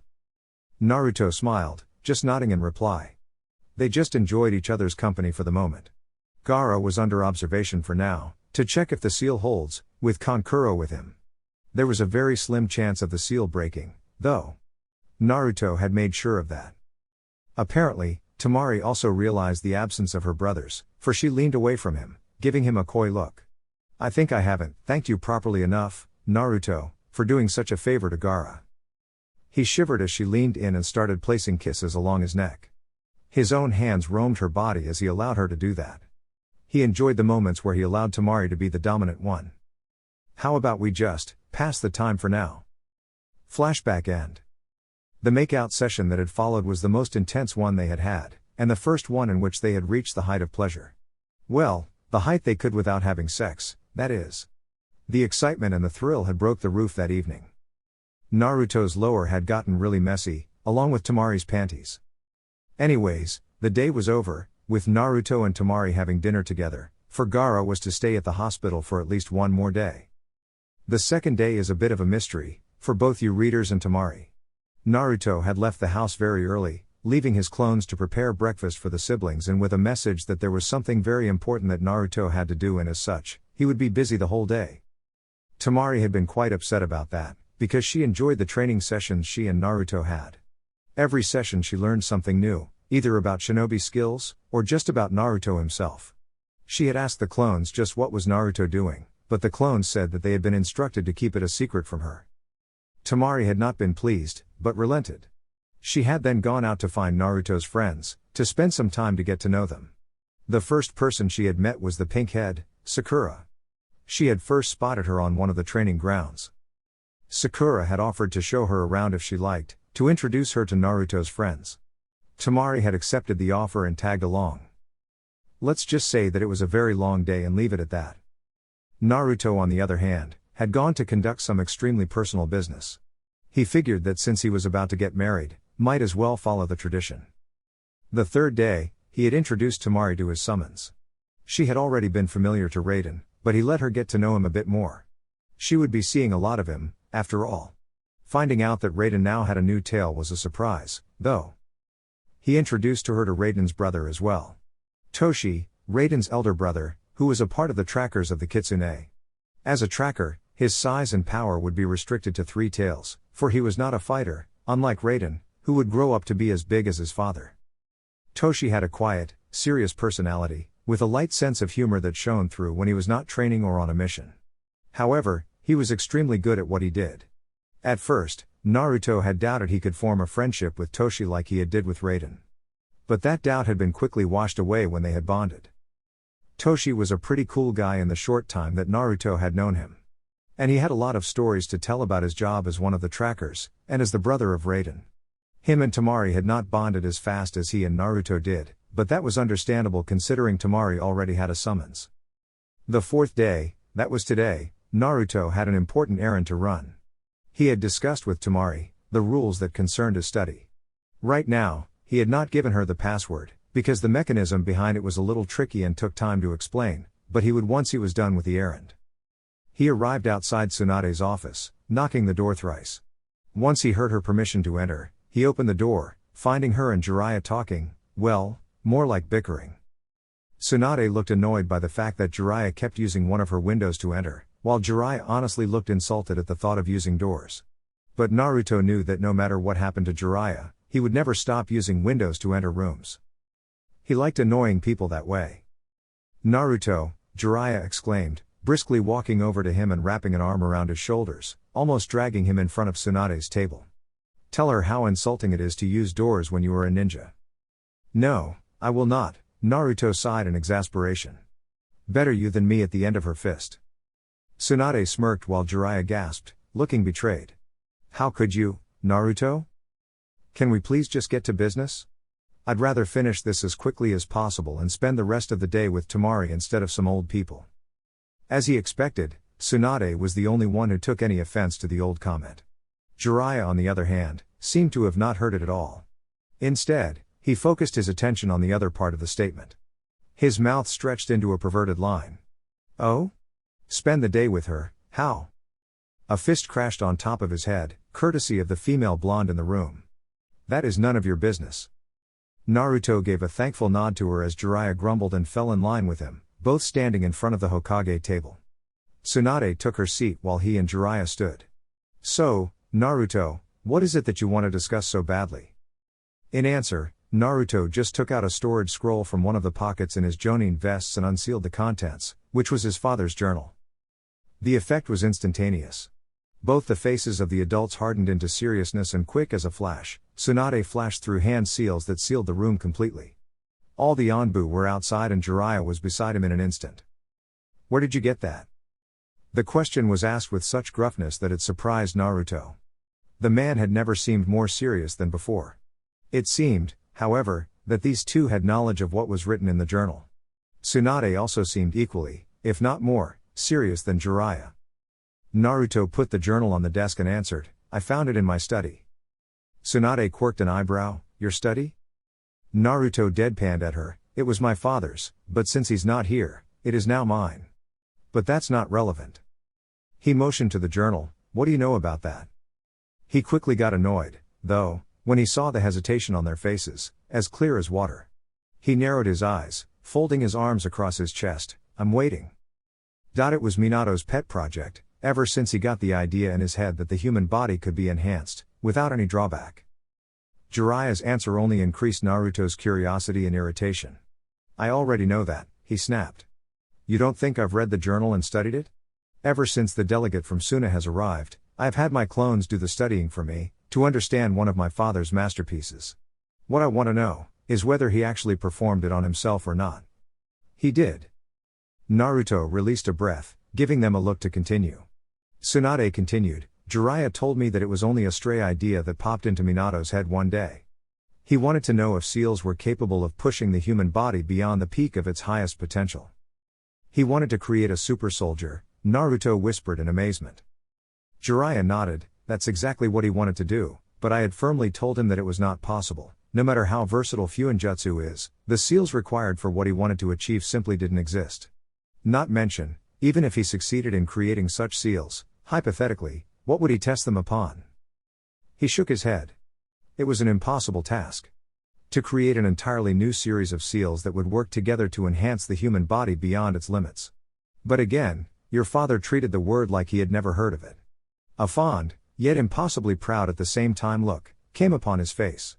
It took him 4 years of work on the seals, along with Kushina, to perfect it. Not only that, but he created an entirely new type of clone to test the seals out and perfect the seals. The blood clone, Naruto whispered. Tsunade took off from where Jiraiya left. Exactly. The type of clone that is entirely separate from the user, having no connection to it at all, other than being made from the user's blood and one aspect of the user's personality. When he made it, Minato had no uses for it in mind, other than using it for his tests. It was entirely useless, and too impractical. It took up way too much of the user's chakra, almost half a quarter more than the shadow clone. Jiraiya took over from there. But in the end, it worked very well for his trials. In the end, Minato had conducted a total of 98 trials, 86 of which were failures, back to back. But the last 12. They were the successes Minato was desperately hoping for. After the 12th success, Minato finally imprinted the seals on himself. As much as I like the tale, how were you involved in this process? Naruto's sarcasm wasn't missed. A guilty look came across Jiraiya's face. Tsunade sighed and looked down. I wasn't exactly involved, Jiraiya admitted. More like I told him that it just wasn't possible. Tsunade, on the other hand, was the medical advisor on the project. Since Minato was creating an entirely new set of seals, he asked me to be the advisor for this project. My knowledge of the human body and medical seals was required for him to calculate how exactly to enhance a specific part of the body and by how much, Tsunade revealed. And he was successful in the end, Naruto concluded. Jiraiya nodded. We were there, of course, when he decided to apply the seals onto himself, to intervene in any sort of an emergency. But it wasn't needed. Minato was in pain for over an hour, but when it was finally over, he had succeeded. He had enhanced his own body perfectly. There was a reason that only 4 people were involved in this project. He even kept the Hokage in the dark about this, as daring as it was, Tsunade revealed. Why? Jiraiya's face turned grim. There was no way we could risk this project to fall into someone else's hands. Orochimaru, Naruto realized. Tsunade nodded. The rumors surrounding him at that time made us very suspicious of him. If he even got the wind of what Minato had achieved, he would have done anything to get his hands on the formulae. Naruto nodded and slowly walked around the office, trying to think about what he should do. Jiraiya did not need to be a Yamanaka to know what was going on in Naruto's mind. You want to perform the procedure as well, don't you? But Naruto wasn't listening to him anymore. What do you think, Kurama? That your father was one smart son of a bitch, Kurama drawled back. Naruto gave an internal annoying sigh. Not that I'm against you praising my father, I am talking about another matter. I'm not praising that blonde vermin. Kurama snarled inside his mind. Then, in a much calmer voice, he continued. Also, it would give you quite an advantage for you, should you undergo the procedure. I have seen it from inside your mother, and I know what the results would be. Naruto rose an eyebrow. I sense a bit coming. Kurama nodded. I think that you should wait for 1 or 2 years before undergoing the procedure. It would be wise if you underwent it at the same age your father did. Best not to take any chances. Naruto was excited, as any child of his age, when he heard that he could get stronger in a way that would be cool, but he rarely let excitement make his decisions for him. Disappointed, yet accepting of Kurama's advice, he nodded. Turning back, he saw the concerned look over the adults' faces. What? Tsunade spoke up. You all right? Naruto waved away her concern. Nothing. I was just talking to the QB. Tsunade's eyes bugged out in horror. What? Naruto raised an eyebrow in confusion. Uro-sennin didn't tell you that? Tsunade's face twisted into one of rage and annoyance as she turned to the white-haired sage, who was trembling in his place. He weakly defended himself, I forgot. Tsunade cracked her knuckles as she walked forward menacingly. I'll give you a dose of medicine that will strengthen your memory. What followed next was history repeating itself. Naruto just shrugged and took his leave. He had another errand to do anyways. XXXXXXX. Tamari was sitting in the dining area of her soon-to-be home, sipping some tea she had made for herself. As she relished the hot, steaming beverage soothing her throat, she thought back to the last few days she spent with Naruto. He was very affectionate to her, she had observed. He was very gentle when talking to her, but too much as to treat her like she was precious glass. He respected her akunoichi in her own right, and wasn't afraid to beat her into the ground to get a point across when they trained together. He genuinely seemed to love her, if the small, but sweet gestures by him were anything to go by. She greatly enjoyed the times when they were intimate. The hot, steamy make-out sessions with him that got bolder every time were something she would always enjoy, but the occasional hug, snuggle and cuddle with him was she would never get bored of. Such sweet gestures made her love him even more. The love between them was growing stronger steadily. She didn't even need to say how accomplished he was as a shinobi at such a young age, however, it was how he normally acted that surprised her. Naruto was generally a very calm person, and very observant. He was not a foolish idealist, but rather his ideals were approached with a realistic and a pragmatic approach. This was something he told her himself. He did not disapprove of having ideals to live by and accomplish, but he seemed to genuinely loathe those people who blindly tried to achieve those ideals without taking the reality into account. Naruto had told her, in a joking way, that people seemed to think he was a very patient person. And it was true, mostly on the outside though. Rarely did any one of his friends say that they had seen Naruto get angry, but Naruto had quietly told her the truth one time when they were cuddling in the living room. He preferred not to show his rage on the outside, but keep it within him and channel it in an effective way. Naruto hated when he was not in control of things, but that did not go to say that he was a control freak. He was more than happy to let others control things for him when he deemed himself incapable to do so. Before she could dwell on her thoughts more, she jumped a bit when the door to the gardens outside was opened, a figure stepping inside. She had almost thrown a kunai at the figure when she recognized the blonde hair of Naruto. She relaxed and let out the breath she was holding. At least knock before you enter, will you? She muttered. Naruto smiled sheepishly and raised his hands. I just wanted to see how you would react. Tamari snorted, I almost threw a kunai at your head. Naruto nodded approvingly and walked around the sofa to sit with her. He wrapped an arm around her, gently pulling her into his side. I had something to talk about with our Hokage. Tamari rested her head on his shoulder. They rested like that for a while, after which Tamari muttered, today has been a slow day. Naruto's hand, that was rubbing her side absently, not that she minded, stopped. Slow as in, boring? Tamari nodded in reply. She had been bored out of her mind. She would have trained, or explored the village, but for some reason, she was feeling quite lazy today.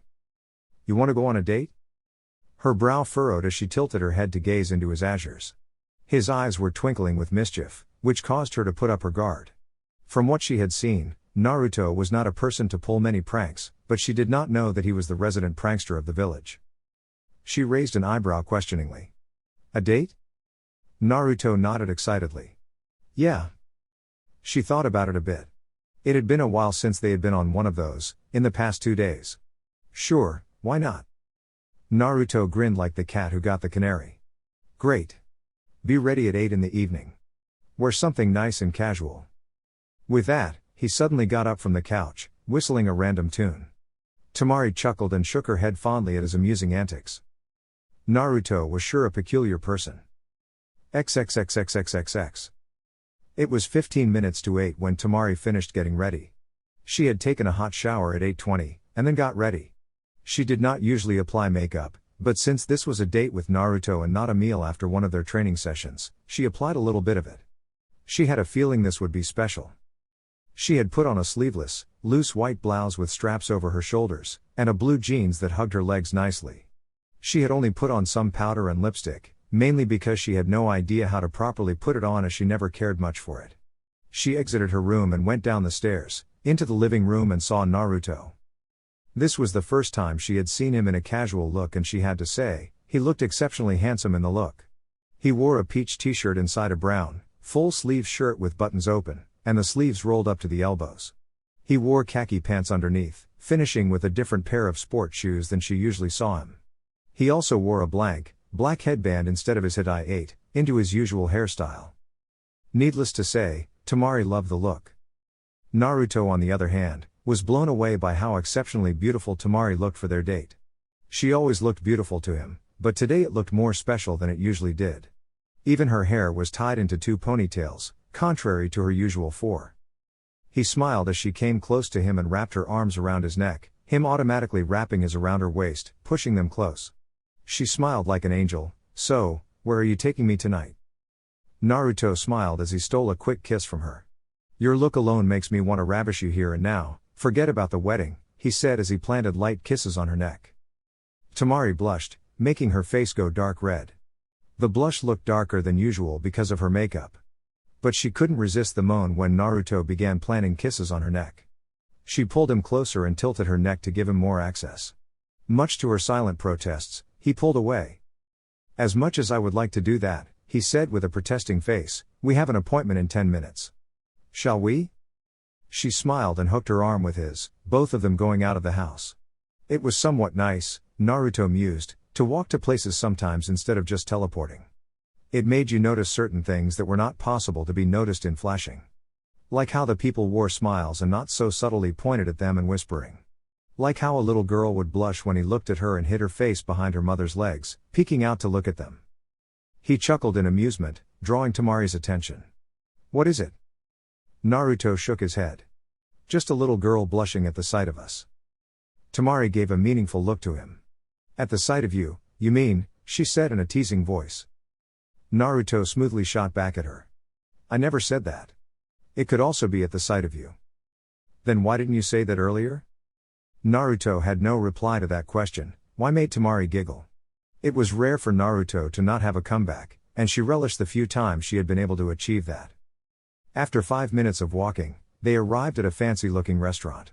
Fancy as in the kind where most of the people could come and eat, not the one that was only attended by the most snobbish people, which turned out to be, most of the times, the rich ones. Tamari could see a lot of people in the restaurant, which was fairly big. Naruto and her walked up to the receptionist, the former addressing him.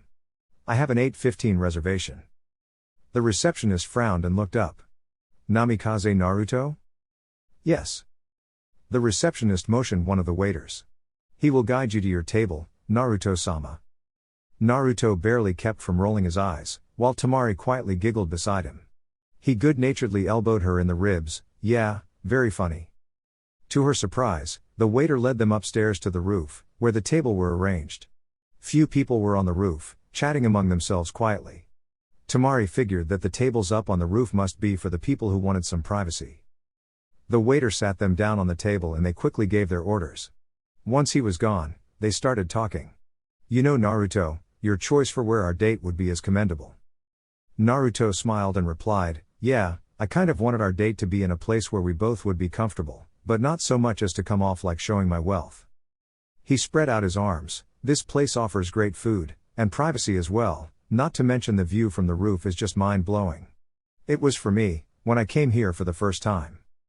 Tamari looked around, feeling the cool breeze blowing around them. She got up and went to the railing, smiling at the view of the village that met her. Lights everywhere, it looked like the village itself was breathing with life. Not as great as the view that was offered from the Hokage mountain, but it was beautiful nonetheless. She went back to her seat. "You chose a great place," she told him as she took his hand in hers. Naruto smiled as he rubbed his thumb on her hand. "Funny story, actually, how I got us this seat." Tamari tilted her head in question, which he answered. "Normally, they don't give rooftop reservations to teenagers. You must have noticed that we are the only teenagers up here." Tamari wasn't an idiot. She had noticed that particular detail, and she quickly pieced together what he was trying to say. Her lips turned upwards into a smirk. "You used your name to get this table, didn't you?"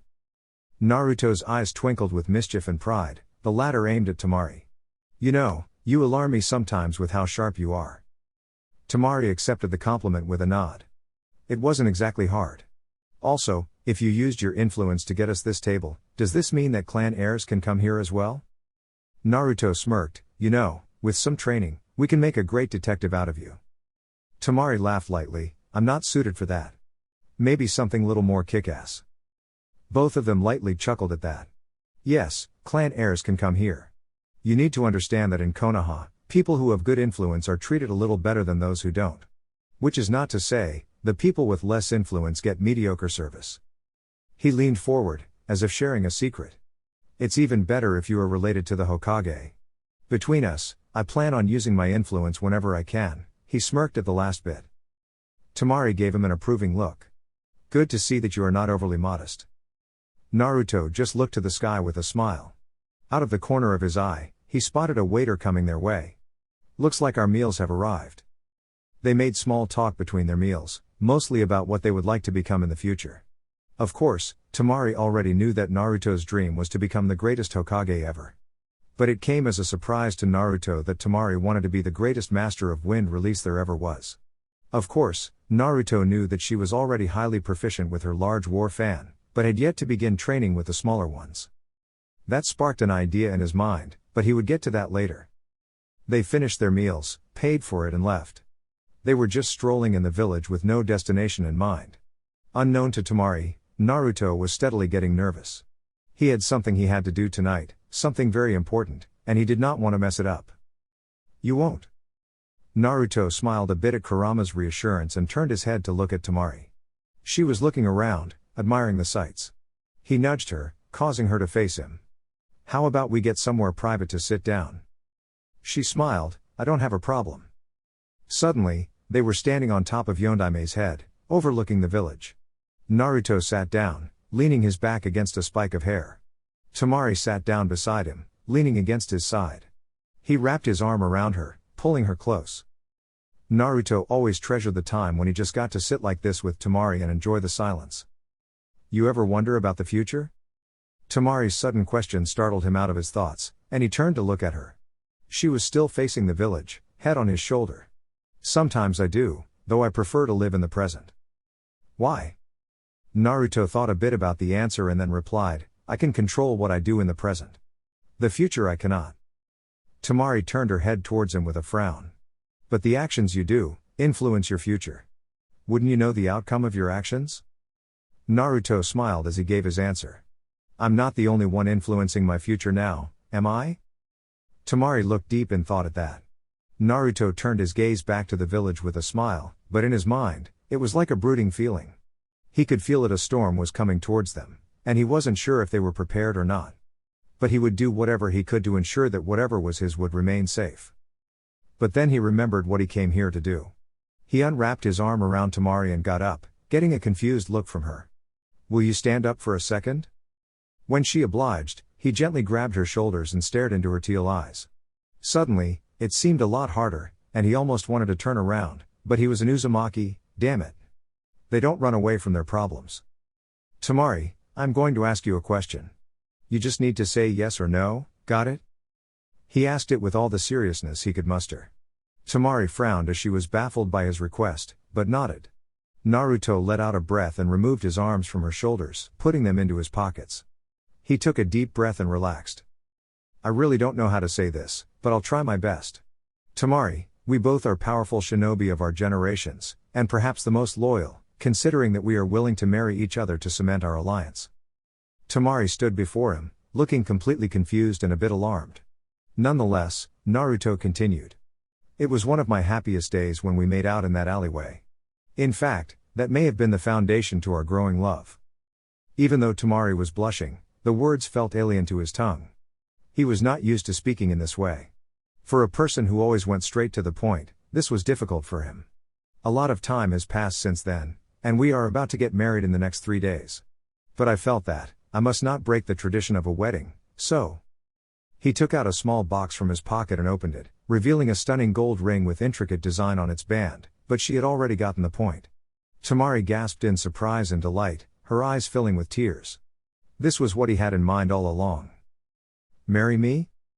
Naruto had barely asked her the question when she jumped into his arms, her own wrapping around his neck tightly. His own wrapped themselves around her waist as he gave an ear-to-ear smile. This probably, no, without doubt, was the happiest moment in his life. Yes. Yes. Tamari hugged Naruto with all her might as her tears finally escaped. But the tears were of joy, and she was sure she had never been more happier in her life. It was every girl's dream to be proposed by the guy she loved, and since it was a political marriage, it had never occurred to Temari that Naruto would pop the question to her. They had been extremely lucky in the first place that they had gotten engaged to each other. She pulled back and held out her left hand for him to slide the ring on, which he did with the biggest smile she had ever seen on his face. When she looked closer, even his eyes seemed a little wet. It was then she got a close look at the ring. It was gold, shining like his hair.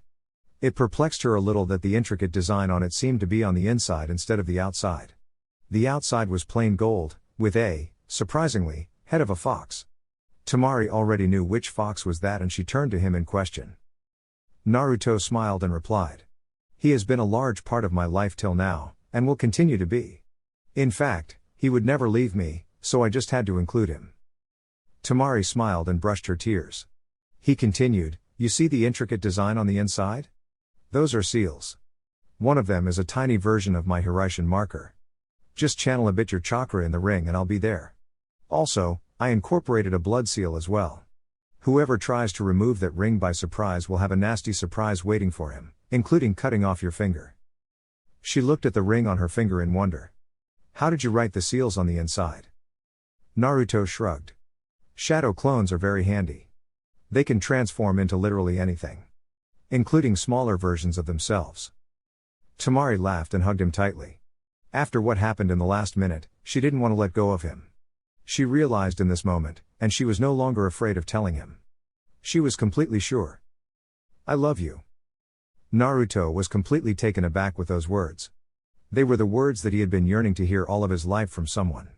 Sure, Jiraiya had his own way of saying that he cared about him, but hearing the words out loud was a different feeling entirely.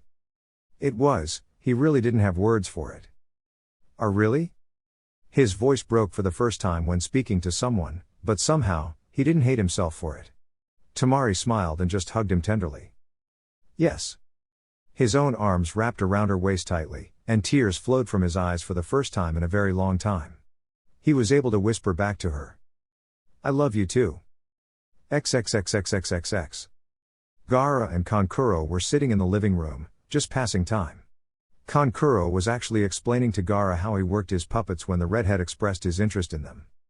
They both jumped, however, when Naruto and Temari suddenly appeared in front of them, arms wrapped around each other and giggling. Kankuro immediately assumed the worst, which was Naruto doing naughty things with his sister. But before he could act foolishly, as always, he noticed that Temari seemed to be unusually happy. In fact, she was glowing from happiness. Gaara noticed it too, for he asked her, "What is it that you're so happy about, Temari?" Temari stopped giggling, but the huge smile didn't leave her face. Naruto proposed to me. At that, Kankuro stupidly asked her, "Why? You were already going to get married. There was no need to." As long as Temari is happy, Gaara interrupted, knowing that Kankuro would probably say something that would ruin Temari's mood. I have no problem with it. Temari smiled as she hugged Gaara. Thank you so much, Gaara. She made Naruto sit down with her and recounted the details of their date to them, with unusual excitement. It was the first time that Naruto had seen her acting like Ino or Sakura, though the latter had cut down on her fangirling ways. Gaara was genuinely happy for them, while Kankuro earned himself a bashing from Temari when he told Naruto in no uncertain terms that he was to inform Kankuro when he would go out with Temari. While that left Naruto annoyed, he simply told Kankuro that he earned the bashing from his sister, and he would deliver it as well if he continued spouting bullshit. Gaara simply shook his head at his brother's foolishness, happy that he at least had common sense that his brother seemed to eternally lack. He congratulated the couple and retired for the night. It was a strange feeling to be asleep, and it had tickled Naruto's funny bone when Gaara had asked him if it was okay to get addicted to sleep. Naruto had laughed for an entire minute at that question, and when he stopped, he clapped Gaara on the shoulder and said, "You aren't the only one, buddy." He also took Kankuro with him using his sand, taking care that he did not litter the house with it. Soon enough, night came and Naruto prepared to sleep. To be truthful, he still hadn't gotten off the high that Temari had told him she loved him.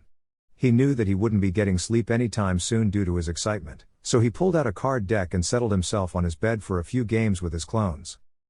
Kami, he was crazy. He was about to summon his clones when his door was knocked. He frowned and looked at the clock on the wall. Who could be knocking at 11? He opened the door, only for his breath to hitch slightly. Tamari was leaning against his doorframe, dressed in a loose t-shirt that went down till her half-thighs, exposing her long legs. Naruto seriously thought that they were the best feature about her after her eyes. She smiled, "Hey." He managed to return, "Hey yourself. If those are your night clothes, I will never get tired of seeing you in that." Tamari chuckled, "So glad you like it." Naruto found himself in an awkward position. What was he supposed to say? "You can't sleep either?" Tamari shook her head gently, her hair moving with her. "With all the excitement you put me through today, I know I won't be able to sleep. I was wondering whether you wanted to pass the time with me." Naruto blinked. "Sure, if you want to." Tamari smiled serenely and held out 2 fingers. "Choose one." Naruto frowned. "What are these?" "Nothing that would hurt you." Both of them would later admit that the night was one for the books. Alright guys, that's it for the video. If you enjoyed it, please feel free to leave a like and subscribe. As always, the rest of the story is already out over on Patreon, link to that will be in the description. Anyways, until next time, peace.